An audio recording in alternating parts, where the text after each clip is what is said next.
Boss season 12 twist ಏನಪ್ಪಾ ಅಂತಂದ್ರೆ third weak ನಲ್ಲೇ ಈ ಸರಿ ಫಿನಾಲೆ ಬಂದಿರುವಂತದ್ದು. ಸೊ ಈ ಒಂದು ಫಿನಾಲೆಯಲ್ಲಿ ಈ ವಾರ ಆಚೆ ಬಂದಂತಹ ನಮ್ಮ ಸಮಾಜ ಸೇವಕಿ ಲಲಿತಾಂಬೆ ಅಫ್ಕೋರ್ಸ್ ಮಂಜು ಭಾಷಿಣಿ ಅವರು ನಮ್ಮ ಜೊತೆ ಇದ್ದಾರೆ. ಸೊ ಅವ್ರನ್ನ ಮಾತನಾಡ್ಸೋಣ, ಏನೆಲ್ಲ ಹೇಳ್ತಾರೆ, ಅವರ ಬಿಗ್ ಬಾಸ್ ಜರ್ನಿ ಹೇಗಿತ್ತು ಅಂತ ಹೇಳ್ಬಿಟ್ಟು.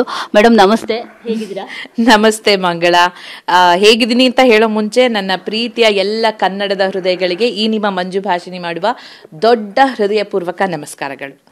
ನಿಮ್ಮನ್ನ ಅಂದ್ರೆ ಸಿಲ್ಲಿ ಲಲಿನಲ್ಲಿ ಲಲಿತಾಂಬೆ ಆಗಿ ತುಂಬಾನೇ ಇಷ್ಟಪಟ್ಟಿದ್ವಿ ಎಲ್ಲರೂ ಕೂಡ, ನಮ್ಮ ಜನರೇಷನ್ ಏನಿದಾರೋ ಎಲ್ಲರೂ ಕೂಡ.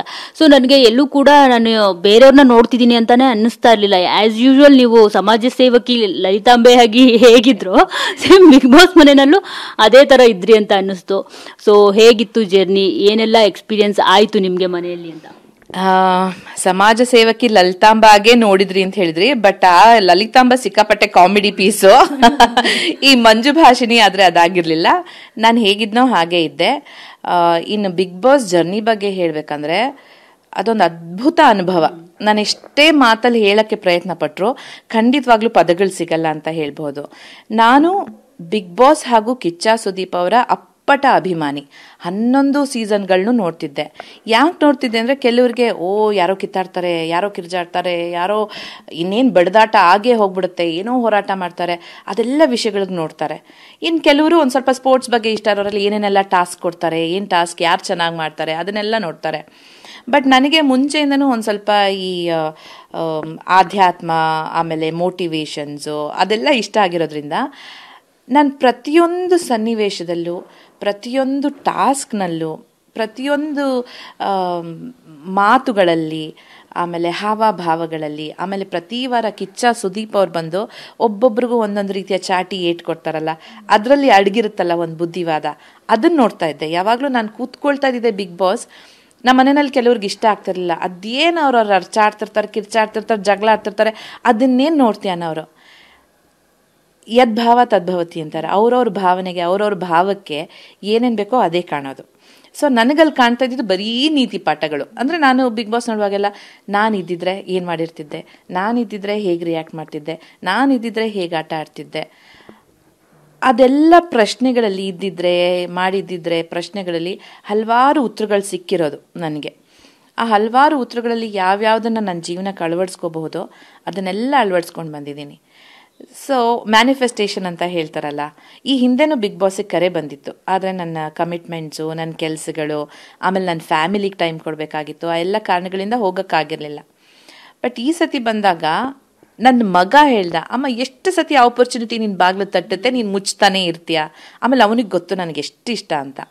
ಆಮೇಲೆ ನನ್ನ ಹಸ್ಬೆಂಡ್, ನಮ್ಮ ಮನೆಯವರು ಹೇಳಿದ್ರು, ಯಾವಾಗಲೂ ಬಿಗ್ ಬಾಸ್ ಅಂತೀಯ, ಬಂದಿದೆಯಲ್ಲ ಈ ಸತಿ ಟ್ರೈ ಮಾಡಿಬಿಡು ಅಂತ. ಅಂದರೆ ನನಗೆ ಅವರೇ ನನ್ನ ಜೀವನದ 2 ಪಿಲ್ಲರ್ಸು ಇವಾಗ.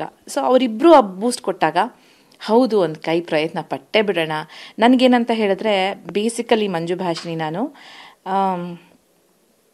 ಈ ಸೋಷಿಯಲ್ ಗ್ಯಾದರಿಂಗು, ತುಂಬ ಜನಗಳಿರೋದು, ಕ್ರೌಡು, ಆಮೇಲೆ ಅಪ್ಪಿ ನಾನು ಇಂಡಸ್ಟ್ರಿಗೆ ಬಂದಿದ್ದೀನಿ ಹೊರತು ನನಗೆ ಆ ಹೆಸರು, ಮನ್ನಣೆ, ಹೋದ ತಕ್ಷಣ ಜನಗಳು ಗುರ್ತಿಸೋದು, ಇಲ್ಲೆಲ್ಲೋ ಕರೆದು ಸನ್ಮಾನ ಮಾಡೋದು, ಇಂಟರ್ವ್ಯೂಸ್ಗೆ ಹೋಗೋದು, ನೀವು ನೋಡಿರ್ತೀರ ನಂದೆಲ್ಲೂ ಇಂಟರ್ವ್ಯೂಸ್ ಸಿಗಲ್ಲ ನಿಮಗೆ. ಅಂದರೆ ನನಗೆ ನಾನೇನೋ ಯಾರೂ ಮಾಡದೇ ಇರೋದನ್ನು ಸಾಧನೆ ಮಾಡಿಬಿಟ್ಟಿದ್ದೀನಿ ಅಂತ ಅನಿಸಲ್ಲ. ಮಿಕ್ಕಿದವರೆಲ್ಲ ಅವ್ರವ್ರ ಕೆಲಸಗಳನ್ನ ಹೇಗೆ ಮಾಡ್ತಾರೆ ಹಾಗೆ ನಂದು ಇದು ಕೆಲಸ, ಅದನ್ನು ಶ್ರದ್ಧೆಯಿಂದ ಮಾಡಿದ್ದೀನಿ. ಅದೊಂದು ನಮ್ಮ ಪ್ಲಸ್ ಪಾಯಿಂಟ್ ಏನು ಅಂತ ಹೇಳಿದ್ರೆ, ಪಬ್ಲಿಕ್ ಫೀಲ್ಡ್ ಆಗಿರೋದ್ರಿಂದ ಹೆಸರು ಹಣದ ಜೊತೆ ತಾನಾಗೇ ಬಂದ್ಬಿಡುತ್ತೆ. ಬಟ್ ಆ ಹೆಸರನ್ನ ನಾನು ಅಚೀವ್ಮೆಂಟ್ ಅಂತ ಅಂದ್ಕೊಂಡಿಲ್ಲ. ಅಚೀವ್ಮೆಂಟ್ ಅನ್ನೋದು ನನಗೆ ಸ್ಯಾಟಿಸ್ಫ್ಯಾಕ್ಷನ್ ಕೊಡಬೇಕು, ಹೌದು ನಾನೇನೋ ನಿಜವಾಗ್ಲೂ ಏನೋ ಸಾಧನೆ ಮಾಡಿದ್ದೀನಿ ಅಂತ ಅನ್ನಿಸ್ಬೇಕು. ಇದುವರೆಗೂ ನನಗೆ ಅನಿಸಿಲ್ಲ. ಆ್ಯಕ್ಟಿಂಗ್ ಬಂದಿದೆ, ಕೈಗೆ ಬಂದಿದ್ದನ್ನು ಕಣ್ಣು ಗೊತ್ಕೊಂಡು ಮಾಡಿದ್ದೀನಿ, ಅದೇ ನನ್ನ ಪೂಜೆ. ನಾನು ಅದೇ ಹೇಳ್ತೀನಿ, ನಾನು ಇವಾಗ್ಲೂ ಬರುವಾಗ ಮೇಕಪ್ ರೂಮ್ಗೂ ನಮಸ್ಕಾರ ಮಾಡ್ತೀರಾ ನೀವು ಅಂತ ಹೇಳಿದ್ರು. ನಾನು ಎಲ್ಲಿ ಹೆಜ್ಜೆ ಇಡ್ತೀನೋ ಈ ಮೇಕಪ್ ಹಾಕೊಂಡ್ಮೇಲೆ ಅದೆಲ್ಲ ನನ್ನ ದೇವಸ್ಥಾನ, ಅಲ್ಲಿ ಏನೇನು ಕೆಲಸ ಮಾಡ್ತೀನೋ ಅದೇ ನನ್ನ ಪೂಜೆ. ಸೊ ಆ ರೀತಿ ಬಂದವಳು. ಅಂಥದ್ರಲ್ಲಿ ಈ ಬಿಗ್ ಬಾಸ್ ಮನೆ, ಹೊಸ ಜಾಗ, ಹೊಸ ವ್ಯಕ್ತಿತ್ವಗಳು, ಹೊಸ ಜನಗಳು, 18 ಜನ, ಹೇಗೋ ಏನೋ, ನಾನು ಇರಬಲ್ಲೇನಾ, ಇರೋಕ್ಕಾಗತ್ತಾ, ನನ್ನ ಬಗ್ಗೆ ನನಗೇ ಪ್ರಶ್ನೆಗಳು. ಆ ಪ್ರಶ್ನೆಗಳಿಗೆಲ್ಲ ಒಂದು ಉತ್ತರ ಸಿಗಬೇಕಲ್ಲ. ಯಾಕಂದರೆ ಹೊರಗಿನ ಪ್ರಪಂಚದಲ್ಲಿ ನಮ್ಗೇನು ಬೇಕೋ ಅದನ್ನು ಆಯ್ಕೆ ಮಾಡ್ಕೊಳ್ತೀವಿ, ಹೇಗೆ ಬೇಕೋ ಹಾಗಿರ್ತೀವಿ. ಅಲ್ಲಿ ಹೋದ್ಮೇಲೆ ಒಂದು 4 ಗೋಡೆಗಳ ಮೇಲೆ ಕಟ್ ಹಾಕಿದ್ಮೇಲೆ ಇರಲೇಬೇಕಾಗತ್ತೆ. ಸೊ ಅದು ನನಗೆ ಒಂದು ಸವಾಲು ಅನ್ನಿಸ್ತು. ಹೋದೆ, ಹೋದ ಪ್ರತಿಯೊಂದು ಕ್ಷಣನೂ ಜೀವಿಸಿದ್ದೀನಿ, ಪ್ರತಿಯೊಂದು ಕ್ಷಣನೂ ಆನಂದದಿಂದ ಇದ್ದೀನಿ, ಎಂಜಾಯ್ ಮಾಡಿದ್ದೀನಿ. ಹೋಗೋ ಒಂದು ನಿರ್ಧಾರ ನಿಜವಾಗ್ಲೂ ಒಳ್ಳೆ ನಿರ್ಧಾರ ಅಂತ ನನಗನ್ಸುತ್ತೆ. ಸೊ ನೀವು ಇಷ್ಟೊಂದು ಪಾಸಿಟಿವಿಟಿ ಇಟ್ಕೊಂಡಿರೋದ್ರಿಂದನೇ ಅಂತ ಅನ್ಸುತ್ತೆ. ಮೇ ಬಿ ನಿಮಗೆ ಹೊರಗಡೆನೂ ಯಾವುದೇ ರೀತಿ ನೆಗೆಟಿವ್ ಕಮೆಂಟ್ಸ್ ಆಗಿರ್ಬೋದು, ನೆಗೆಟಿವಿಟಿ ಆಗಿರ್ಬೋದು ಸ್ಪ್ರೆಡ್ ಆಗಿಲ್ಲ ನಿಮ್ಮ ಬಗ್ಗೆ. ಸೊ ಹೊರಗಡೆ ಬಂದಮೇಲೆ ಏನು ಅನ್ನಿಸ್ತು ಬಿಗ್ ಬಾಸ್ ಬಗ್ಗೆ? ಒಂದಷ್ಟು ಕೇಳಿರ್ತೀರಾ ಅಂತ ಅನ್ಸುತ್ತೆ, ಎಲ್ಲವನ್ನ ಕೂಡ ಏನೆಲ್ಲ ಆಗ್ತಿದೆ ಬಿಗ್ ಬಾಸ್ ಮನೆ ಒಳಗಡೆ ಅಂತ. ಮತ್ತು ಜೊತೆಗೆ ನಿಮ್ಮ ಫ್ಯಾಮಿಲಿ ಏನು ಹೇಳಿದ್ರು, ನಿಮ್ಮ ಮಗ ಸ್ಪೆಷಲಿ ಏನು ಹೇಳಿದ್ರು ನಿಮ್ಮ ಆಟದ ವೈಖರಿ ಬಗ್ಗೆ? ನನ್ನ ಮಗನಿಗೆ ತುಂಬ ಆಸೆ ಇತ್ತು ನಾನು ಗೆದ್ದು ಬರಬೇಕು ಅನ್ನೋದು. ಪಾಪ ಮಕ್ಕಳಿಗೆ ಅದೊಂದು ನಮ್ಮಮ್ಮ ನಮ್ಮಪ್ಪ ಏನೋ ಅಚೀವ್ಮೆಂಟ್ ಮಾಡೋದು ಅವ್ರಿಗೆ ಖುಷಿ, ಅವ್ರಿಗೂ ಒಂದು ಕೂಡ ನಾನು ಮಾಡಬೇಕು ಅನ್ನೋದಿರುತ್ತೇನೋ. ಅವನಿಗೆ ತುಂಬ ಆಸೆ ಇತ್ತು. ಹೋಗುವಾಗಲೇ ಹೇಳಿದ, ನಾನು ಒಂದನ್ನು ಹೇಳಿದೆ. ಪ್ರಾಕ್ಟಿಕಲ್ ನಾವು ಯೋಚನೆ ಮಾಡಿದಾಗ ನಾವು ನಿಜ ಜೀವನದಲ್ಲಿ ಏನೇ ಆಗಿರಬಹುದು, ಬಟ್ ಅಲ್ಲಿಗೆ ಹೋದಾಗ ಅಲ್ಲಿನ ಸಿಚುವೇಶನ್ಗೆ ತಕ್ಕ ಹಾಗೆ, ಅಲ್ಲಿನ ಒಂದು ಫ್ರಸ್ಟ್ರೇಷನ್ಗೆ ತಕ್ಕ ಹಾಗೆ ಹೊರ ಪ್ರಪಂಚದ ಅರಿವಿರಲ್ಲ ನಮ್ಗೆ. ಎಷ್ಟು ಮಟ್ಟಿಗೆ ಅಂದರೆ ಬೆಳಿಗ್ಗೆ ರಾತ್ರಿ ಗೊತ್ತಾಗ್ತಿರಲಿಲ್ಲ, ಅಂದರೆ ಟೈಮ್ ಗೊತ್ತಾಗಲ್ವಲ್ಲ. ನಾವು ಎಷ್ಟೋ ವರ್ಷಗಳ ಹಿಂದಿನ ಕಾಲದ ಹಾಗೆ ಸೂರ್ಯನ ನೋಡೋದು, ನೆರಳನ್ನು ನೋಡೋದು, ಈಗ 12 ಗಂಟೆ ಆಗಿರ್ಬೋದು, 12 ಗಂಟೆಗೆ 1 ಗಂಟೆ ಆಗಿರ್ಬೋದು, ಆ ಥರ ಯೋಚನೆ ಮಾಡ್ತಾ ಇದ್ದಿದ್ದು. ಸೊ ಅಂಥ ಪರಿಸ್ಥಿತಿನಲ್ಲಿ ಇರಬೇಕಾದ್ರೆ ಒಳಗಡೆ ಏನು ಬೇಕಾದರೂ ಆಗ್ಬೋದು. ನನಗೆ ಸಿಕ್ಕಾಪಟ್ಟೆ ತಾಳ್ಮೆ ಜಾಸ್ತಿ ಅಂತ ನಂಬಿರೋಳು, ಹಾಗೇ ಇರ್ತೀನಿ. ಬಟ್ ಎಲ್ಲೋ ಕಳ್ಕೊಂಬಿಡ್ಬೋದು ಆ ತಾಳ್ಮೆನ. ಆಮೇಲೆ ಈಗ ಎದುರುಗಡೆ ಇರೋರು ಏನೋ ಮಾತಾಡಿದಾಗ ಆ ಫ್ರಸ್ಟ್ರೇಷನಲ್ಲಿ ನಾನೇ ಏನೋ ಕೆಟ್ಟ ಭಾಷೆ ಉಪಯೋಗಿಸ್ಬಿಡ್ಬೋದು, ಕೆಟ್ಟ ಮಾತುಗಳನ್ನ ಆಡ್ಬಿಡ್ಬೋದು, ಅಥವಾ ಇನ್ಯಾರೋ ತುಂಬ ಕ್ಲೋಸ್ ಆಗಿಬಿಡ್ಬೋದು. ಅದು ಹೊರಗಡೆ ಬೇರೆ ರೀತಿಯೇ ಪ್ರೊಜೆಕ್ಟ್ ಆಗ್ಬೋದು. ನಾನು ನಮ್ಮ ಮನೆಯಲ್ಲಿ ಹೇಳಿದ್ದೆ, ಏನಾಗುತ್ತೋ ನನಗೆ ಗೊತ್ತಿಲ್ಲ, ಯಾಕಂದರೆ ನಾವು ಪ್ಲ್ಯಾನ್ ಮಾಡ್ಕೊಂಡು ಹೋಗೋಕ್ಕಾಗೋದೇ ಇಲ್ಲ ಬಿಗ್ ಬಾಸ್. ಇಲ್ಲಿ ನಾವು ಎಷ್ಟೇ ಪ್ಲ್ಯಾನ್ ಮಾಡಿದ್ರು ಅಲ್ಲಿ ಹೆಜ್ಜೆ ಇಟ್ಟ ತಕ್ಷಣ ಅದು ಬೇರೆ ಅದೇ ಪ್ರಪಂಚ. ನೀವು ಒಂದಿನ ಪ್ಲ್ಯಾನ್ ಮಾಡಿ ಆಟಾಡ್ಬೋದು, 2ನೇ ದಿನ ಆಟಾಡ್ಬೋದು, 3ನೇ ದಿನದಿಂದ ತೊಟ್ಟು ಎಲ್ಲ ಮೇಕಪ್ ಕೆಳಗಡೆ ಬಿದ್ದೋಗಿರುತ್ತೆ. ಸೊ ನಮ್ಮ ಮನೆಯಲ್ಲಿ ಹೇಳಿದ್ದೆ, ಅದೇನೇ ಆದರೂ ಅಕಸ್ಮಾತ್ ಆ ಥರ ಆದರೆ, ಯಾಕಂದರೆ ನನಗೆ ನನ್ನ ಪ್ರಯಾರಿಟಿ ನನ್ನ ಫ್ಯಾಮಿಲಿ, ಎಲ್ಲದಕ್ಕಿಂತ ಮುಖ್ಯ ನನ್ನ ಫ್ಯಾಮಿಲಿ. ನನ್ನಿಂದಾಗಿ, ನನ್ನ ಏನೋ ಡಿಸಿಷನ್ನಾಗಿ ನನ್ನ ಆಸೆಯಿಂದಾಗಿ ಅವರಿಗೆಲ್ಲೋ ಹರ್ಟ್ ಆಗಿಬಿಡ್ಬಾರ್ದು. ಯಾಕಂದರೆ ನನ್ನ ಮಗನಿಗಿನ್ನೂ ಮುಂದೆ ತುಂಬ ದೊಡ್ಡ ಜೀವನ ಇದೆ. ನಿಮ್ಮಮ್ಮ ನೋಡಿಲ್ವಾ ಬಿಗ್ ಬಾಸಲ್ಲಿ ಹೆಂಗೆ ಮಾತಾಡಿದ್ಲೋ ಹೆಂಗಿದ್ಲು ಅಂತ ಯಾರೋ ಫ್ರೆಂಡ್ ಹೇಳಿಬಿಟ್ರೆ ಅದೊಂದು ಮನಸ್ಸಿನಲ್ಲಿ ಕೂತ್ಕೊಂಡ್ಬಿಡುತ್ತೆ. ಆಮೇಲೆ ಇದು ಆ್ಯಕ್ಟಿಂಗ್ ನಂದು ಒಂದು ಜೀವನದ ದಾರಿ ಆದರೆ, ನಮ್ಮದೇ ಕಂಪನಿ ಇದೆ, 4 ಕಂಪ್ನಿಗಳಿದೆ, ಕಂಪ್ನಿಗಳನ್ನ ಬಿಸ್ನೆಸ್ನ ನಡೆಸ್ತೀವಿ. ನಮ್ಮ ಸಂಸ್ಥೆಯಲ್ಲಿ ಕೆಲಸ ಮಾಡೋ ಹಲವಾರು ಜನರಿದ್ದಾರೆ. ಅವರು ಇದುವರೆಗೂ ನನ್ನನ್ನು ನೋಡೋ ರೀತಿ ಬೇರೆ ಆಗಿರುತ್ತೆ. ಇವತ್ತಲ್ಲೇನೋ ಹೋಗಿ ಹೆಚ್ಚು ಕಡಿಮೆ ಆಗಿ ಇಮೇಜ್ ಹಾಳು ಮಾಡಿಕೊಂಡು ಇವ್ರ ಬಗ್ಗೆ ಗೊತ್ತಿಲ್ವಾ ಆ ಥರದ್ದೇನಾದರೂ ಆಗಿಬಿಟ್ರೆ, ಅದನ್ನೆಲ್ಲ ನಮ್ಮ ಮನೆಯಲ್ಲಿ ಕೂತ್ಕೊಂಡು ಮಾತಾಡಿದೆ. ನನ್ನ ಮಗ ನನ್ನ ಗಂಡ ಹೇಳಿದ್ದಿಷ್ಟೆ, ನಿಜವಾಗ್ಲೂ ಸಿಕ್ಕಾಪಟ್ಟೆ ಭಾಗ್ಯಶಾಲಿ ಅನಿಸುತ್ತೆ ನನಗೆ ಆ ಥರ ಒಂದು ಫ್ಯಾಮಿಲಿನ ಪಡೆದಿರೋದಕ್ಕೆ. ನಮ್ಮ ಯಜಮಾನರು ಹೇಳಿದರು, ನಾವು ಯಾರನ್ನ ಇಂಪ್ರೆಸ್ ಮಾಡಬೇಕು, ನೀನೇನು ಅನ್ನೋದು ನನಗೆ ಗೊತ್ತು, ನಾನೇನು ಅನ್ನೋದು ನಿನಗೆ ಗೊತ್ತು, ನಾವೇನು ಅನ್ನೋದು ಗೊತ್ತಿರೋರು ನಮ್ಮ ಜೊತೆ ಇರ್ತಾರೆ, ಯಾರ ಜೊತೆ ಇರಲ್ಲ ಅನ್ನೋದು ನಮಗೆ ಗೊತ್ತಾಗುತ್ತೆ, ಅವ್ರೇನು ಅಂತ ಗೊತ್ತಾಗುತ್ತೆ, ತಲೆ ಕೆಡಿಸ್ಕೋಬೇಡ ಅಂತ ಹೇಳಿದ್ರು. ನನ್ನ ಮಗ ಅಷ್ಟೇ, ನೆಗೆಟಿವ್ ಪಾಸಿಟಿವ್ ಹೋಗ್ಬಮ್ಮ, ನನ್ನ ಬಗ್ಗೆ ತಲೆನೇ ಜೆನ್ಸಿ ಥಾಟ್ಸ್ ಅದೆಲ್ಲ. ನಾನು ಅಂದ್ಕೊಂಡೆ, ಓ ಮೈ ಗಾಡ್, ಇಷ್ಟು ಮೆಚ್ಯೂರ ನನ್ನ ಮಗ ಅಂತ. ಆ ಒಂದು ಧೈರ್ಯದಿಂದನೇ ನಾನು ಹೋಗಿದ್ದು.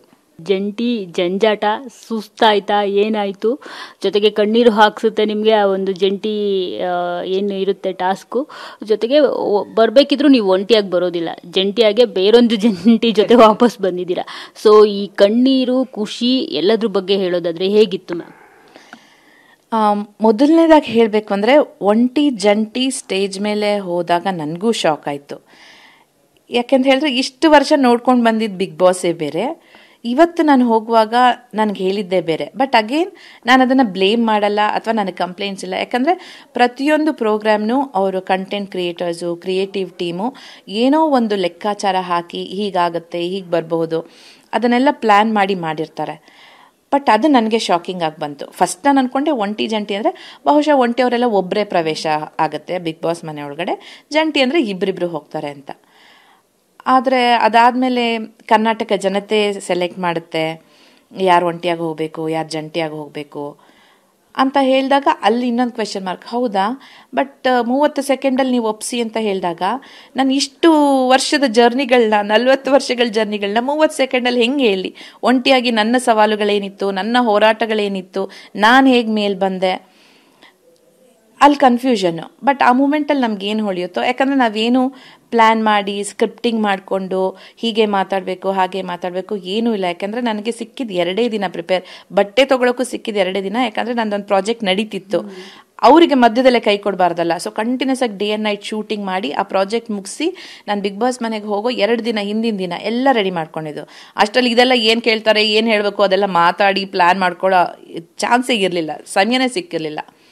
ಅಲ್ಲಿ ಹೋಗಿ 30 ಸೆಕೆಂಡಲ್ಲಿ ಹೇಳಿ ಅಂದರು, ಹೇಳಿದೆ.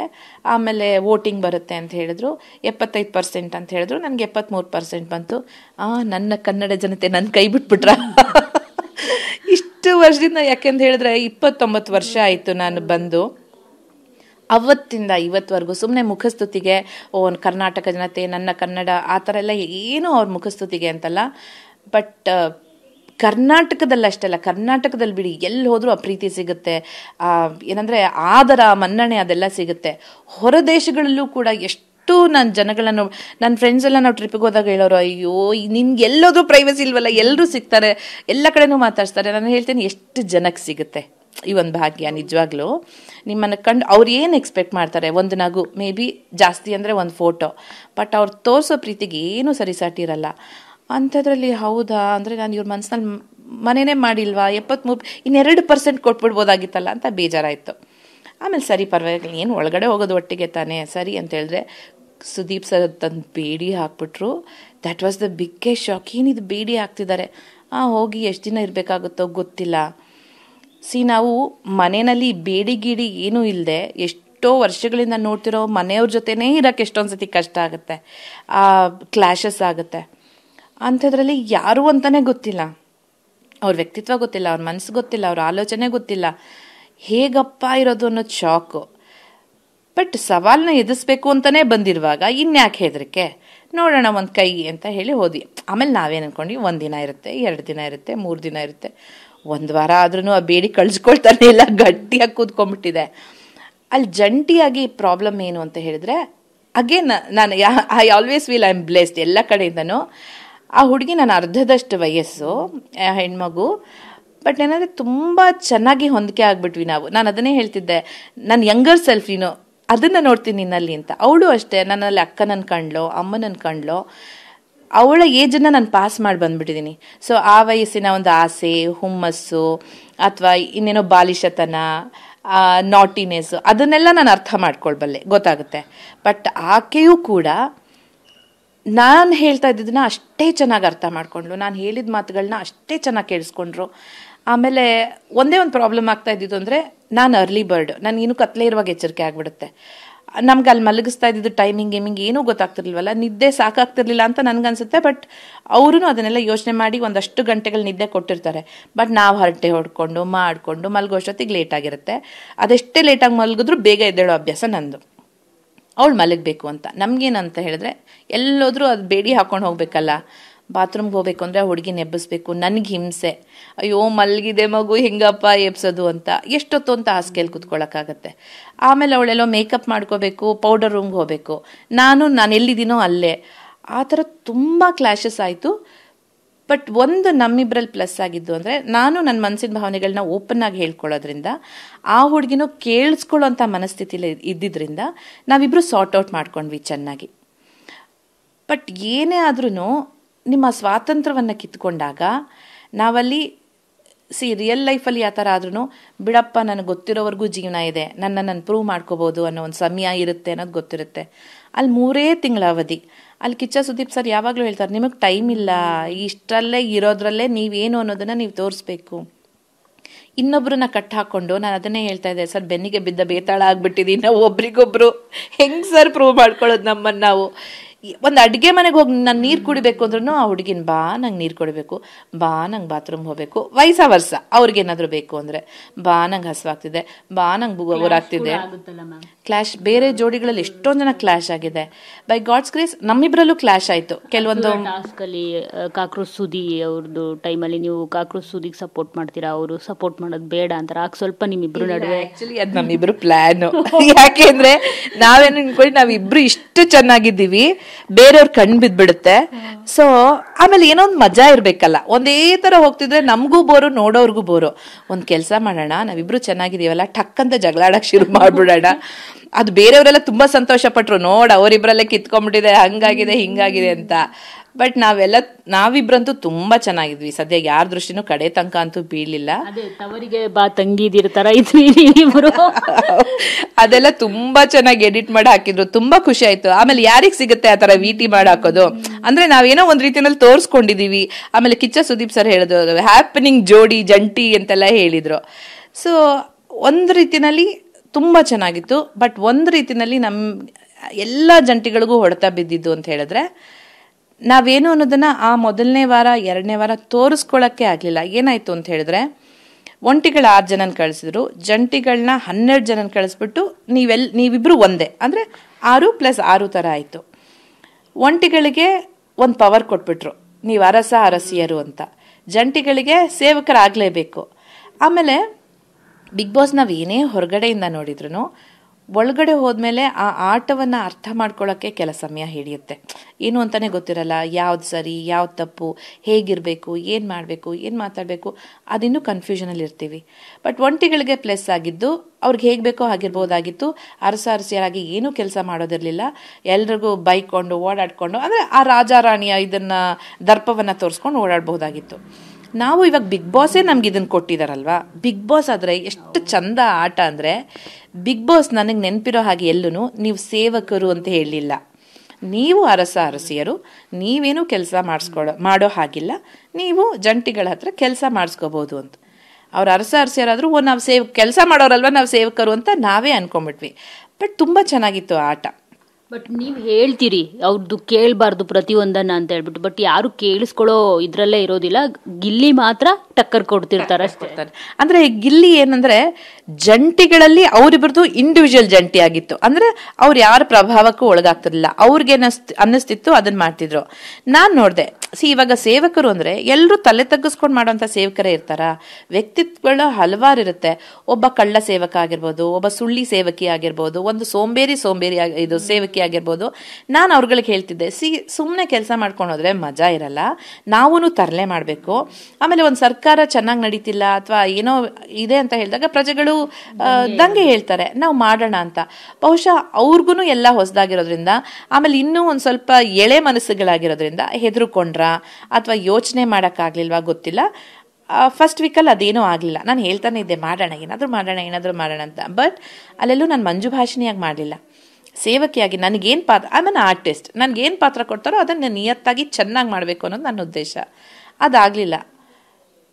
ಬಟ್ ಆ ಅರಸಿ ಮತ್ತು ಸೇವಕರ ಪಾತ್ರ ಇದೆಯಲ್ಲ, ಎಲ್ಲ ಜಂಟಿಗಳಿಗೂ ತುಂಬ ಹೊಡೆತ ಬಿತ್ತು. ಅದೊಂದು ನನಗೆ ಬೇಜಾರಿದೆ. ಅಯ್ಯೋ, ನಮ್ಗೇನು ತೋರಿಸ್ಕೊಳಕ್ಕೆ ಆಗ್ಲಿಲ್ವಲ್ಲ. ಒಂದು ಮಾತಾಡಬೇಕು ಅಂದ್ರೂ ಅರಸಿ ವಿರುದ್ಧ ಸೇವಕಿ ಮಾತಾಡೋಕ್ಕಾಗಲ್ಲ, ಮಂಜು ಭಾಷಿಣಿ ಆಗಿ ನಾನು ಮಾತಾಡೋಕ್ಕಾಗಲ್ಲ ಅಲ್ಲಿ. ಆ ಒಂದು ಜಂಟಿಗಳಿಗೆ ಎಂಥ ಹೊಡೆತ ಬಿದ್ದುಬಿಡ್ತು ಅಂದರೆ, ನನ್ನ ಅನಿಸಿಕೆ ಪ್ರಕಾರ, ನಾನು ಅಗೇನು ಹೇಳ್ತಿದ್ದೀನಿ, ನನಗೆ ಯಾರ ಮೇಲೂ ಕಂಪ್ಲೇಂಟ್ಸ್ ಇಲ್ಲ. ಯಾವುದೇ ರೀತಿ ಆಟ ಆಡೋಕ್ಕಾಗಲಿಲ್ಲ, ಒಂದು ಪ್ಲ್ಯಾನ್ ಮಾಡೋಕ್ಕಾಗಲಿಲ್ಲ, ಒಂಟಿಗಳ ವಿರುದ್ಧ ನಿಲ್ಲಕ್ಕಾಗಲಿಲ್ಲ. ಆಮೇಲೆ ಯಾವಾಗಲೂ ಕೂಡ್ಕೊಂಡೇ ಇರ್ತಾ ಇದ್ವಿ. ಅವ್ರ ಮನಸ್ಸಿನ ಮಾತುಗಳನ್ನ ಹೇಳ್ಕೊಳಕ್ಕಾಗ್ತಿರ್ಲಿಲ್ಲ, ನಮ್ಮ ಮನಸ್ಸಿನ ಮಾತುಗಳನ್ನ ಹೇಳೋಕ್ಕಾಗ್ತಿರ್ಲಿಲ್ಲ. ನನಗೆ ಬೆಳಿಗ್ಗೆ ಎದ್ದು ಯೋಗ ಮಾಡಬೇಕು, ವಾಕಿಂಗ್ ಮಾಡಬೇಕು, ಅಥವಾ ಸಂಜೆ ನಾನು ಅಂದ್ಕೊಳ್ತಿದ್ದೆ ಪ್ರತಿದಿನ ನಾನು ಏನೇನು ಕಲ್ತಿದ್ದೀನಿ ಅದನ್ನೆಲ್ಲ ಹೇಳೋಣ, ಒಂದು ಕೋಟ್ ಥರ ಮಾಡೋಣ, ಆ ಥರ ಎಲ್ಲ ಅಂದ್ಕೊಂಡೆ. ಬಟ್ ಮತ್ತೆ ಆ ಹುಡುಗಿನ ಹೇಳ್ಕೊಂಡು ಹೋಗಬೇಕು, ಅವಳಿಗೆಲ್ಲೋ ಬೋರ್ ಅನ್ಸ್ಬೋದು, ಅವಳಿಗೆಲ್ಲೋ ನಾಟಕೀಯ ಅನ್ಸ್ಬೋದು. ಅದೆಲ್ಲ ಕ್ವೆಶ್ಚನ್ ಮಾರ್ಕ್ಗಳು, ಕನ್ಫ್ಯೂಷನ್ಗಳು ಶುರುವಾಗೋಯ್ತು ಪ್ರತಿಯೊಬ್ಬರಿಗೂ. ಅವ್ರವ್ರದ್ದೇ ಆದ್ದು. ಇವಾಗ ನನ್ನ ಮನಸ್ಸಿನಲ್ಲಿ ಇದಿದೆ, ಇನ್ನೊಬ್ರು ಯಾರ್ದೋ ಮನಸ್ಸಿನಲ್ಲಿ ಇನ್ನೇನೋ ಇರುತ್ತೆ, ಎಲ್ಲ ಹೊಡ್ತಾ ಬಿದ್ದುಬಿಡ್ತು. ಅದೊಂದು ಬೇಜಾರಾಯಿತು. 1 ವಾರ ಕಳೀತು. ಶನಿವಾರ ಬಂತು ನಮ್ಮ ವಾರದ ಕತೆ ಕಿಚ್ಚನ ಜೊತೆ. ಅವ್ರು ಬಂದು ಎಲ್ಲ ಹೇಳಿದ್ರು, ವಿವರಿಸಿದ್ರು. ಒಂಟಿಗಳ ಎಲ್ಲ ಹೈಲೈಟ್ ಆದ್ರು ಅಲ್ಲಿ, ಯಾಕಂದ್ರೆ ಅವ್ರಿಗೆ ಮಾಡೋ ಎಲ್ಲ ಪವರ್ ಇತ್ತು, ತೋರಿಸೋ ಎಲ್ಲ ಜಾಗಗಳಿತ್ತು, ಅವಕಾಶಗಳಿತ್ತು. ಒಂಟಿಗಳು ಹೈಲೈಟ್ ಆಗ್ಬಿಟ್ರು. ಆಮೇಲೆ ಕಿಚ್ಚ ಸುದೀಪ್ ಸರ್ ಹೇಳಿದ್ರ, ಈ ಥರ ಎಲ್ಲಿದೆ ನಿಮ್ಮ ಅಸ್ತಿತ್ವ, ಏನು ಜಂಟಿಗಳಾದ ತಕ್ಷಣ ನೀವೇನು ಅನ್ನೋದನ್ನ ತೋರ್ಸಕ್ಕಾಗಲ್ವಾ ಅಂದ ತಕ್ಷಣ, ಯಾಕಂದ್ರೆ ಅವ್ರ ಮಾತುಗಳನ್ನ ನಾವು ತುಂಬ ಸೀರಿಯಸ್ ಆಗಿ ತಗೊಳ್ತೀವಲ್ಲ, ಹೌದು ಇಲ್ಲೇನೋ ಇದೆ, ಸರ್ ಹೇಳ್ತಿರೋದು ನಿಜ ಅಲ್ವಾ ಅಂತ ಹೇಳಿ ನಾನು ತುಂಬ ಸೀರಿಯಸ್ ಆಗಿ ತಗೊಂಡದನ್ನ. ಇನ್ನು ಇವ್ರುಗಳಿಗೆ ಮತ್ತೆ ದಂಗೆ ಹೇಳೋಣ ಅಂದರೆ ಕೇಳಲ್ಲ ಇವರು ಅಂತ ನಾನೇ ದಂಗೆ ಎದ್ಬಿಟ್ಟೆ. ಆಮೇಲೆ ಅಷ್ಟರಲ್ಲಿ ಏನಾಗಿತ್ತು ಅಂದರೆ ಜಂಟಿಗಳದ್ದು ಪ್ಲಸ್ ಪಾಯಿಂಟ್, ಅದೇ ಹೇಳ್ತೀವಲ್ಲ, ಒಂದು ಮೈನಸ್ ಆದರೆ ಒಂದು ಪ್ಲಸ್ ಇದ್ದೇ ಇರುತ್ತೆ ಅಂತ. ನಾವೆಲ್ಲ ತುಂಬ ಫ್ಯಾಮಿಲಿ ಥರ ಆಗ್ಬಿಟ್ಟಿದ್ವಿ. ಅಂದರೆ ಯಾವಾಗಲೂ ಹೆಚ್ಚು ಕಡಿಮೆ ನನ್ನ ಹಾಸಿಗೆ ಮೇಲೆ ಇರ್ತಿದ್ರು, ಮಾತಾಡ್ತಾ ಇದ್ವಿ, ತರಲೆ ಮಾಡ್ತಾ ಇದ್ವಿ, ಒಟ್ಟೊಟ್ಟಿಗೆ ಇರ್ತಿದ್ವಾ. ಒಂಥರ ನಾವೆಲ್ಲರೂ ಒಂದು ಅನ್ನೋ ಭಾವನೆ ಬಂದ್ಬಿಟ್ಟಿತ್ತಾ. ನಾನು ದಂಗೆ ಹೇಳ್ತಿದ್ದಂಗೆ ಎಲ್ಲರೂ ಜೊತೆ ಆಗ್ಬಿಟ್ರು. ಬಟ್ ಅದು ಹೆಂಗೆ ಅಂತ ಹೇಳಿದ್ರೆ, ನೀವು ನೋಡಿದಿರೇನೋ, ರಿವರ್ಸ್ ಹೊಡೆದ್ಬಿಡ್ತು. ಅಂದರೆ ಮಾಡದೇ ಇರೋ ತಪ್ಪಿನ ಆರೋಪ ನನ್ನ ತಲೆ ಮೇಲೆ ಬಂದ್ಬಿಡ್ತು. ಅದು ತುಂಬ ಹರ್ಟ್ ಆಗೋಯ್ತು. ಆಮೇಲೆ ಕನ್ಫ್ಯೂಷನ್ ಆಯಿತು. ನಾನು ಹೇಳ್ತಾ ಇದ್ದೀನಿ ಅಶ್ವಿನಿ ಗೌಡ ಅವರಿಗೆ, ಅದು ಪರ್ಸನಲ್ಲೇ ಆಗಿರಲಿಲ್ಲ. ಅದು ಯಾವ ಆ್ಯಂಗಲಿಂದ ಅವ್ರು ಪರ್ಸನಲ್ ತೊಗೊಂಡ್ರು ಗೊತ್ತಿಲ್ಲ. ನಾನು ತಮಾಷೆ ಮಾಡ್ತಿದ್ದೀನಿ, ಮಧ್ಯದಲ್ಲಿ ನಗ್ತಾ ಇದ್ದೀನಿ, ಸೇವಕಿಯಾಗಿ ಮಾತಾಡ್ತಾ ಇದ್ದೀನಿ. ಬಟ್ ಅದು ಇಲ್ಲ, ಹೀಯಾಳಿಸಿದ್ರು ನಮ್ಮ ಮೇಲೆ. ಆಮೇಲೆ ನಮ್ಮ ಊಟದ ಬಗ್ಗೆ ಮಾತಾಡಿದ್ರು, ನಮ್ಮ ಮೇಕಪ್ ಬಗ್ಗೆ ಮಾತಾಡಿದ್ರು. ನಾನು ಹೇಳ್ತಾ ಇದ್ದೀನಿ, ಹೌದು, ಒಂದು ಸರ್ಕಾರ ಸರಿ ಇಲ್ದಾಗ ಪ್ರಜೆಗಳು ಹೇಳ್ತಾರೆ. ಪ್ರಜೆಗಳು ಹೊಗಳ್ಕೊಂಡು ಸರ್ಕಾರನ ವಿರೋಧ ಮಾಡ್ಕೊಳಕ್ಕಾಗತ್ತಾ? ಏನ್ರಿ ನಮ್ಮ ದುಡ್ಡೇ ತಿಂತೀರಾ, ನಮ್ಮ ರೋಡ್ ಸರಿ ಮಾಡಿಲ್ಲ ಅಂತಲೇ ಹೇಳ್ತೀವಿ. ಅದು ಪರ್ಸ್ನಲ್ ಅಟ್ಯಾಕಾ? ಅಲ್ಲಿ ನೀವು ನಮ್ಮ ನಾಯಕರಾಗಿ ಕೂತಿದ್ದಾಗ ಅದಕ್ಕೂ ಮುಂಚೆ ಏನಾಗಿತ್ತು ಅಂತ ಹೇಳ್ತೀನಿ. ನಮಗೇನಂತ ಹೇಳಿದ್ರೆ, ವಾರದ ಬಡ್ಜೆಟ್ ಬಂದಿತ್ತು, ಮೊದಲನೇ ವಾರ ಭಾನುವಾರ. ಅಲ್ಲೇನಾಗೋಯ್ತು, ನಮಗೆ ರೂಲ್ಸ್ ಸರಿಯಾಗಿ ತಲೆಗೆ ಹೋಗಿಲ್ವಲ್ಲ. ಅಯ್ಯೋ ಏನೋ ಅರ್ಜೆಂಟಾಗಿ ಎಲ್ಲೋ ಹೋಗಬೇಕು ಮಾಡಿದಾಗ ಆ ಬೇಡಿಗಳನ್ನ ಬಿಚ್ಕೊಂಡು ಹೋಗ್ಬಿಟ್ಟಿರ್ತಿದ್ವಾ. ಅದು ರೂಲ್ಸ್ ಬ್ರೇಕ್ ಆಗಿ ಪನಿಷ್ಮೆಂಟ್ ಒಂಟಿಗಳಿಗೆ ಸಿಕ್ತು. ಅದು ನಮಗೂ ಅಷ್ಟೇ ಗಿಲ್ಟ್ ಫೀಲಿಂಗ್ ಇತ್ತು. ಅಂದರೆ ನಾವು ಮಾಡಿದ ತಪ್ಪಿಗೆ ನಾವು ಶಿಕ್ಷೆ ಅನುಭವಿಸೋದು ಬೇರೆ. ಅದೆಷ್ಟು ಚಂದದಿಂದ ಬಿಗ್ ಬಾಸ್ ಪ್ಲ್ಯಾನ್ ಮಾಡಿರ್ತಾರೆ ಅಂದರೆ ನನಗೆ ಇದೆಲ್ಲ ನೀತಿ ಪಾಠ ಅನಿಸುತ್ತೆ. ಹೌದೆಲ್ಲ ರಿಯಲ್ ಲೈಫಲ್ಲಿ ನಾವು ಮಾಡಿದ ತಪ್ಪಿಗೆ ಇನ್ಯಾರೋ ಶಿಕ್ಷೆ ಅನುಭವಿಸಿರ್ತಾರೆ, ನಮ್ಗೆ ಅದು ಅರಿವೇ ಆಗಲ್ಲ. ಅದೇ ಥರ ಅಲ್ವಾ ಇಲ್ಲಿ ಹಿಂಗಾಗೋಯ್ತಲ್ಲ ಅಂತ ಹೇಳಿ ಅದೇನಾಯಿತು, ನಮಗೆ ಒಂದು ಆಹಾರ ಪದಾರ್ಥಗಳು, ಅವ್ರಿಗೆ ಒಂದು ಆಹಾರ ಪದಾರ್ಥಗಳು. ಅವರಿಗೆ ಅದೇ ಆಹಾರದಲ್ಲಿ ನಾವು ಅಡುಗೆ ಮಾಡಬೇಕು, ನಮಗೆ ಇದೇ ಆಹಾರದಲ್ಲಿ ಅಡುಗೆ ಮಾಡಬೇಕು. ಆಮೇಲೆ ಫಸ್ಟ್ ವೀಕ್ ಏನು ಮಾಡಿದ್ವಿ, ಮನೆ ಕೆಲಸಗಳನ್ನ ಅವ್ರು ಮಾಡಿಸ್ಬೇಕಲ್ಲ, ಎಲ್ಲ ಡಿಪಾರ್ಟ್ಮೆಂಟ್ ಮಾಡಿಸಿದ್ರಾ.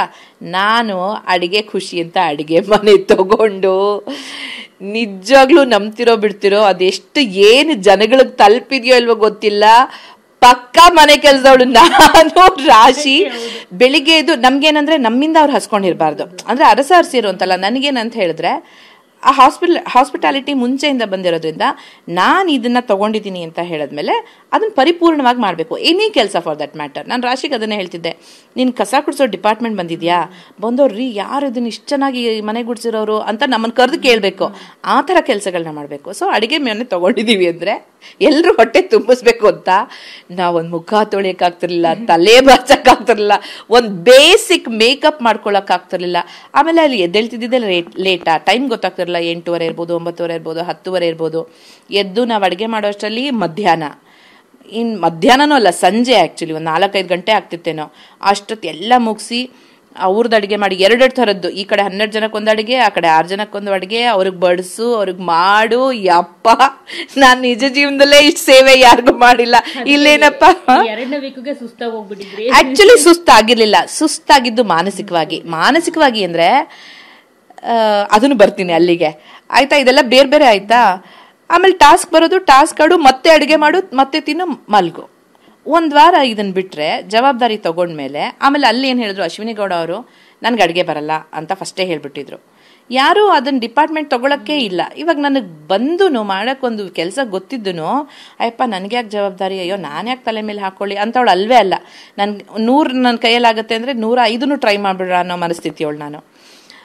ಸೊ ಗೊತ್ತಿದೆಯಲ್ಲ ಪಾಪ, ಯಾರಿಗೂ ಬರಲ್ವಲ್ಲ, ಮಾಡೋಣ ಅಂತಾಗಿದ್ದು. ಅದು ಹೀಗೆ ನನಗೆ ರಿವರ್ಸ್ ಹೊಡ್ಬಿಡುತ್ತೆ ಅಂತ ನಾನು ಅಂದ್ಕೊಂಡಿರಲಿಲ್ಲ. ಆ 1 ವಾರ ಆದಮೇಲೆ 2ನೇ ವಾರ ದಂಗೆ ಎದ್ದಾಗ ತಮಾಷೆಯಾಗಿ ನಾನು ಹೇಳಿದೆ, ಆಯಿತು ಮಾಡಲ್ಲ, ನಾವ್ಯಾಕೆ ನಿಮ್ಮ ಬಗ್ಗೆ ಯೋಚನೆ ಮಾಡಬೇಕು, ನಾನು ಬೆಳಗ್ಗೆ ಎದ್ದು ಮೇಕಪ್ ಮಾಡಿಕೊಂಡು ರೆಡಿಯಾಗಿ ಆಮೇಲೆ ಅಡುಗೆ ಮಾಡ್ತೀನಿ, ಊಟ 6 ಗಂಟೆಗೆ ಸಿಗುತ್ತೆ, ನಾನು ಕೆಲಸ ಮಾಡಲ್ಲ ಅಂತ ಹೇಳಿಲ್ಲ. ಅದೆಲ್ಲ ರಿವರ್ಸ್ ಹೊಡೆದ್ಬಿಡೋದ ನಮಗೇನೆ, ನಮಗೂ ಅಲ್ಲ ನನಗೆ. ಪಾಪ ರಾಶಿ ಅದಿನ್ನೂ ಚಿಕ್ಕ ಹುಡುಗಿ, ನಾನು ರೆಡಿ ಆಗಬೇಕು, ನಾನು ಹಾಗೆ ಕಾಣಬೇಕು, ಹೀಗೆ ಕಾಣಬೇಕು, ಏನೇನೋ ಆಸೆಯಿಂದ ಬಂದಿರುತ್ತೆ ಹೆಣ್ಮಗು. ನಾನು ಬಾರಾಶಿ ಅಂತ ಹೇಳ್ಕೊಂಡು ಹೋಗಿ ಅವಳು 1 ವಾರನೂ ನನ್ನ ಜೊತೆ ಅವಳು ಹೇಳ, ಅಕ್ಕ ರಾಶಿ ಎಲ್ಲಿ ಅಂತ ಕೇಳಿದ್ರೆ ಬರೀ ಅಡುಗೆ ಮನೆಯಲ್ಲೇ ಇರೋದು ನಾನು, ನಿಮ್ಮಿಂದ ಎಲ್ಲಿ ನೋಡು ಅಂದರೆ ಮಂಜು ರಾಶಿಯಲ್ಲಿದ್ರೆ ಅಡುಗೆ ಮನೆಯಲ್ಲೇ ಇದ್ದೀವಿ ಅಂತ ಅವಳಿಗೆ ಕೋಪ. ಪಾಪ ನಂಗೆ ಅರ್ಥ ಆಗುತ್ತೆ. ಆಮೇಲೆ ಎಷ್ಟು ಮಟ್ಟಿಗೆ ಅಂದರೆ ಇಡೀ ದಿನ ನಿಂತ್ಕೊಂಡಿರ್ಬೇಕು, ಕಾಲೆಲ್ಲ ಉತ್ಕೊಂಡ್ಬಿಡೋದು. ಅವಳು ನನಗೆ ನಿಂತ್ಕೊಳ್ಳೋಕ್ಕಾಗಲ್ಲ ಅಕ್ಕ ಅಂದು ಹೋಗಿ ಕೂತ್ಕೊಂಡ್ಬಿಡೋದು ಪಾಪ ಮಗು. ಈ ಥರ ಆಗಿ ಏನೇನೋ ಆಯಿತು, ಇಲ್ಲಿಗೆ ಬಂತು. ಬಟ್ 2ನೇ ವಾರ ನಾನು ಮಂಜು ಭಾಷೆಯಾಗಿ ತಿರುಗಿ ಬೀಳೋಕ್ಕೆ ಆ ಆಪಾದನೆ ಅಂದರೆ ಓಕೆ, ತಿರುಗಿ ಬಿದ್ರಿ. ನಾನು ಹೇಳೋದು, ನಿಜವಾದ ನಾಯಕರುಗಳಾದರೆ ಏನು ಮಾಡಬೇಕು, ಹೌದಾ ನಿಮಗೆ ತೊಂದರೆ ಆಗ್ತಿದೆಯಾ, ಬನ್ನಿ ಕೂತ್ಕೊಳ್ಳಿ, ಮಾತಾಡೋಣ, ನಿಮ್ಮ ಕಷ್ಟಗಳೇನು, ನಾವು ಅದಕ್ಕೆ ಏನು ಮಾಡ್ಬೋದು, ಏನು ಪರಿಹಾರ ಒದಗಿಸ್ಬೋದು. ಇದು ಯಾವುದೂ ಇಲ್ಲ.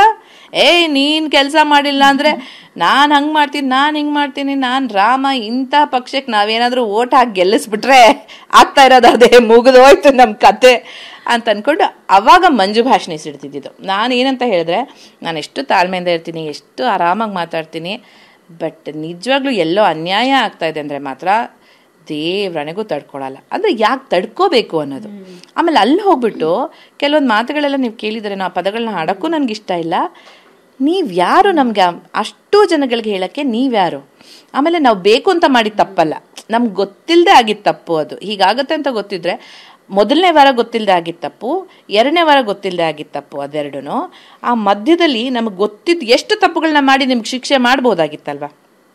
ನಮ್ಮಿಂದ ಶಿಕ್ಷೆ ಆಗಬಾರ್ದು ಅಂತ ಹೆಜ್ಜೆ ಹೆಜ್ಜೆ ಹೆಜ್ಜೆ ನೋಡ್ಕೊಂಡಿಟ್ಟವರು ಇಲ್ಲಿ ಠಕ್ ಅಂತ ಏನೋ ಚೇಂಜ್ ಆಗೋಯ್ತು. ಹೌದು, ನಮ್ಮಿಂದ ತೊಂದರೆ ಆಗಿದೆ. ಆಮೇಲೆ ಅವರೆಲ್ಲ ಹೊರಗಡೆ ಮಲಗಬೇಕು ಅಂತ ಹೇಳಿದಾಗ ನಾವೆಲ್ಲ ಜಂಟಿಗಳು ಡಿಸೈಡ್ ಮಾಡಿದ್ವಿ, ನಮ್ಮಿಂದ ಅವ್ರಿಗೆ ಶಿಕ್ಷೆ ಆಯ್ತಲ್ಲ, ನಾವೆಲ್ಲರೂ ಹೊರಗಡೆ ಮಲ್ಗೋಣ ಅಂತ. ಕೇಳೋ ತಾಳ್ಮೆನೇ ಇಲ್ಲ ಅರಸಾರ್ಸಿಯರಿಗೆ. ನಾನು ಹೇಳಿದೆ, ನೀವೆಂತ ಅರಸಾರ್ಸಿಯರು? ನಿಮ್ಮ ಪ್ರಜೆಗಳನ್ನೇ ನೀವು ವಿಚಾರಿಸ್ಕೊಳ್ಳಲ್ಲ ಆದರೆ ನಿಮ್ಮನ್ನು ಯಾಕೆ ನಾವು ಒಪ್ಕೋಬೇಕು ರಾಜಾರಾಣಿ ಅಂತ? ನಿಮ್ಮ ಇದಿದ್ರೆ ನಿಮಗೆ, ನಮ್ಮದು ನಮಗೆ. ಅಲ್ಲಿ ನಾನು ಯಾವಾಗ ಬ್ಲೇಮ್ ತುಂಬ ಜಾಸ್ತಿ ಆಯಿತು, ನಾನು ಹೇಳಕ್ಕೆ ಪ್ರಯತ್ನ ಪಡ್ತಿದ್ದೀನಿ, ಅದೆಲ್ಲ ಇದು ಆಟ ಎಷ್ಟು ಅಂದ್ರೆ ಬ್ಲೇಮ್ ಗೇಮ್ ನಡೆಯುತ್ತೆ. ಬಿಕಾಸ್ ಅಂದ್ರೆ ನೀವು ಒಂದ್ ಮಾತು ಅಂದಿದ್ರಿ, ಅಂದ್ರೆ ನೀವು ಕುತ್ಕೊಂಡು ತಿಂತೀರಾ 3 ಬಿಟ್ಟವರು ಅಂತ ಹೇಳ್ಬಿಟ್ಟು, ನೀವು ಒಬ್ರಿಗೆ ಅಂತ ಅಂದಿದ್ದ. ನಾನು ಒಪ್ಕೊಳ್ಳಲ್ಲ, ಇಲ್ಲ 3 ಬಿಟ್ಟವ್ರು ಅಂತ ಹೇಳೇ ಇಲ್ಲ. ಬಟ್ ಅವರು ಅದನ್ನ ನಾನು ಅದೇ ಹೇಳಿದ್ದು, ಪದಗಳು ಅವ್ರ ಕಡೆಯಿಂದ ಸೇರ್ಪಡೆ ಆಗ್ತಾ ಹೋಯ್ತು. ನಾವ್ ಹೇಳಿದ್ದಷ್ಟೇ. ಈ ಅರಸಾರ್ಸಿಯರು ಏನ್ ಮಾಡ್ತಾರೆ, 3 ಹೊತ್ತು ಕುತ್ಕೊಂಡು ತಿಂತಾರೆ, ಬರೀ ಮೇಕಪ್ ಮಾಡ್ಕೊಂಡು, ಯಾಕಂದ್ರೆ ನಮಗ್ ಕಾಣೋದದೇ ಮೇಕಪ್ ಮಾಡ್ಕೊಂಡು ಓಡಾಡ್ತಾರೆ ಅನ್ನೋದು ನಾನು ಹೇಳಿಲ್ಲ. ನಾನು ಹೇಳಿದ್ ಒಂದೇ ವಾಕ್ಯ, ಅರಸಾರ್ಸಿಯರು ನಮ್ಗೆ ಅಂತ ಏನ್ ಮಾಡ್ತಾರೆ, 3 ಹೊತ್ತು ಕುತ್ಕೊಂಡು ತಿಂತಾರೆ ಅಂತ ಹೇಳಿದೆ. ನನ್ನ ಜೊತೆ ಇರೋರು ಹೌದೌದು 3 ಹೊತ್ತು ಕುತ್ಕೊಂಡು ಓಡಾಡ್ತಾರೆ, ಮೇಕಪ್ ಮಾಡ್ತಾರೆ ಅಂತ ಜೊತೆಯವರೆಲ್ಲ ಹೇಳಿದ್ದು. ಬಟ್ ಅಷ್ಟು ನನ್ನ ತಲೆ ಮೇಲೆ ಬಂದ್ಬಿಡ್ತು. ಇವಳೇ ಹೇಳಿದ್ದು, ಇವಳೇ ಮನೆ ಹೊಡಿತಾ ಇರೋದು, ಇವಳೇ ಅದು, ಇವಳೇ ಇದು. ನಾನು ಹೇಳ್ತಿದ್ದೀನಿ, ನಾನು ಮಂಜು ಭಾಷಿಣಿಯಾಗಿ ಮಾಡಿಲ್ಲ, ಸೇವಕಿಯಾಗಿ ದಂಗೆ ಇದ್ದಿರೋದು. ಅರ್ಥ ಮಾಡ್ಕೊಳ್ಳಿ. ಅರ್ಥ ಮಾಡ್ಕೊಳ್ಳೋ ಮನಸ್ಥಿತಿನೂ ಇಲ್ಲ, ಅರ್ಥ ಮಾಡ್ಕೊಳ್ಳೋದು ಬೇಕಾಗಿಲ್ಲ. ಏನಂತ ಹೇಳಿದ್ರೆ, ನಾನೆಲ್ಲೋ ದೊಡ್ಡವನಾಗಿ ತೋರಿಸ್ಕೋಬೇಕು, ನಾನೆಲ್ಲೋ ಉತ್ತಮ ಅಂತ ತೋರಿಸ್ಕೋಬೇಕು ಅನ್ನೋ ಒಂದು ಛಲದಲ್ಲಿ ಬೇರೆಯವ್ರನ್ನೆಲ್ಲ ಕೀಳು ಅಂತ ಮಾಡೋದಿದೆಯಲ್ಲ, ಅದು ಬ್ಯಾಕ್ ಫೈರ್ ಆಗೇ ಆಗತ್ತೆ. ನಮಗೇನು ಕಾಣುತ್ತೆ ಅಲ್ಲಿ ಮನೆಯಲ್ಲಿ, ಜನಗಳಿಗೇನು ಕುರುಡ ಅಥವಾ ಅವ್ರಗಳಿಗೇನು ಬುದ್ಧಿ ಇಲ್ವಾ, ಜಡ್ಜ್ಮೆಂಟ್ ಇಲ್ವಾ? ಕಂಡೇ ಕಾಣುತ್ತೆ. ಬಟ್ ಅದು ಜನಗಳಿಗೆ ಕಾಣಿಸ್ತಿದೆ ಅನ್ನೋದು ಒಳಗಿರುವ ನಮಗೆ ಗೊತ್ತಾಗ್ಲಿಲ್ಲ. ಅದೆಲ್ಲ ದಂಗೆ ಇದ್ದು ಗಲಾಟೆ ಆಗಿ ಮಾತೇ ಬಿಟ್ಬಿಟ್ಟಿದೆ. ಆಮೇಲೆ ನಾನು ಧನು ಅಂತ ಇದ್ದಾರಲ್ಲ, ನಾವು ಹೊರಗಡೆ ಇದ್ದಾಗ ಧನು ಬಂದು ಹೇಳಿದ್ರು, ಇಲ್ಲ ಮಂಜುಮಾ, ನೀವು ಹಾಗೆ ಹೇಳ್ಬಾರ್ದಾಗಿತ್ತು, ಅವ್ರಿಗೆ ನೀವು ಆರೋಗ್ಯ ಕರೆಕ್ಟು, ನನ್ನ ಆರೋಗ್ಯನೆಲ್ಲ ಹೀಯಾಳಿಸಿದ್ರು ಅಂತ. ನಿಜ ಹೇಳಬೇಕು ಅಂದರೆ ಅವರು ಹುಷಾರು ತಪ್ಪಿ ಮಲ್ಗೆ ಇರ್ತಿದ್ರು, ಫಸ್ಟ್ ವೀಕಲ್ಲಿ ಫುಲ್ ಮಲ್ಗಿರ್ತಿದ್ರು. ಅವಾಗೆಲ್ಲ ಹೋಗಿ ನಾನು ವಿಚಾರಿಸ್ಕೊಂಡಿದ್ದೀನಿ. ಅದೆಲ್ಲ ಎಷ್ಟು ಜನಗಳಿಗೆ ತಲುಪಿದೆಯೋ ಅಲ್ವೋ ನನಗೆ ಗೊತ್ತಿಲ್ಲ. ವಿಚಾರಿಸ್ಕೊಂಡಿದ್ದೀವಿ, ಆಮೇಲೆ ಸಮಾಧಾನ ಮಾಡಿದ್ದೀವಿ. ನನಗೆ ಏನೋ ಬೆನ್ನೋ ಪ್ರಾಬ್ಲಮ್ ಇದೆ ಅಂತ ಹೇಳಿದಾಗ ನಂದು ಬೆಲ್ಟ್ಗಳನ್ನೆಲ್ಲ ತೊಗೊಂಡು ಹೋಗಿ ಕೊಟ್ಟಿದ್ದೀವಿ. ಅಷ್ಟೆಲ್ಲ ನೀವು ನಿಜವಾಗ್ಲೂ ಅವ್ರಿಗೆ ಕೇರ್ ಮಾಡಿದಾಗ, ನೀನು ಹೀಯಾಳಿಸ್ಬಿಟ್ಟೆ ಅಂತ ಹೇಳಿದಾಗ ನೀವು ಅವ್ರಿಗೋಗಿ ಸಾರಿ ಹೇಳಿಬಿಡಿ, ಅವ್ರು ಬೇಜಾರು ಮಾಡ್ಕೊಂಡಿದ್ದಾರೆ, ಅಳ್ತಿದ್ದಾರೆ. ನಾನು ಹೇಳಿದೆ, ನಾನು ಮಾಡದೇ ಇರೋ ತಪ್ಪಿಗೆ ಸಾರಿ ಕೇಳೋ ಚಾನ್ಸೇ ಇಲ್ಲ. ನಾನು ತಪ್ಪು ಕೇಳಿದ ತಕ್ಷಣ ನಾನು ತಪ್ಪು ಮಾಡಿದ್ದೀನಿ ಅಂತ ಒಪ್ಕೊಂಡಾಗ ಆಗುತ್ತೆ. ನನ್ನ ಮನಸ್ಸಿಗೆ ಗೊತ್ತು ನಾನು ತಪ್ಪು ಮಾಡಿಲ್ಲ ಅಂತ, ನಾನು ಯಾಕೆ ಒಪ್ಕೊಳ್ಳಿ? ಬಟ್ ಅದನ್ನು ಕ್ಲಿಯರ್ ಮಾಡ್ಕೊಳ್ಳೋಣ ಅಂತ ಹೋದೆ. ಅವ್ರ ಹತ್ರ ಮಾತಾಡಿದೆ, ಅವ್ರ ಮುಖ ಕೊಟ್ಟು ಮಾತಾಡೋಕ್ಕೂ ರೆಡಿ, ಹ್ಞೂ ಅಂತ ಹೇಳಿದ್ರು. ನನಗೆ ಗೊತ್ತಾಯ್ತು ಆ ಮನಸ್ಥಿತಿನಲ್ಲಿ ಆ ಥರ ಆಗುತ್ತೆ. ದಟ್ಸ್ ಓಕೆ, ನನ್ನ ಕಡೆಯಿಂದ ನಾನು ಕ್ಲಾರಿಟಿ ಕೊಟ್ಬಿಡೋಣ ಅಂತ ಹೋದೆ, ಮಾತಾಡಿದೆ, ಬಂದೆ. ಬಟ್ ನನಗೆ ಗೊತ್ತಿಲ್ಲ ಅವರಿಗೆ ಅದೇ ಬೇಕಾಗಿತ್ತೇನೋ, ಯಾರನ್ನೋ ಒಬ್ಬರನ್ನ ಕೆಳಗೆ ಮಾಡಿ ತೋರಿಸೋದು ಬೇಕಾಗಿತ್ತೇನೋ ಏನೋ ಗೊತ್ತಿಲ್ಲ. ಅದು ಹಾಗೆ ಆ ಇಡೀ ವಾರ ಮುಂದುವರಿತಾ ಹೋಯಿತು. ಆ ಜಟಾಪಟಿಗಳಾಗ್ತಾನೆ ಹೋಯಿತು. ಒಂಟಿ ಜಂಟಿ ಕ್ಲಾಶಸ್ ಶುರು ಆಯಿತು. ಬಟ್ ಏನಂತ ಹೇಳಿದ್ರೆ, ಒಂಟಿಗಳಲ್ಲಿ ಧನುಷು, ಆಮೇಲೆ ಧ್ರುವಂತು, ಮಲ್ಲಮ್ಮ, ಸುಧಿ ಬಿಡಿ, ಸುಧಿ ಇಲ್ಲೂ ಇದ್ರು ಅಲ್ಲೂ ಇದ್ರು. ಬಟ್ ಆ ಕ್ಷಣದಲ್ಲಿ ಅವರೆಲ್ಲರೂ ಜಂಟಿಗಳ ಜೊತೆನೆ ಜಾಸ್ತಿ ಕಳೀತಾ ಇದ್ರು. ಸೊ ಒಂಟಿಗಳಾಗಿದ್ದು ಅವರಿಬ್ಬರೇ, ಅಶ್ವಿನಿ ಗೌಡ ಮತ್ತು ಜಾನು.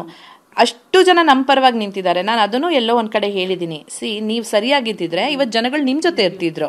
ನನ್ನ ಕಡೆ ಯಾಕಿದ್ದಾರೆ ಅಂತ ಹೇಳಿದ್ರೆ ಅವ್ರಿಗೂ ನ್ಯಾಯ ನೀತಿ ಏನು ಅನ್ನೋದು ಎಲ್ರಿಗೂ ಗೊತ್ತಿರುತ್ತೆ. ಎರಡನೇ ವಾರ ಬಂತು, ಈ ಕ್ಲಾಶಸ್ ಬಗ್ಗೆ ಎಲ್ಲ ಮಾತುಕತೆಗಳೆಲ್ಲ ಆಯಿತು.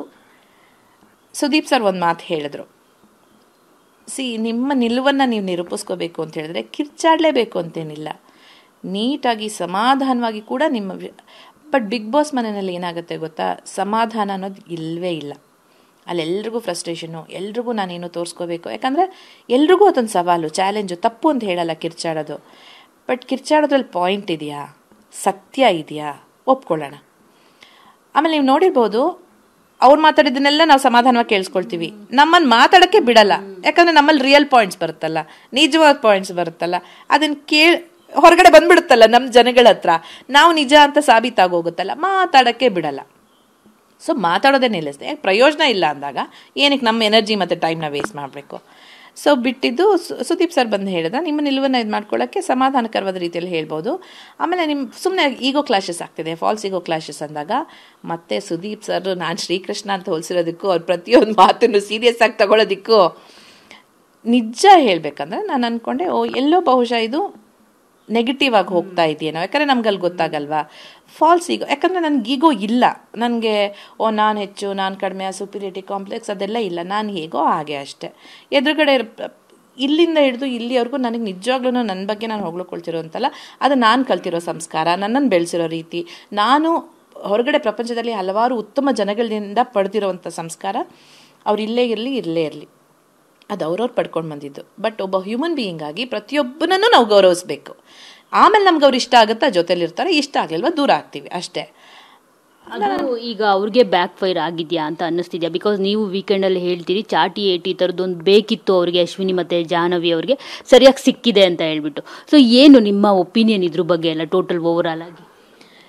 ನಾನು ಹೇಳೋದೇನು ಅಂತ ಹೇಳಿದ್ರೆ, ಅವರು ಒಳಗಡೆ ಬಂದಾಗ ಹೋರಾಟಗಾರ್ತಿ ಅಂದ್ಕೊಂಡು ಬಂದರು. ನನ್ನ ಪ್ರಕಾರ ಹೋರಾಟ ಅನ್ನೋದು ತುಂಬ ದೊಡ್ಡ ವರ್ಡು, ತುಂಬ ಆಳವಾದ ವರ್ಡು, ತುಂಬ ಅರ್ಥಬದ್ಧವಾದ ವರ್ಡು. ಸ್ವಾತಂತ್ರ್ಯ ಹೋರಾಟಗಾರರು ಅಂತೀವಿ, ಅವ್ರ ಹೋರಾಟ ಎಂಥದ್ದು. ಎಷ್ಟೊಂದು ಜನದ ಹೆಸರು ನಮಗೆ ಗೊತ್ತಿಲ್ಲ, ಎಷ್ಟೋ ಜನ ಬಲಿದಾನ ಪ್ರಾಣ ಎಲ್ಲ ಕೊಟ್ಬಿಟ್ಟಿದ್ದಾರೆ. ಅದು ನಿಜವಾದ ಹೋರಾಟ. ಯಾವುದೋ ಒಂದು ವಿಷಯಕ್ಕಾಗಿ ತಮ್ಮ ಸಿದ್ಧಾಂತಗಳನ್ನ ಹಿಡ್ಕೊಂಡು ನಿಲುವನ್ನು ಸಾಧಿಸಿ ನನ್ನ ಪ್ರಾಣ ಹೋದ್ರೂ ಪರವಾಗಿಲ್ಲ, ನಾನು ಇದಕ್ಕೋಸ್ಕರ ಹೋರಾಡ್ತೀನಿ ಅನ್ನೋದು ಹೋರಾಟ. ಇವ್ರದ್ದು ಹೋರಾಟ ಅಂತ ನಾನು ಹೇಳಲ್ಲ. ಅಂದರೆ ಇವರು ಯಾವ ಸಂಘವನ್ನು ಪ್ರತಿನಿಧಿಸ್ತಿದ್ದಾರೆ ಅದರಲ್ಲಿ ನನ್ನ ಸ್ವಂತ ಅಣ್ಣ ಕೂಡ ಒಂದು ಭಾಗ. ನನಗೆ ಗೊತ್ತು ಅವರು ನಮ್ಮ ಕನ್ನಡಕ್ಕೋಸ್ಕರ, ನಮ್ಮ ಭಾಷೆಗೋಸ್ಕರ ಎಷ್ಟೆಲ್ಲ ಮಾಡ್ತಿದ್ದಾರೆ ಅನ್ನೋದು ನನಗೆ ಗೊತ್ತಿದೆ. ಬಟ್ ಆ ಸಂಘದ ಒಬ್ಬ ಪ್ರತಿನಿಧಿಯಾಗಿ, ಒಂದು ಭಾಗವಾಗಿ ಆ ಹೋರಾಟ ಅನ್ನೋ ಪದವನ್ನು ನೀವು ಉಪಯೋಗಿಸುವಾಗ ನೀವೆಷ್ಟು ಜವಾಬ್ದಾರಿಯುತವಾಗಿರಬೇಕು, ನಿಮ್ಮ ಬಾಯಲ್ಲಿ ಎಂಥ ಭಾಷೆ ಬರಬೇಕು, ಎಂಥ ಮಾತುಗಳು ಬರಬೇಕು, ಎಷ್ಟು ಸತ್ಯವಂತರಾಗಿರ್ಬೇಕು, ನೀವು ನ್ಯಾಯವಂತರಾಗಿರ್ಬೇಕು. ಅದನ್ನೆಲ್ಲ ಬಿಟ್ಟು ನೀವು ಈ ರೀತಿ ವರ್ತಿಸಿದ್ರೆ ಆ ಒಂದು ಸಂಘಕ್ಕೆ ಅವಮಾನ ಅಲ್ವಾ? ಅವ್ರಿಗನ್ಸಲ್ಲ, ಅಯ್ಯೋ ಎಂಥವ್ರು ನಮ್ಮ ಜೊತೆ ಇದ್ದಾರೆ ಅಂತ ಅನ್ಸಲ್ವಾ? ನಿಮ್ಗೆಂಥ ಹಣಬಲ ಇರಬಹುದು, ಆದರೆ ಗುಣಬಲ ಇಲ್ದಿದ್ರೆ ಎಲ್ಲ ವೇಸ್ಟಾ? ನನಗೆ ಅದೇ ಅನ್ಸೋದು. ಚಾಟಿಗೆ ಏಟು ಬೀಳಬೇಕು ಅಂತ ಹೇಳಿದೆ ಮೊನ್ನೆ ನಾನು. ಆಮೇಲೆ ನಾನು ನಿಜ ಹೇಳಬೇಕಂದ್ರೆ ಇನ್ನೂ ಸುಮಾರಷ್ಟು ಕಿಚ್ಚ ಸುದೀಪ್ ಸರ್ ಹತ್ರ ಮಾತಾಡಿದ್ದೆ. ಬಹುಶಃ ಟೈಮ್ ಕನ್ಸ್ಟೆಂಟೋ ಏನೋ ಅದೆಲ್ಲ ಕಟ್ಟಾಗಿದೆ. ನಾನು ಹೇಳಿದೆ, ಆ ಹುಡುಗಿನ ಪಾಪ ರಕ್ಷಿತಾನ ಯಾವಾಗ್ಲೂ ಒಂದು ನಾನು ಶೆಟ್ಟಿ ಅವಳು ಶೆಟ್ಟಿ, ಆದರೆ ನಾನು ಶೆಟ್ಟಿ ಅನ್ನೋದು ಯಾರಿಗೂ ಗೊತ್ತಿಲ್ಲ. ಯಾಕಂತ ಹೇಳಿದ್ರೆ ನಾನು ಬೆಂಗಳೂರಿನಲ್ಲೇ ಹುಟ್ಟಿ ಬೆಳೆದವಳು, ಗೊತ್ತಾ? ಹೌದಾ? ಹೌದಾ? ನನ್ನ ಬೇರೆ ಮಂಗಳೂರು, ನಮ್ಮ ಕುಡ್ಲ ಆಯ್ತಾ. ನನ್ನ ಕಾಂಡ, ಎಲೆ, ಚಿಗುರು, ಹಣ್ಣು, ಹೂ ಎಲ್ಲ ಇಡೀ ಕರ್ನಾಟಕದಲ್ಲಿ ಹರಡಿದೆ. ಬೆಂಗಳೂರಿನಲ್ಲಿ ಹುಟ್ಟಿ ಬೆಳೆದಿದ್ದೀನಿ. ಆಮೇಲೆ ಅಲ್ಲೇನಾಗ್ತಿತ್ತು ಅಂತ ಹೇಳಿದ್ರೆ, ಫಸ್ಟ್ ಅವಳು ಬಂದು ಎಂತ ಗೊತ್ತುಂಟಾ ಅಂತ ಹೇಳಿದಾಗ್ಲೇ ನಮ್ಮ ಭಾಷೆಯ ಖುಷಿ ಅದು. ಅಂದರೆ ಅದು ಎಲ್ರಿಗೂ ಬರುತ್ತೆ. ಇವಾಗ ನಾ ಶಿರ್ಸಿಯವರು ಅಂದರೆ ಬರುತ್ತೆ, ನಾವು ಬಿಜಾಪುರ ಅಂದರೆ ನಮ್ಮವರು ಅಂತ ಬರುತ್ತೆ. ಅದು ನಾರ್ಮಲ್, ನ್ಯಾಚುರಲ್. ಬಟ್ ನಾವೆಲ್ಲ ಒಂದೇ ಗೂಡಿಗೆ ಸೇರಿದವರು ಕರ್ನಾಟಕಕ್ಕೆ ಬಂದ್ಮೇಲೆ ನಮ್ಮ ಹುಡುಗಿ ಎಂಕ್ಲನೆ ಕುಡ್ಲದಕ್ಕಳು ಅಂತ ಖುಷಿಯಾಗಿತ್ತು. ಬಟ್ ಒಂದೇ ದಿನಕ್ಕೆ ಹೊಟ್ಟೋಯ್ತು ಆ ಹುಡುಗಿ ಬಗ್ಗೆ ಏನೂ ತಿಳ್ಕೊಳಕ್ಕೆ ಆಗಿಲ್ಲ. ಬಟ್ ಏನಂತ ಹೇಳಿದ್ರೆ ಆ ಹುಡುಗಿ ಮಾತು ಲೈಕ್ ಅದೇ ಅಂತಾರಲ್ಲ, ಒಂದು ಸ್ವಲ್ಪ ಫನ್ನಿಯಾಗಿ ಅನಿಸ್ತಿತ್ತು. ಆಮೇಲೆ ನಿಜ ಹೇಳಬೇಕಂದ್ರೆ ನನಗೆ ಒಳಗಡೆ ಹೋದಾಗ ಅಷ್ಟು ಜನದಲ್ಲಿ ಅಶ್ವಿನಿ ಅವ್ರ ಸೀರಿಯಲ್ ನೋಡಿದ್ದು, ಧನುಷ್ ಅವ್ರ ಸೀರಿಯಲ್ ನೋಡಿದ್ಬಿಟ್ರೆ ಮಿಕ್ಕಿದವ್ರು ಯಾರೂ ನನಗೆ ಗೊತ್ತಿಲ್ಲ. ಕಲರ್ಸ್ ಕನ್ನಡದವರು ಗೊತ್ತಿಲ್ಲ. ಯಾಕಂದರೆ ನಾನು TV ಸೀರಿಯಲ್ಸ್ ಎಲ್ಲ ನೋಡೋದು ಕಡಿಮೆ, ನಮ್ಮ ಕೆಲಸ ಅಷ್ಟೇ, ಮಿಕ್ಕಿದ ನನ್ನ ಬೇರೆ ಕೆಲಸಗಳಿದೆ. ಸೊ ಯಾರೂ ಗೊತ್ತಿರಲಿಲ್ಲ. ಈ ಹುಡುಗಿ ಒಂದೇ ವಾರದಲ್ಲಿ ಹೊಟ್ಟೋಯ್ತಾ ಗೊತ್ತಾಗಲಿಲ್ಲ. ಬಂದ ಮೇಲೆ ಆಮೇಲೆ ಅಲ್ಲಿ ಇನ್ನೊಂದೇನಾಗ್ತಿತ್ತು ಅಂದರೆ, ಆ ಹುಡುಗಿ ಗೊತ್ತಾಯ್ತಲ್ಲ ಶೆಟ್ಟಿ ಅಂದಾಗ ಒಂದು ಸ್ವಲ್ಪ ಕ್ಲೋಸ್ನೆಸ್ಸು. ನಮ್ಮ ಭಾಷೆ ಅದು ಹೆಂಗೆ ಅಂತ ಹೇಳಿದ್ರೆ, ಹಿಂಗೆ ತಿರುಗಿದ ತಕ್ಷಣ ಇವ್ರು ನಮ್ಮವ್ರು ಅಂದ ತಕ್ಷಣ ಭಾಷೆ ನಮಗೆ ಗೊತ್ತಿಲ್ಲದಂಗೆ ಆ ಭಾಷೆಗೆ ಹೋಗುತ್ತೆ. ಆದ್ರೂ ಎಷ್ಟೊಂದು ಸತಿ ಕನ್ನಡ ಅನ್ಕೊಂಡು ಕನ್ನಡದಲ್ಲಿ ಮಾತಾಡಿಸ್ತಿದ್ದೆ. ಅದೇನಾಗೋಯ್ತು, ಇವ್ರು ಬರೀ ತುಳುಲ್ ಮಾತಾಡ್ತಾರೆ, ಕನ್ನಡದಲ್ಲಿ ಮಾತಾಡಿ, ಆ ಥರ ಎಲ್ಲ ಶುರು ಆಗೋಯ್ತು. ನಾವು ಪರ್ಪಸ್ಲಿ ಮಾತಾಡೋದಲ್ಲ, ಠಕ್ ಅಂದ್ರೆ ಕನ್ನಡದಲ್ಲಿ ಮಾತಾಡಿ ಅಂತಲೇ ಹೇಳ್ತಾ ಇದ್ದಿದ್ದು. ಅಲ್ಲಿ ಬಹುಶಃ ಇವರು ಒಂದು ಅಂತನೋ ಅಥವಾ ಇವ್ರದೇ ಒಂದು ಗ್ರೂಪಿಸಮ್ ಅಂತನೋ. ಯಾಕಂದ್ರೆ ಧ್ರುವಂತೂ ಮಂಗಳೂರವರು, ನಾವು 3 ಜನ ಸೇರಿದಾಗಂತೂ ತುಳು ನಮಗೆ ಗೊತ್ತಿಲ್ಲದಂಗೆ ಬಾಯಲ್ಲಿ ಬಂದ್ಬಿಡೋದು. ಬಟ್ ನಾವು ಮತ್ತೆ ರಿಮೈಂಡ್ ಮಾಡ್ಕೊಳ್ತಿದ್ವಿ, ಇದು ಕನ್ನಡ. ಇನ್ನೊಂದೇನಿತ್ತು ಅಂತ ಹೇಳಿದ್ರೆ, ತುಳು ಕರ್ನಾಟಕದ ಹೊರಗಿನ ಭಾಗ ಅಲ್ಲ, ನಮ್ಮದೇ ಕರ್ನಾಟಕದ ಒಂದು ಭಾಗ. ಸೊ ಅದೆಲ್ಲೋ ಒಂದೆರಡು ಮಾತು ಆ ಕಡೆ ಈ ಕಡೆ ಬಂದರೂ ತಪ್ಪಾಗ್ಲಾರ್ದು. ಯಾಕಂದರೆ ಅಲ್ಲಿ ದೊಡ್ಡ ಕಂಬಳದ್ದೇ ಹಾಕಿದ್ರು, ಒಂದು ದೊಡ್ಡ ಫೋಟೋ. ಕಂಬಳ ಎಲ್ಲಿಂದ ಬಂದಿರೋದು? ಸೊ ಅದೆಲ್ಲ ನಾವು ಸಮರ್ಥಿಸ್ಕೊಳ್ತಾ ಇದ್ವಿ. ಬಟ್ ನಾವು ಆದಷ್ಟು ಅಲ್ಲ, 99.9% ಕನ್ನಡದಲ್ಲೇ ಮಾತಾಡಿದ್ದು. ಆ ಹುಡುಗಿ ಕನ್ನಡ ಬರಲ್ಲ. ಆ ಹುಡುಗಿ ಬಗ್ಗೆ ನಂಗೊಂದು ಹೆಮ್ಮೆ ಅಂತ ಹೇಳಿದ್ರೆ, ನಾನು ಸ್ವಲ್ಪ ಆ ಕಡೆ ಈ ಕಡೆ ಬರ್ತಿದ್ದೀನಿ, ಚಾಟಿಗೇಟಿಗೆ ಆಮೇಲೆ ಬರ್ತೀನಿ. ಆ ಹುಡುಗಿದು ಬೇರು ಮಂಗಳೂರು, ಬಟ್ ಹುಟ್ಟಿ ಬೆಳೆದದೆಲ್ಲ ಬಾಂಬೆನಲ್ಲಿ. ಜಸ್ಟ್ 1 ವರ್ಷದಲ್ಲಿ ಸ್ವಂತ ಇಂಟ್ರೆಸ್ಟಿಂದ ಆ ಹುಡುಗಿ ಮಾತಾಡೋಕೆ ಕಲಿತಿರೋದಲ್ಲ, ಓದಕ್ಕೆ ಬರೆಯೋಕ್ಕೆ ಕೂಡ ಕಲಿತಿದ್ದಾಳೆ. ಎಷ್ಟೇ ಹೆಮ್ಮೆಯ ವಿಷಯ ಅಲ್ವಾ? ನಾನು ಕನ್ನಡ ಕನ್ನಡ ಕನ್ನಡ ಅಂತ ಹೋರಾಡೋರು ಇದನ್ನೆಲ್ಲ ಗಮನಿಸ್ಬೇಕಲ್ವಾ? ನಮ್ಮ ಕನ್ನಡದ ಹೆಣ್ಮಕ್ಳು ಐ ಡೋಂಟ್ ನೋ ಕನ್ನಡ ಅಂತ ಹೇಳೋ ಟೈಮಲ್ಲಿ ಈ ಹುಡುಗಿ ಇಂಟ್ರೆಸ್ಟಿಂದ ಅವ್ರು ಯೂಟ್ಯೂಬ್ ಮಾಡಿಕೊಂಡು ಕನ್ನಡದಲ್ಲಿ ಕಷ್ಟಪಟ್ಟು ಮಾತಾಡಿಕೊಂಡು ಕಲಿತಿರುವಾಗ ಅದಕ್ಕೆ ನಾವು ಸಪೋರ್ಟ್ ಮಾಡಬೇಕು, ಅದನ್ನು ಹೀಯಾಳಿಸ್ಬಾರ್ದು. ಫಸ್ಟ್ ಮಾಡಿದ್ದೀವಿ, ತಮಾಷೆ ಮಾಡಿದ್ದೀವಿ, ಬಟ್ ನಾಟ್ ಟು ಹರ್ಟರ್. ನಿಮ್ಮ ಮುಂದೆನೆ ಆ ಲೈಕ್ ಅದೇ ಅಂತ ಅವ್ರ ಹತ್ರ ಮಾತಾಡಿದಾಗ ಅವ್ರಿಗೂ ತಮಾಷೆ ಅನ್ಸುತ್ತೆ. ಬಟ್ ಹಿಂದೆ ಅವ್ರು ಇಲ್ಲದೆ ಇರುವಾಗ ಅದನ್ನ ಅವಳು ಹೆಂಗ್ ಮಾತಾಡ್ತಾಳೆ ನೋಡುವ, ಲೈಕ್ ಅಂತೆ ಅದೇ ಅಂತಂದ್ರೆ ಅದು ತಪ್ಪಾಗುತ್ತೆ. ಮಾತಾಡ್ತಿದ್ವಾ, ಫಸ್ಟ್ ನನಗೂ ಅವಳಿಗೂ ಜಗಳ ಆಯ್ತು ಅಂದ್ರೆ ರಕ್ಷಿತಂಗೆ ಅವ್ರವ್ರದ್ದು ಏನೋ ಅಸುರನ್ ಟಾಸ್ಕಲ್ಲಿ 2ನೇ ವೀಕಲ್ಲಿ ಅವ್ರೇನೇನೋ ಜಗಳ ಆಡ್ತಿದ್ರೆ. ಅವತ್ತೇನಾಗಿತ್ತು ಅಂತ ಹೇಳಿದ್ರೆ, ನಮಗೆ ಹಿಂದಿನ ವಾರ, ನಾನು ಇದನ್ನು ಹೇಳೋದು ಮರ್ತೆ, ಹೇಳ್ಬೋದಾ ಇವಾಗ? ಫಸ್ಟ್ ವಾರದಲ್ಲಿ ನಮಗೆ ಲಾಸ್ಟ್ 2 days ಊಟನೇ ಇರಲಿಲ್ಲ. ಅದು ನನ್ನ ಜವಾಬ್ದಾರಿ ಆಯ್ತು, ಅಡುಗೆ ಮನೆ. ನನಗೆ ಸಿಕ್ಕಾಪಟ್ಟೆ ಬೇಜಾರಾಗೋಯ್ತು. ನಾನು ಪ್ಲ್ಯಾನ್ ಮಾಡಲಿಲ್ಲ, ಯಾಕಂದರೆ ನಮಗೆ ಗೊತ್ತಿಲ್ಲ ಅದು ಸಾಮಗ್ರಿಗಳು ಮತ್ತೆ ಬರುತ್ತೋ ಇಲ್ವೋ ಏನೂ ಗೊತ್ತಿಲ್ಲ. ಫಸ್ಟ್ ಬಂದಾಗೆಲ್ಲ ಖರ್ಚು ಮಾಡಿಬಿಟ್ವಿ. ಲಾಸ್ಟ್ 2 days ಹೊಟ್ಟೆಗೆ ಹಿಟ್ಟಿಲ್ಲ ನಮಗೆ ಯಾರಿಗೂ. ಅದರಲ್ಲೂ ನಾನು ಏನೇನಿದೆ ಅದರಲ್ಲೆಲ್ಲ ಒಂದೊಂದೇ ಚಪಾತಿ ಥರ ಮಾಡಿ ರೋಲ್ ಮಾಡಿ ಕೊಟ್ಟೆ. ಅವತ್ತು ನಾನು ಹೊಟ್ಟೆಗೆ ಏನೂ ಸಿಕ್ಕಿಲ್ಲ. ನಾನಂದರೆ ಫಸ್ಟ್ ಎಲ್ಲರೂ ಹೊಟ್ಟೆ ತುಂಬಿಡ್ಲಪ್ಪ, ನನ್ನ ಹೊಟ್ಟೆ ಬೇಕಾ ಆಮೇಲೆ ಯೋಚನೆ ಮಾಡೋಣ ಅಂತ. ಅವತ್ತು ಇಡೀ ದಿನ ಹೊಟ್ಟೆ ತುಂಬಿರಲಿಲ್ಲ. ಲಾಸ್ಟ್ ಡೇ ಅಂತೂ ದಾಲ್ ಮಾಡಿ ಇಷ್ಟು ಪುಟ್ಟ ದಾಲಲ್ಲಿ ನಂಗೆ ಅವತ್ತು ನಿಜ ಕಣ್ಣೀರು ಹರಿದಿತ್ತು. ಅದು ಎಷ್ಟು ಜನಗಳು ತಲುಪಿದೆಯೋ ಗೊತ್ತಿಲ್ವಾ? ನನ್ನಿಂದಾಗಿ ಎಷ್ಟು ಹೊಟ್ಟೆಗಳು ಹಸ್ಕೊಂಡು ಮಲ್ಕೊಳ್ಳೋಂಗಾಗುತ್ತೆ. ನನ್ನ ಜವಾಬ್ದಾರಿ ನನ್ನ ತಲೆ ಮೇಲೆ ತೊಗೊಂಡೆ. ನಾನು ಹೇಳ್ಬೋದಾಗಿತ್ತು, ನನಗೇನು ಗೊತ್ತಿತ್ತು, ಅಷ್ಟು ಬಂತು, ಅಷ್ಟಲ್ಲಿ ಮಾಡಿ ಹಾಕಿದ್ದೀನಿ ಬಿಡಿ, 1 ವಾರ ಅಂತ ಹೇಳ್ಬೋದಾಗಿತ್ತು. ಬಟ್ ನನಗೆ ತಪ್ಪು ಅನಿಸಿದಾಗ ಅದನ್ನು ಒಪ್ಕೊಳ್ಳೋದು ಸರಿ ಅಂತ ನನಗೆ ದಂಗೆ ಹೇಳಕ್ಕೆ ಕಾರಣ ಅದೇ. ನಾನು ಧನು ಮಹಾರಾಜ, ಇವಾಗ ಧನುಷ್ ಅವ್ರ ಹತ್ರ ಹೋಗಿಲ್ಲಿದ್ದೆ. ನೋಡಿ, ಬಿಗ್ ಬಾಸ್ ಕೆಲವೊಂದು ಸ್ಟೇಟ್ಮೆಂಟ್ಸ್ ಕೊಡ್ತಾರೆ, ನೀವು ಅದಲು ಬದಲು ಮಾಡ್ಕೊಳ್ಳೋ ಹಾಗಿಲ್ಲ, ಹಂಚ್ಕೊಳ್ಳೋ ಹಾಗಿಲ್ಲ, ಇದೆಲ್ಲ ಹೇಳಿದ್ದಾರೆ ಸರಿ. ಅರಸಿರು ದಾನ ಮಾಡೋ ಹಾಗಿಲ್ಲ ಅಂತ ಹೇಳಿಲ್ವಲ್ಲ? ನೀವು ಅಟ್ಲೀಸ್ಟ್ ಬಿಗ್ ಬಾಸ್ಗೆ ಹೋಗಿ ಹೇಳಿ, ನಾನು ದಾನ ಮಾಡ್ತೀನಿ, 1-2 ಪಾವ್ ಅಕ್ಕಿ, ಅವ್ರ ಹೊಟ್ಟೆಗೆ ಏನೂ ಇಲ್ಲ, ಹಸ್ಕೊಂಡು ಮಲಗ್ತಾ ಇವೆ ಅವು 2 ದಿನದಿಂದ, ಕೇಳಿ ಅಂತ ಹೇಳಿದೆ. ಅದೇ ಫಸ್ಟ್ ವೀಕಲ್ಲಿ ಎಲ್ರಿಗೂ ಕನ್ಫ್ಯೂಷನ್, ಮಾಡಬೇಕೋ ಮಾಡಬಾರ್ದೋ, ಸರ್ ಇನ್ನೋ ತಪ್ಪೋ ಗೊತ್ತಿಲ್ಲ. ಅವ್ರು ಹಾಂ ಕೇಳ್ತೀನಿ ಅಂದರು. ಅಶ್ವಿನಿ ಅವ್ರು ಸಿಕ್ಕಿದ್ರು, ಅಶ್ವಿನಿನೂ ಹೇಳಿದೆ, ಪ್ಲೀಸ್ ಬಿಗ್ ಬಾಸ್ಗೆ ಕೇಳಿ, ನೀವು ದಾನ ಮಾಡ್ಬೋದಲ್ಲ ಅಂತ. ಹಾಂ ಕೇಳ್ತೀನಿ ಅಂದರು. 5 ನಿಮಿಷ ಬಿಟ್ಟು ಯಾರೂ ಬಂದಿಲ್ವಂತ ಬಂದು ನೋಡಿದ್ರೆ ಅಷ್ಟು ಜನ ಅರಸಿರೋ ಚೆನ್ನಾಗಿ ಗೊರಕೆ ಹೊಡಿತಿದ್ದಾರೆ. ನಂಗೆ ಅಲ್ಲಿ ಸಿಕ್ಕಾಪಟ್ಟೆ ಕೋಪ ಬಂದಿತ್ತು. ಅಷ್ಟು ಹೇಳಿದ್ಮೇಲೆ ಇವಾಗ ನಾನು ನೀವು ಜೊತೆನಲ್ಲಿ ಇದ್ದೀವಿ 1 ವಾರ ಅಂದಾಗ, ಆಸ್ ಅ ಮನುಷ್ಯತ್ವದಲ್ಲಿ ನಾವು ಯೋಚನೆ ಮಾಡಲ್ವಾ? ಅಯ್ಯೋ, ನನ್ನ ಫೆಲ್ಲೋ ಕೋರ್ಟ್ ಇವ್ರುಗಳು ಸ್ಪರ್ಧಿಗಳು ಹಸ್ಕೊಂಡು ಮಲಗಿದ್ದಾರೆ, ನನ್ನಿಂದ ಏನು ಮಾಡೋಕ್ಕೆ ಸಾಧ್ಯ, ಶಿಕ್ಷೆ ಆದರೂ ಪರವಾಗಿಲ್ಲ, ತಿನ್ಬಿಡ್ಲಿ. ಯೋಚನೆ ನಾರ್ಮಲ್ ಹ್ಯೂಮನ್ ಬೀಯಿಂಗ್ಸ್ ಆಗಿ ಮಾಡ್ತೀವಿ. ಇವ್ರೇನು ಇಷ್ಟು ಅವ್ರು ಹೊಟ್ಟೆ ತುಂಬಿಸ್ಕೊಂಡ್ರು, ತಿಂದ್ರು, ಹೋಗಿ ಮಲಗಿಬಿಟ್ಟಿದಾರಲ್ಲ ಅಂತ ಕೋಪ ಬಂದಿತ್ತು. ಆ ಕೋಪನೇ ದಂಗೆಯಾಗಿ ಮಾರ್ಪಾಡಾಗಿದ್ದು. ಇನ್ನು ಇವ್ರುಗಳನ್ನೆಲ್ಲ ಕೇಳಿದ್ರೆ ಆಗಲ್ಲ ಅಂತ. ಸೆಕೆಂಡ್ ವೀಕಲ್ಲಿ ಈ ಹುಡುಗಿ ರಕ್ಷಿತಾ ಬಂದಾಗ ಅವ್ರದ್ದೇನೋ ಹಸುರನ ಜೊತೆ ಜಗಳ ಆಗಿ ಇಲ್ಲಿ 12 ಜನಕ್ಕೆ ಚಿಕನ್ ಮಾಡ್ತಾ ಇದ್ದಿದ್ದು. ಅದು ಲಕ್ಸುರಿ. ನಾನು ತಿನ್ನಲ್ಲ, ನಾನು by choice I am a vegetarian. But ಅವ್ರಿಗೆಲ್ಲ ಅಷ್ಟು ಕಷ್ಟಪಟ್ಟು ಅವೆಲ್ಲ ಕಾಯ್ತಾ ಇದ್ದಾರೆ ಲಕ್ಸುರಿ ಬಂದಿದೆಯಲ್ಲ ಅಂತ.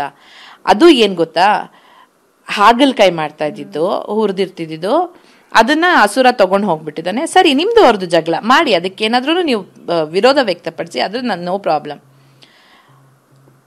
ಅದನ್ನ ತಂದಾಗ ಹಸುರ ಅವನು ಅಗೇನ್ ಏನು ಬೇಕಾದರೂ ಮಾಡ್ಬೋದು. ಯಾರೋ ಕುಡ್ದಿಟ್ಟಿದ್ದು ಎಂಜಲಿಟಿಯನ್ನು ತಂದು ಅವ್ರ ಹಾಗಲಕಾಯಿಗೆ ಹಾಕಿದ್ದಾನೆ. ಅವಳಿಗೆ ಕೋಪ ಬಂತು, ಅದೆಲ್ಲ ಸರಿ, ಒಪ್ಕೊಳ್ತೀನಿ. ಆ ಟೈಮಲ್ಲಿ ಹಂಗೆಲ್ಲ ಆಗುತ್ತೆ. ಅವ್ರ ಪಾತ್ರ ಅವ್ರು ನಿಭಾಯಿಸ್ತಿದ್ದಾರೆ. ಹಸುರ ಕೆಟ್ಟವನಾಗಿರ್ಬೇಕು, ಅವ್ನು ಏನು ಬೇಕಾದ್ರೂ ಮಾಡ್ಬೋದು, ನಾವೇನು ಕೇಳಂಗಿಲ್ಲ. ನಾನು ಇಲ್ಲೇನೋ ಹಿಂಗೆ ನೋಡೋಕೆ ಬರ್ತಿದ್ದೀನಿ, ಅಷ್ಟೂ ತಂದು ಚಿಕನ್ಗೆ ಸುರಿದಾಗ ನಂಗೆ ಹೊಟ್ಟೆ ಉರಿದೋಯ್ತು. ಯಾಕಂದರೆ ನಮ್ಗೆ ಅಷ್ಟೊತ್ತಿಗೆ ಹಸಿವಿನ ಬೆಲೆ, ನಾನು ಏನೇ ಇವಾಗ ಹಸ್ಕೊಂಡಿರ್ಬೋದು, ಬಟ್ ಆ ಬೆಲೆ ಗೊತ್ತಾಗಲ್ಲ. ಯಾಕಂದರೆ ನಂಗೆ ಗೊತ್ತು ನೆಕ್ಸ್ಟ್ ಮೂಮೆಂಟ್ ನಾನೇನೋ ಆರ್ಡ್ರ್ ಮಾಡ್ಕೊಂಡು ತಂದು ತಿನ್ಬೋದು ಅನ್ನೋ ಅರಿವಿರುತ್ತೆ ನನಗೆ. ಅಲ್ಲಿ ಆಗಲ್ಲ. ಒಂದ್ಸತಿ ಊಟ ಇತ್ತು ಅಂದರೆ ಹೋಯ್ತು. ಮತ್ತೆ ನಾಳೆ ಮತ್ತೆ ಆ ಸಾಮಗ್ರಿ ಬರೋವರೆಗೂ ಎಲ್ಲರೂ ಹಸ್ಕೊಂಡು ಕಾಯಬೇಕು. ಮಧ್ಯದಲ್ಲಿ ಟಾಸ್ಕ್ ಇರುತ್ತೆ, ನಿದ್ದೆ ಇರುತ್ತೋ ಇಲ್ವೋ, ಫ್ರಸ್ಟ್ರೇಷನ್ ಎಲ್ರಿಗೂ ಅದೇನೂ ಯೋಚನೆ ಮಾಡಿಲ್ಲ. ಪಾಪ ಆ ಹುಡುಗಿಗೆ ಆ ಟೈಮಲ್ಲಿ ಆ ಫ್ರಸ್ಟ್ರೇಷನ್ ಆಗಿರ್ಬೋದು. ಸಿಕ್ಕಾಪಟ್ಟೆ ಕೋಪ ಬಂತ. ನಾನು ಹೇಳ್ತಾ ಇರೋದನ್ನು ಕೇಳ್ತಾನೆ ಇಲ್ಲ. ನಾನು ಹೇಳಿದ್ನಲ್ಲ, ಎಲ್ಲ ಕಡೆ ಕಿರ್ಚಾಟ. ಆ ಹುಡುಗಿ ನಿಲ್ಲಿಸ್ತಾನೆ ಇಲ್ಲ. ಅವಳು ಸಿಕ್ಕಾಪಟ್ಟ ಹೈಪರು. ನಾನು ಅಷ್ಟೇ ಜೋರಾಗಿ ಕಿರ್ಚ್ತಿದ್ದೀನಿ. ಅವಳ ಮಾತು ನನಗೆ ಕೇಳಿಸ್ತಿಲ್ಲ, ನನ್ನ ಮಾತು ಅವಳು ಕೇಳಿಸ್ತಿಲ್ಲ. ನಂದು ಒಂದೇ ಪಾಯಿಂಟ್ ಇದ್ದಿದ್ದು.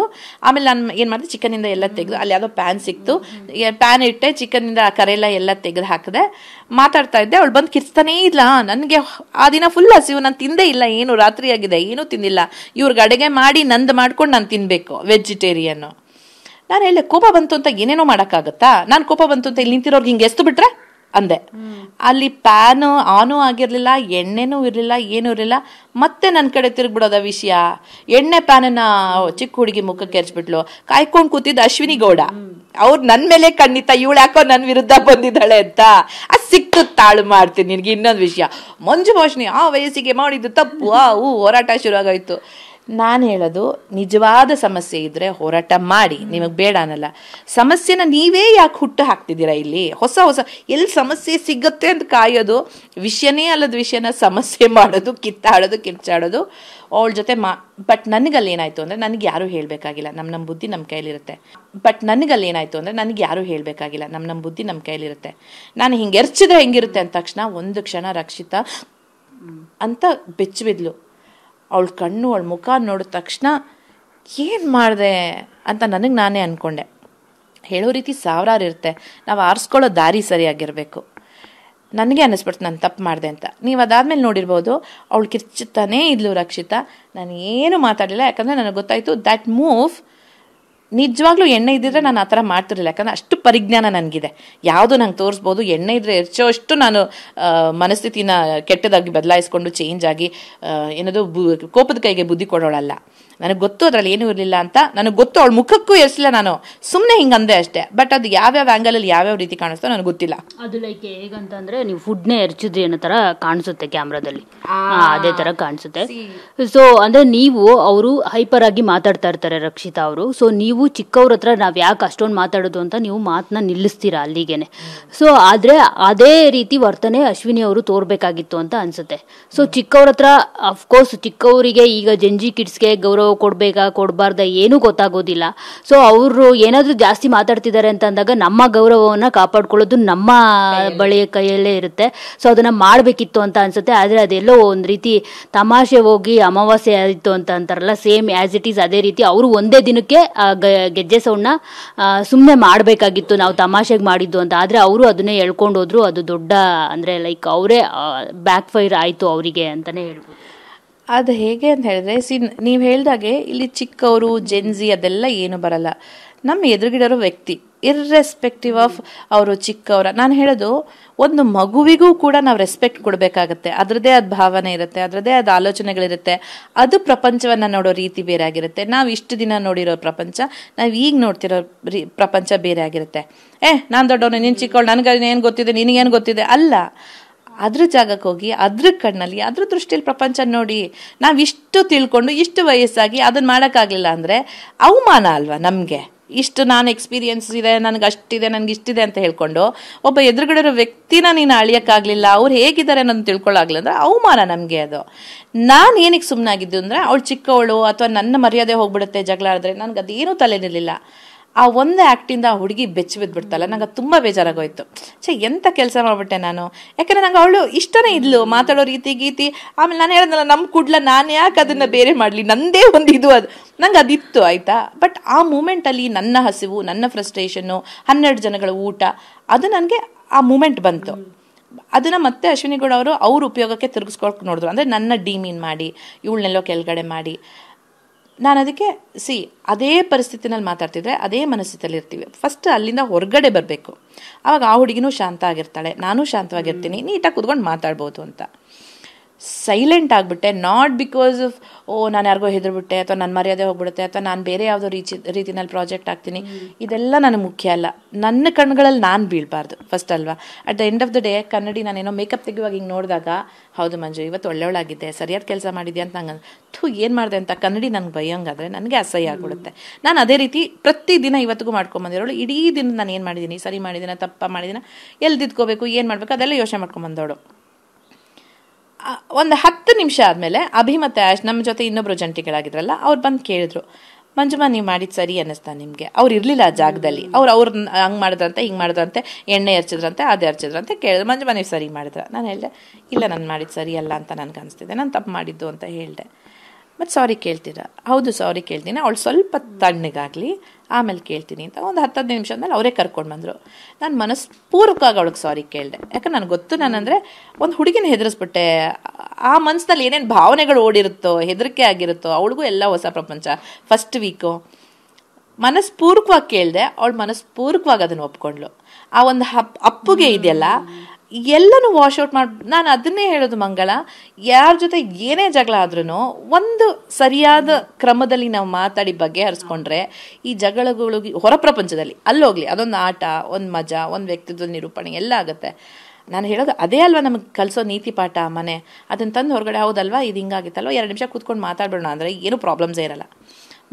ಅದಾದ್ಮೇಲೆ ಅವಳು ಹೆಂಗೆ ಅಂದರೆ ಮಂಜುಮಾ ಅನ್ನೋಳು, ಮಂಜು ಅಮ್ಮ ಅನ್ನೋಳು, ಅಮ್ಮ ಅನ್ನೋಳು, ಅಕ್ಕ. ಅವಳಿಗೆ ಕನ್ಫ್ಯೂಷನ್ ನನಗೆ ಏನು ಕರಿಬೇಕು ಅಂತ. ಅಷ್ಟು ಕ್ಲೋಸ್ ಆಗಿಬಿಟ್ವಿ. ಪ್ರತಿಯೊಂದನ್ನು ಬಂದು ಹಂಚ್ಕೊಳ್ಳೋಳು, ಹೇಳೋಳು. ಅಗೇನ್ ಅದೆಲ್ಲ ಎಷ್ಟು ತಲುಪಿದೆ ನನಗೆ ಗೊತ್ತಿಲ್ಲ, ಬಟ್ ಐ ಆಮ್ ಹ್ಯಾಪಿ.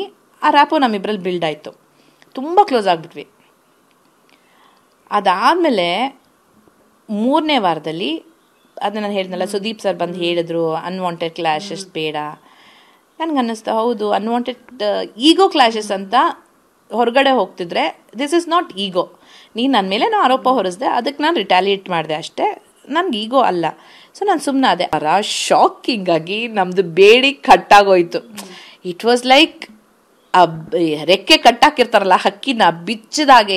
ಎಂತ ನಿಜವಾಗ್ಲೂ ಸ್ವಾತಂತ್ರ್ಯದ ಬೆಲೆ ಗೊತ್ತಾಗಿದೆ ಅವತ್ತು. ಗೊತ್ತಾ, 2 ವಾರ ನಾವು ಏನೇನೋ ದೊಡ್ಡ ಪದಗಳನ್ನ ಉಪಯೋಗಿಸ್ಬಿಡ್ತೀವಿ ನಮ್ಮ ಜೀವನದಲ್ಲಿ, ಅದ್ರ ನಿಜವಾದ ಅರ್ಥನೇ ಗೊತ್ತಿರಲ್ಲ ಮಂಗಳ ನಮಗೆ.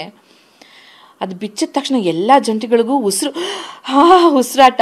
ಭಾನುವಾರ ಮಧ್ಯಾಹ್ನದ ಮೇಲೇನೋ ಬಿಚ್ಚಿದ್ದು, ಅದು ಸಂಜೆ ಆಗಿತ್ತು. ಆ ಇಡೀ ಸಂಜೆ ನಾನು ಆ ಸೈಲೆನ್ಸ್ನ ಎಂಜಾಯ್ ಮಾಡಿದ್ದೀನಿ. ನನ್ಗೆ ಎಲ್ಲಿ ಬೇಕೋ ಹೋಗಿ ಕೂತ್ಕೋ, ನನ್ಗೆ ಎಲ್ಲಿ ಬೇಕೋ ಹೋಗಿ ನೀರು ಕುಡಿ, ನನ್ಗೆ ಯಾರ ಜೊತೆ ಬೇಕೋ ಹೋಗಿ ಕೂತ್ಕೋ, ನನ್ಗೆ ಯಾರು ಹತ್ರ ಏನು ಮಾತಾಡಬೇಕೋ ಅದನ್ನೆಲ್ಲ ಎಂಜಾಯ್ ಮಾಡಿದ್ದೀವಿ. ಸೋಮವಾರದಿಂದ ಏನಾಯಿತು, ಇವಾಗ ಒಂಟಿಗಳಲ್ಲ ಜಂಟಿಗಳಲ್ಲ ಅಂತ ಹೇಳಿದ್ರಾ, ನಿಮಗೆ ಹೊಸ ರೋಲ್ ಆ್ಯಸ್ ಒಂಟಿ, ಅಂದರೆ ಒಂಟಿನೂ ಅಲ್ಲ ಇಂಡಿವಿಜುವಲ್ಸು. ಅದು ಮತ್ತೆ ಹೊಸ ಝೋನಲ್ಲಿ ನಾವು ಅಡ್ಜಸ್ಟ್ ಆಗಿ ನಾವೀಗ ಏನು ಮಾಡಬೇಕು ಅನ್ನೋ ಹೊಸ ಪ್ಲ್ಯಾನು. ಯಾಕಂದರೆ ನಾನು ಇವಾಗ ಸೇವಕಿ ಅಲ್ಲ, ನಾನು ಅವರು ಸೇವೆ ಮಾಡಬೇಕಾಗಿಲ್ಲ. ನನ್ನ ನಾನು ಎಲ್ಲೆಲ್ಲಿ ನಿರೂಪಿಸ್ಕೋಬೇಕು, ನನ್ನ ವೇವ್ಲೆಂತ್ ಯಾರಿದ್ದಾರೆ, ನನ್ನನ್ನು ಯಾರು ಅರ್ಥ ಮಾಡ್ಕೊಳ್ತಾರೆ, ಅದನ್ನೆಲ್ಲ ತಿಳ್ಕೊಳ್ಳೋ ಸಮಯ. ಯಾಕಂದರೆ ಯಾರ ಜೊತೆ ನಾನು ಒಂಟಿಯಾಗಿ ಕೂತ್ಕೊಂಡು ಮಾತಾಡಿದ್ದೆ ಇಲ್ಲ ಅಲ್ಲಿವರೆಗೂ. ಗುಂಪಾಗಿ ಏನೇನು ಅನ್ಸುತ್ತೋ ಅದೆಲ್ಲ ಮಾತಾಡಿದ್ದು. ಅದು ಮತ್ತೆ ಜಂಟಿಗಳಿಗೆ ಚಾಲೆಂಜ್ ಆಯಿತು. This is the 3rd week ನಾನು ಹೇಳೋದು. ಯಾವ ವಾರದಲ್ಲಿ ನಾನು ಆಚೆ ಬಂದೆ ಆ 3rd ವೀಕು. ಸೋಮವಾರ ನಮ್ಗೆ ಇನ್ನೊಂದು ಟಾಸ್ಕ್ ಬರುತ್ತೆ, ಫೈನಲಿಸ್ಟ್ ಆಗೋಕ್ಕೆ ಇದು ಒಂದೇ ಅವಕಾಶ, ಒಂದೇ ಆಟ. ನಂದೇನಂತ ಹೇಳಿದ್ರೆ, ನಂದು ಮಂಡಿ ಏಟಾಗಿದೆ ಅಂದರೆ ಟೇರ್ ಆಗಿದೆ, ಮೆನಿಸ್ಕಸ್ ಟೇರ್ ಆಗಿದೆ. ಆ ಲಿಮಿಟೇಷನ್ಸ್ನ ನಾನು ಮೊದಲೇ ಹೇಳಿದ್ದೆ, ಈ ಥರ ಇದೆ ನನಗೆ ಫಿಸಿಕಲಿ. ಈ ಮೆಮರಿ ಗೇಮ್ಸ್ ಆಗಿರಬಹುದು ಅಥವಾ ಬ್ಯಾಲೆನ್ಸಿಂಗ್ ಆಗಿರಬಹುದು, ಆ ಥರ ಇದಕ್ಕೆ ತಲೆಗೆ ಸಂಬಂಧಿಸಿದ, ನಿಮ್ಮ ಮೆದುಳಿಗೆ ಸಂಬಂಧಿಸಿದ ಯಾವುದೇ ಆಟದಲ್ಲಿ ಹಿಂಗೆ ಮಾಡಬಲ್ಲೆ, ಆ ಗ್ಯಾರಂಟಿ ನನಗಿದೆ. ಫಿಸಿಕಲ್ ಟಾಸ್ಕು ಕೆಲವೊಂದನ್ನೆಲ್ಲ ಮಾಡಬಲ್ಲೆ, ಬಟ್ ಯಾವುದು ನನ್ನ ಮಂಡಿಗೆ ಪ್ರೆಷರ್ ಬೀಳುತ್ತೆ ಅಥವಾ ನನ್ನ ಕಾಲ್ ಟ್ವಿಸ್ಟ್ ಆಗುತ್ತೆ ಅಂತ ಆಟಗಳನ್ನ ನಾನು ಆಡೋಕ್ಕಾಗಲ್ಲ ಅಂತಲೇ ಹೋಗೋ ಮುಂಚೆನೇ ಹೇಳಿದ್ದೆ. ಯಾಕಂದರೆ ನಾವು ಅದನ್ನೆಲ್ಲ ಮುಚ್ಚಿಟ್ಟು ಹೋಗಬಾರ್ದು. ಅವ್ರು ನನಗೆ ಹೇಳಿದರು, ಇದು ಸ್ಪೋರ್ಟ್ಸ್ ಗೇಮ್ ಅಲ್ಲ, ನಾವು ಆ ಥರ ಇದ್ದರೆ ಸ್ಪೋರ್ಟ್ಸ್ ಮನ್ಗಳನ್ನ ಕರೆಸ್ತೀವಿ, ನೀವು ಯಾಕೆ ಬರಬೇಕು. So task is a part of the show, ಅದೇ ಮೇನ್ ಅಲ್ಲ ಅಂತ ಹೇಳಿದರು. ಸೊ ಅಲ್ಲಿ ಹೋದಾಗ ನನಗೆ ಮೊದಲನೇ ಆಟ ಇಂಡಿವಿಜುವಲ್ ಆಗಿ ಸಿಕ್ಕಿದ್ದೆ, ಜಂಟಿಗಳಿಗೆ 2 ಸಿಕ್ಕಿತ್ತು, ಅದೆಲ್ಲ ಸೋತಿತ್ತು. ಯಾಕೆಂದರೆ ನೋಡೋದು ಹೇಳೋದು ತುಂಬ ಈಸಿ, ಬಟ್ 2 ಮನಸ್ಸುಗಳು, 2 ಮನಸ್ಸುಗಳು ಒಟ್ಟಿಗೆ ಮಾತಿಲ್ಲದೆ ಹೆಜ್ಜೆ ಇಡೋದು ಹೇಗೆ. ಸೊ ಸೋತಿದ್ವಿ, ನನಗದು ಸೋಲು ಅಂತ ಅನ್ನಿಸ್ಲಿಲ್ಲ. ಜಂಟಿಗಳು ಸೋತಿದ್ದು ಯಾವುದು ನಂಗೆ ಸೋಲು ಅಂತ ಅನಿಸಿರ್ಲಿಲ್ಲ. ಇಲ್ಲಿ ಆಟ ಬಂತ, ಅಲ್ಲಿ ಇನ್ನೊಂದು ಕನ್ಫ್ಯೂಷನ್ ಏನಾಯಿತು ಅಂದರೆ, ಅದೊಂದು ಆಟ ನಾವು ಯಾರನ್ನ ಉಳಿಸ್ಕೋಬೇಕು ಅವ್ರ ಮುಂದೆ ಎಲ್ಲ ಬಾಲ್ ಇಡೋ ಆಟ ಇತ್ತು. ಬಿಗ್ ಬಾಸ್ ತುಂಬ ಕ್ಲಿಯರ್ ಆಗಿ ಹೇಳಿದರು, ಒಬ್ಬರು ಮುಂದೆ 1 ಬಾಲ್ ಇಟ್ಟರೆ ಇನ್ನೊಬ್ಬರು ಅವರನ್ನೇ ಚೂಸ್ ಮಾಡೋ ಹಾಗಿಲ್ಲ, ನೀವು ಬೇರೆಯವ್ರ ಮುಂದೆ ಇಡಬೇಕು ಅಂತ. ಅದನ್ನ ನೋಡಿದ್ರೆ ಅಲ್ಲಿರೋರು ತಪ್ಪರ್ಥ ಮಾಡ್ಕೊಂಡ್ರು, ಇವಾಗ ನೀವು ನನಗಿಟ್ರೆ ನಾನು ನಿಮ್ಗೆ ಇಡೋಂಗಿಲ್ಲ ಅಂತ. ನನಗೆ ಗೊತ್ತು ಇದೆಲ್ಲ ಬಿಗ್ ಬಾಸ್ ಹೇಳಿರೋದು ಅಂತ, ಬಟ್ ಅಗೇನ್ ಅಲ್ಲಿ ಏನಾಗೋಗುತ್ತೆ ಅಂದರೆ, ಅಷ್ಟು ಜನಗಳು ಸುಮ್ಮನೆ ಇರುವಾಗ ನಾನೇ ಕನ್ಫ್ಯೂಷನ್ ಮಾಡ್ಕೊಂಬಿಟ್ನ, ನಾನೇ ತಪ್ಪರ್ಥ ಮಾಡ್ಕೊಂಬಿಟ್ನ. ನನಗೆ ಹೊಡೆದಿದ್ದೆ ಅಲ್ಲಿ ಎಷ್ಟೊಂದು ಕಡೆ ನಮ್ಮ ನಿಲುವನ್ನು ತಳಿಬೋದಾಗಿತ್ತು, ಅಂದರೆ ಇಲ್ಲ ಇದೆ ಅಂತ ವಾದ ಮಾಡಿಬಿಡ್ಬೋದಾಗಿತ್ತು. ಬಟ್ ಅದು ತಪ್ಪಾಗಿದ್ರೆ ಎಷ್ಟೆಷ್ಟು ಜನಕ್ಕೆ ಏಟು ಬೀಳುತ್ತೋ. ಯಾಕಂದರೆ ಆಲ್ರೆಡಿ ನಮಗೆ ಎಕ್ಸ್ಪೀರಿಯನ್ಸ್ ಆಗಿತ್ತು, ನಾನು ತಪ್ಪು ಮಾಡಿದ್ರೆ ಇನ್ಯಾರೋ ಅನುಭವಿಸ್ತಾರೆ ಅಂತ. ನಾನು ಅಲ್ಲಿ ಸುಮ್ಮನಾದೆ. ಆ ಕನ್ಫ್ಯೂಷನಿಂದ ಅಶ್ವಿನಿ ಎಸ್ ಏನೋ ತುಂಬ ಚೆನ್ನಾಗಿ ಆಟ ಆಡೋ ವ್ಯಕ್ತಿ ಹೊರಗಡೆ ಉಳಿದ್ಬಿಟ್ಲು. ನನಗೆ ಇನ್ನೂ ಶಾಕು. ನಾನು ಒಂದು ಸ್ವಲ್ಪ ಆ್ಯಕ್ಚುಲಿ ಮುಂದೆ ಬಂದ್ಬಿಡ್ಬೋದಾಗಿತ್ತು. ಒಂದು ನನ್ನ ಕಾಲಿನ ಪರಿಸ್ಥಿತಿಯಿಂದ, ಇನ್ನೊಂದು ನಾನು ಓಡ್ ಬಂದ ರಭಸದಲ್ಲಿ ನನ್ನನ್ನು ಸ್ಟಾಪ್ ಮಾಡಿರಲಿಲ್ಲ ಅಂದರೆ ಮಲ್ಲಮ್ಮನೋ ಇವ್ರನ್ನ ಜಾನುನೋ ಗುದ್ದು ಬಿಟ್ಟು ಹೋಗಿ ತಲೆ ಹೊಡೆದು ಏನೇನೋ ಯೋಚನೆಗಳು ಬಂದ್ಬಿಡ್ತಾರೆ ಸೆಕೆಂಡಲ್ಲಿ. ನಾನು ಆ ಮಲ್ಲಮ್ಮ ಪುಟ್ಟದಾಗಿದ್ದಾರೆ, ಏನೋ ನಾನು ಓಡೋದು ಎಲ್ಲೋ ಹೋಗಿ ಇನ್ನೇನೋ ಆಗ್ಬಿಟ್ರೆ ಅಂತ ನಾನು ಹಂಗೆ ಸ್ತಬ್ಧಳಾಗಿ ನಿಂತುಬಿಟ್ಟೆ ಅಲ್ಲಿ. ಬಟ್ ನನಗೇನಿತ್ತು, ಪರವಾಗಿಲ್ಲ, ನಾನು ಹೊರಗಡೆ ಉಳಿತೀನಿ ಆಟದಲ್ಲಿ, ಬಟ್ ನಿಜವಾದ ಆಟಗಾರಲ್ಲಿದ್ದಾರೆ, ಅವ್ರನ್ನ ಅವ್ರು ಚೂಸ್ ಮಾಡ್ಕೋಬೋದು ಅಂತ. ಇನ್ಯಾರೋ ಅಲ್ಲಿ ಕನ್ಫ್ಯೂಸ್ ಮಾಡಿಬಿಟ್ರು. ಆ ರಾಶಿ ನನಗೆ ಹಾಕಿದ್ರು, ಅಶ್ವಿನಿ ಹೊರಗಡೆ ಇಳ್ಬಿಟ್ರು. ದ್ಯಾಟ್ ವಾಸ್ ಲೈಕ್ ನನಗೆ ಗಿಲ್ಟ್ ಫೀಲ್ ಆಗೋಯ್ತು. ಅಲ್ಲೂ ಸೈಲೆಂಟ್ ಆಗಿಬಿಟ್ಟೆ ನಾನು. ಏನಾಗೋಯ್ತು ಇದು ಆಟ? ಪಾಪ ಅವರೆಲ್ಲ ಆಡೋ ಹುಮ್ಮಸ್ಸಲ್ಲಿರೋರು, ಆ ದೈಹಿಕ ಪರಿಶ್ರಮ ಮಾಡಿ ಬಂದಿರೋರು, ಆಟ ಆಡಿ ಪ್ರೂವ್ ಮಾಡ್ಕೊಳ್ಳೋ ಅಂಥವ್ರು ಇದೇನೋ ಕನ್ಫ್ಯೂಷನಿಂದ. ಬಿಗ್ ಬಾಸು ಅದನ್ನು ಹೇಳಿದ್ರು, ನೀವು ಮಾಡ್ಕೊಂಡಿರೋ ಕನ್ಫ್ಯೂಷನ್ಗೆ ಹೊರಗಡೆ ಕೂತಿರೋರು ಫಿನಾಲೆಗೆ ತಲುಪಬಹುದಾಗಿದ್ದ ಒಬ್ಬ ಅಭ್ಯರ್ಥಿ. ಎಂಥ ಲಾಸ್ ಅವರಿಗೆ, ಎಂಥ ಲಾಸ್. ನನಗೆ ಅದು ಸಿಕ್ಕಾಪಟ್ಟೆ ಬೇಜಾರಾಗೋಯ್ತು. ಅದೆಲ್ಲ ಮಾತುಕತೆಗಳೆಲ್ಲ ಆಯಿತು. ನಾನು ಅಂದ್ಕೊಂಡೆ ಅವತ್ತೊಂದಿನ ಆಟ ಅಂತ. ಬಟ್ ಅವತ್ತು ಆಟದಿಂದ ಹೊರಗುಳ್ದವರು ಇಡೀ ವಾರನೂ ಆಟ ಆಡೋಂಗಿಲ್ಲ.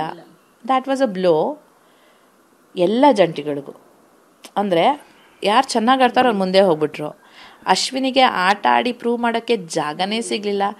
ನನಗೆ ನನ್ನ ಸ್ಟ್ರೆಂತ್ ಎಲ್ಲಿದೆ ಅಲ್ಲಿ ಆಟ ಆಡೋಕ್ಕೆ ಪ್ರೂವ್ ಮಾಡೋಕ್ಕೆ ಜಾಗನೇ ಸಿಗಲಿಲ್ಲ. ಬಟ್ ಹಾಗೆ ನಂಗೆ ನೋ ಕಂಪ್ಲೇಂಟ್ಸ್. ಯಾಕಂದರೆ ನಾನು ಹೇಳಿದ್ನಲ್ಲ, ಅವರೇನೋ ಒಂದು ಬ್ಲೂ ಪ್ರಿಂಟ್ ಹಾಕ್ಕೊಂಡಿರ್ತಾರೆ, ಹೀಗೆ ಹೋಗಬೇಕು ಶೋ, ಹೀಗೆ ಆಡಬೇಕು, ಇದರಲ್ಲಿ ಗೆದ್ದವರು. ಅದನ್ನು ನಾವು ತಪ್ಪು ಅಂತ ಯಾವ ಬಾಯಲ್ಲೂ ಹೇಳೋಕ್ಕಾಗಲ್ಲ. ಬಟ್ ನಮಗೆ ಜಾಗ ಸಿಗ್ಲಿಲ್ವಲ್ಲ ಅನ್ನೋ ನೋವು. ನೀವು ಹೇಳ್ತಾ ಇದ್ದೀರಾ ಅಶ್ವಿನಿ ಅವ್ರಿಗೆ ತುಂಬಾನೇ ಒಂದು ದೊಡ್ಡ ಹೊಡೆತ ಇದು ಅಂತ ಹೇಳ್ಬಿಟ್ಟು. ಆದರೆ ಇಲ್ಲಿ ಈ ಆಟವನ್ನ ನೋಡಿದಾಗ ಎಲ್ಲರೂ ಒಂದು ಬ್ಲೇಮ್ ಅನ್ನ ಮಾಡ್ತಿರುವಂಥದ್ದು ಒಂದು ಕಾವ್ಯ ಅವ್ರ ಮೇಲೆ. ಯಾಕಂದ್ರೆ ಕಾವ್ಯ ಅವರು ಫಸ್ಟ್ ಟೀಮ್ ಅಪ್ ಆಗಿ ಆಟ ಆಡೋಣ ಅಂತ ಹೇಳ್ತಾರೆ. ಅದಾದ ನಂತರ ಅವ್ರು ಗಿಲ್ಲಿ ಟೀಮ್ ಜೊತೆ ಜಾಯಿನ್ ಆಗ್ತಾರೆ. ನಿಮಗೆ ಬಂದು ಕನ್ವೆ ಕೂಡ ಮಾಡೋದಿಲ್ಲ ನಿಮ್ಮ ಟೀಮ್ ಜೊತೆ ನಾನು ಆ ಟೀಮಲ್ಲಿ ಆಟ ಆಡ್ತಾ ಇದ್ದೀನಿ ಅಂತ. ಮತ್ತೆ ನೀವು ಕೂಡ ಅರ್ಥ ಮಾಡ್ಕೊಳ್ಳಲ್ಲ ಯಾರು ಕೂಡ.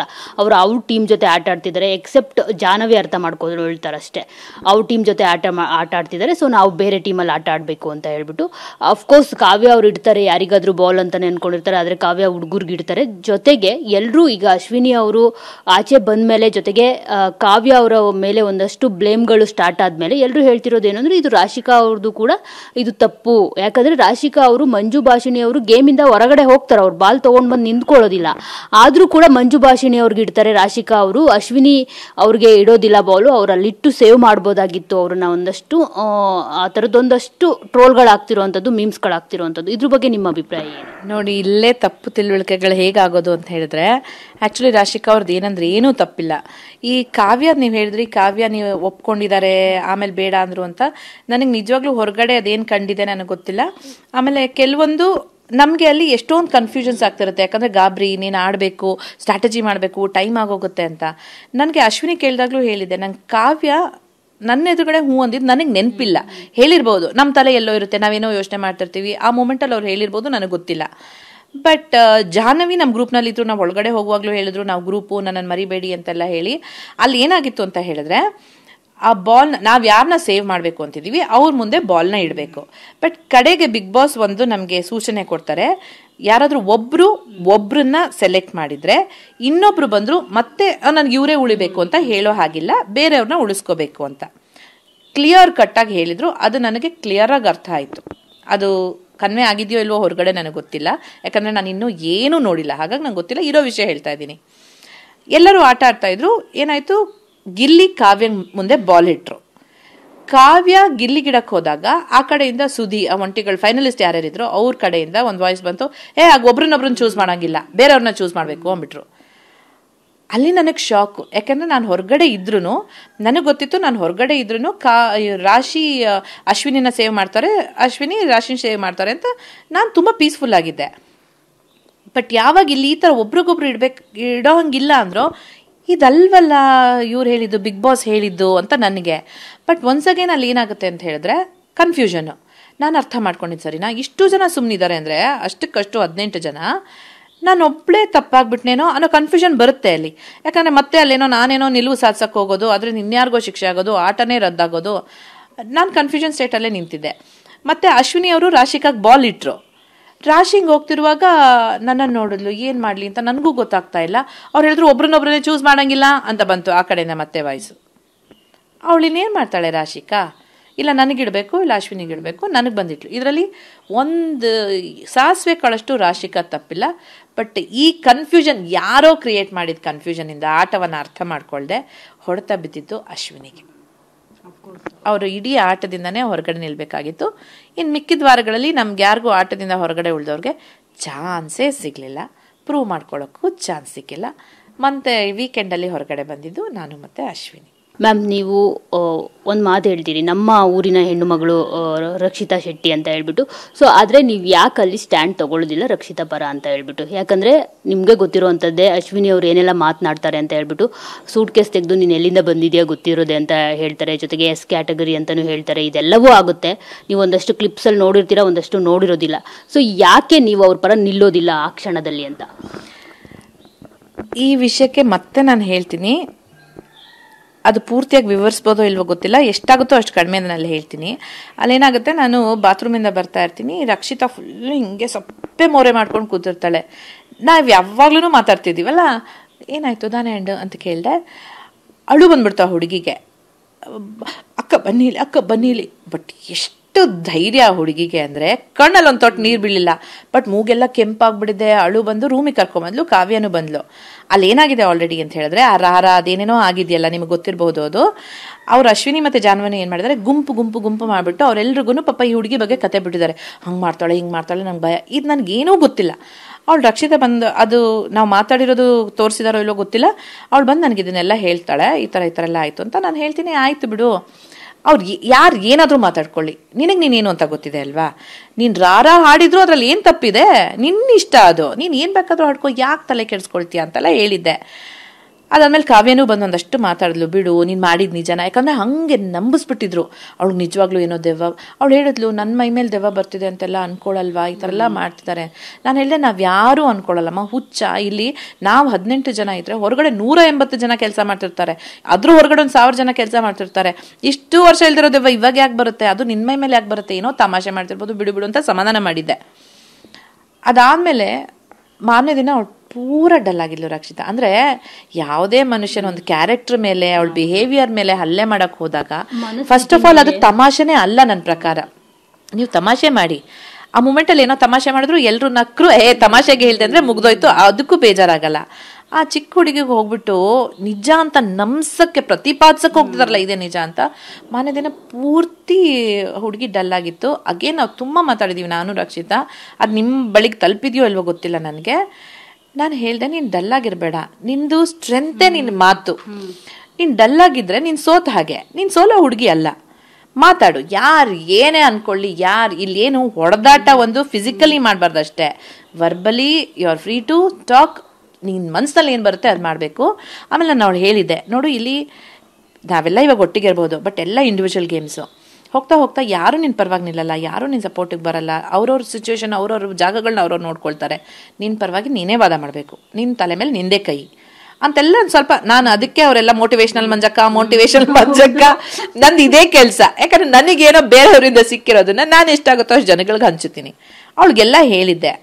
ಅವಳು ಆಲ್ರೆಡಿ ಆ ಒಂದು ಸ್ಪೇಸಲ್ಲಿ ಇರೋದ್ರಿಂದ, ಜೋರಲ್ಲಿ ಸ್ಪೇಸಲ್ಲಿ ಇರೋದ್ರಿಂದ ಬಹುಶಃ ಒಂದು ಪುಷ್ ಸಿಕ್ಕಿರ್ಬೋದು. ಆಮೇಲೆ ಧ್ರುವಂತ್ ಹೇಳಿದ್ರು, ನೀನೇನು ಬೇಕಾದರೂ ಮಾಡ್ಕೊ ಅಂತೆಲ್ಲ ಹೇಳಿದ್ರು. ಸೊ ಎಲ್ಲೋ ಒಂದು ಕಡೆ ಓಕೆ, ನನ್ನ ಜೊತೆ ಬರಲಿಲ್ಲ ಅಂದ್ರೂ ನನ್ನ ಹಿಂದೆ ಇದ್ದಾರೆ ಪುಷ್ ಅಂತ, ಅಥವಾ ನನ್ನ ಜೊತೆಗಿದ್ದಾರೆ ಇವರು ಅಂತೇನೋ ಹುಡುಗಿಗೆ ಅನ್ಸಿರ್ಬೋದು.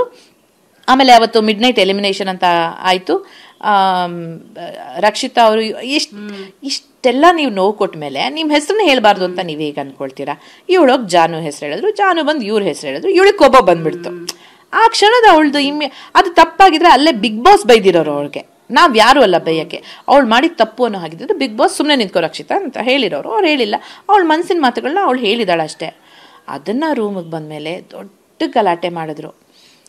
ನಮ್ಗೆ ಗೊತ್ತಿಲ್ಲ, ನಾವೆಲ್ಲ ಈ ಕಡೆ ಮಧ್ಯರಾತ್ರಿಯಲ್ಲಿ ಎಪ್ಸಿರೋದು ಮಿಡ್ ನೈಟ್ ಎನಿಮಿಲೇಷನ್ ಅಂತ. ಆಮೇಲೆ ನನಗೆ ಪ್ರಾಬ್ಲಮ್ ಏನಂತ ಹೇಳಿದ್ರೆ, ಒಂದ್ಸತಿ ನಿದ್ದೆ ಕಳ್ಕೊಂಡು ನಿದ್ದೆ ಬರಲ್ಲ ಅಂತ ನಾನು ಮಲ್ಗಕ್ಕೆ ಓಡೋಗ್ಬಿಟ್ಟಿದ್ದೀನಿ. ಸೈಡಲ್ಲಿ ನಾನು ಮೂಲೆ ಆರಿಸ್ಕೊಂಡಿದ್ದೆ, ಇದು ಯಾವುದೋ ತೊಂದರೆಗಳು ಬೇಡ ಅಂತ ಓಡೋಗಿದ್ದೀನಿ. ಟಕ ಟಕ ಟಕ ಟಕ ಟಕ ಟಕ ಜಗಳ ಶುರುವಾಯಿತು. ನಾನು ನೋಡ್ತಾನೆ ಇದ್ದೀನಿ. ನಿಜ ಹೇಳ್ತೀನಿ ಮಂಗಳ, ನಂಗೆ ಇವಾಗಲೂ ನೆನೆಸ್ಕೊಂಡ್ರೆ ಕಣ್ಣಲ್ಲಿ ನೀರು ಬರುತ್ತೆ. ಎಷ್ಟು ಅಟ್ಯಾಕ್ ಮಾಡಿಬಿಟ್ರು ಹುಡುಗಿಗೆ ಅಂದರೆ, ಚಿಕ್ಕ ಹುಡುಗಿಗೆ. I am sorry. ಅವ್ರಿಗೆ ಎದ್ದು ಬಂದಿದ್ದ ರೀತಿ, ಮಾತುಗಳು, ನನಗೆ ಬೇಜಾರಾಗ್ತಿರೋದು ಹೆಂಗೆ ಗೊತ್ತಾ, ನಾನು ಹೋಗಲಿಲ್ಲ ಅಲ್ಲಿ ಅಂತ. ಅಂದರೆ ಅದು ನಮ್ಮೂರು ಹುಡುಗಿ ಆ ಥರ ಏನೂ ಅಲ್ಲ. Anybody for that matter, she didn't deserve that. ಏನೇ ಆಗಿರ್ಬೋದು, ಕಣ್ಣು ಬಿಟ್ಕೊಂಡು ಮೈ ಮೇಲೆ ಹೋಗಿ ಮುಚ್ಚೆ ಬಾಯಿ ಕೆಟ್ಟ ಕೆಟ್ಟ ಪದಗಳು. ನಿಂದು ಆ ಹುಡುಗಿಗೆ ಏನು ಗೊತ್ತಾ, ಬಂದಿರೋದು 1 ವಾರ ಆದಮೇಲೆ ಪಾಪ ಆ ಹುಡುಗಿಗೆ ಬಟ್ಟೆಗಳು ಇಟ್ಕೊಳಕ್ಕೆ ಜಾಗನೇ ಇಲ್ಲ, ಎಲ್ಲರೂ ಆಕ್ರಮಿಸ್ಕೊಂಡ್ಬಿಟ್ಟಿದ್ದಾರೆ. ಅದಕ್ಕೆ ಬಿಗ್ ಬಾಸ್ ಆ ಹುಡುಗಿ ಸೂಟ್ ಕೇಸ್ನ ವಾಪಸ್ ಕೇಳ್ಕೊಂಡಿಲ್ಲ. ಪಾಪ ಸೂಟ್ ಕೇಸ್ಗಳು ಇಟ್ಕೊಂಡಿದೆ, ನಮ್ಮ ಟಾಸ್ಕು ನಮ್ಮ ದಿನಗಳು ಅವಳಿಗೆ ಜೋಡಿಸ್ಕೊಳಕ್ ಆಗಿಲ್ಲ, ಅಥವಾ ಜೋಡಿಸ್ಕೊಳಕ್ ಆಗದೆ ಇರ್ಬೋದು, ಅದು ಅವಳು ಇಷ್ಟ. ನಿಮ್ಮ ಹಾಸಿಗೆ ನೋಡ್ಕೊಂಡಿದ್ದೀರಾ, ನಿಮ್ಮ ಸುತ್ತಮುತ್ತ ಬಿಗ್ ಬಾಸು ಸೂಟ್ ಕೇಸ್ ವಾಪಸ್ ತಗೊಂಡ್ಮೇಲೆ ಇವರು ಕಸದ ತೊಟ್ಟಿ ಥರನೇ ಹರಡ್ಕೊಂಡಿದ್ರು. ನಿಮ್ಮ ಜಾಗವನ್ನು ಫಸ್ಟು ನೀವು ಕ್ಲೀನ್ ಮಾಡ್ಕೊಳ್ಳಿ. ನಿಮ್ಮ ಮನೆಯಲ್ಲೇ ಕಸ ಹರಡಿರ್ಬೇಕಂದ್ರೆ ಬೇರೆಯವ್ರ ಕಸನ ಏನಕ್ಕೆ ತೋರ್ಸಕ್ಕೆ ಹೋಗ್ತೀರಾ? ಆ ಪದಗಳು, ಮುಚ್ಚೆ ಬಾಯಿ. ನನಗೆ ಬೇಜಾರಾಗ್ತಿರೋದು, ನನಗೆ ಒಂದು ಕ್ಷಣ ಅನ್ನಿಸ್ತು ಹೋಗೋಣ ಅಂತ. ಬಟ್ ನಾನೇನು ಗೊತ್ತಾ, ಅವತ್ತೇ ಮಧ್ಯಾಹ್ನ ನಾನು ಅವಳಿಗೆ ಬುದ್ಧಿವಾದ ಹೇಳಿದ್ದೀನಿ, ನಿನ್ನ ಪರವಾಗಿ ನೀನೇ ವಾದ ಮಾಡ್ಕೋಬೇಕು, ಸೋಲ್ಬೇಡ ನೀನು, ವಾದ ಮಾಡು ಅಂತ. ಆಮೇಲೆ ಅವಳು ಅಷ್ಟು ಚೆನ್ನಾಗಿ ವಾದ ಮಾಡ್ತಾ ಇದ್ಲು. ಅಕಸ್ಮಾತ್ ಅವಳೆಲ್ಲೋ ಹಿಂದೆ ಬಿದ್ದಿದ್ರೆ, ಏನೋ ತಣ್ಣಗಾಗಿದ್ರೆ, ಭಯ ಪಟ್ಟಿದ್ರೆ ನಾನು ಎದ್ದು ಹೋಗಿರ್ತಿದ್ದೆ. ನಾನು ನೋಡ್ತಾನೆ ಇದ್ದೀನಿ ಏನಾಗ್ತಿದೆ. ಅವಳು ತುಂಬಾ ಚೆನ್ನಾಗಿ ಪಾಯಿಂಟ್ ಟು ಪಾಯಿಂಟ್ ವಾದ ಮಾಡಿದ್ಲು. So I was like, yes, she is doing it. ಅವಳ ಆಟನ, ಅವಳ ಪ್ರತಿವಾದವನ್ನ ನಾನು ಯಾಕೆ ಹೋಗಿ ನಾನೇನೋ ಅಂತ ನಾನು ಯಾಕೆ ತೋರಿಸ್ಕೋಬೇಕು? ನಾವೆಲ್ಲ ಹೋಗೋದು ಹಂಗೆ ಅಲ್ವಾ, ಓ ನನಗಿಲ್ಲಿ ಚಾನ್ಸ್ ಸಿಕ್ತು, ಹೋಗೋಣ, ನನ್ನ ವಿಷಯನ ಹೇಳ್ಬಿಡೋಣ, ನಾನೆಲ್ಲೋ ನನಗೆ ವೋಟ್ಗಳನ್ನ, ಅದೆಲ್ಲ ನಂಗೆ ಏನು ಐಡಿಯಾ, ಆ ಕ್ಯಾಲ್ಕುಲೇಷನ್ಸೇ ಇಲ್ಲ ನನಗೆ. ನಾನು ನೋಡ್ತಾ ಇದ್ದಿದ್ದಷ್ಟೇ. ಆ ಹುಡುಗಿ ಸೋತ್ರೆ I was ready to go. ನನಗೆ ಕರಳು ಚುರುಕಂತಿತ್ತು ಮಂಗಳ, ಸೀರಿಯಸ್ಲಿ. ಎಷ್ಟು ಸಿಕ್ಕಾಪಟ್ಟೆ. ಆ ವರ್ಡು ಅವತ್ತು ನನಗೆ ಗೊತ್ತಾಗ್ಲಿಲ್ಲ. ಅದಾದ್ಮೇಲೆ ಬಹುಶಃ ಮತ್ತೆ ನನ್ಗೆ ಗೊತ್ತಿಲ್ಲ, ಯಾಕಂದ್ರೆ ನಾನು ಏನೂ ನೋಡಿಲ್ಲ ಎಷ್ಟು ತಲುಪಿದೆ ಅಂತ. ಮಾರನೇ ದಿನ ಅದೆಲ್ಲ ಆಯ್ತು, ಜಗಳ ಆಯ್ತು, ಹುಡುಗಿ ಹೋದ್ಲು ಬಂದ್ಲು. ನಾನು ಅನ್ಕೊಂಡೆ okay, she is Rakshita, back to Rakshita, ನನ್ನ ಮಗಂಗೂ ಎದ್ರಲ್ಲ ನಾನು ಇರೋದೇ ಹಿಂಗೆ ಅಂತ ತೋರಿಸ್ತಾಳೆ. ಸುಮ್ಮನೆ ಆಗ್ಬಿಟ್ಟ, ವಾದ ಮಾಡಿದ್ಲು. ಅವಳು ಸರಿ ಇದ್ಲು, ಅವಳು ಬಿಂದಾಸಾಗೆ ಇದ್ಲು.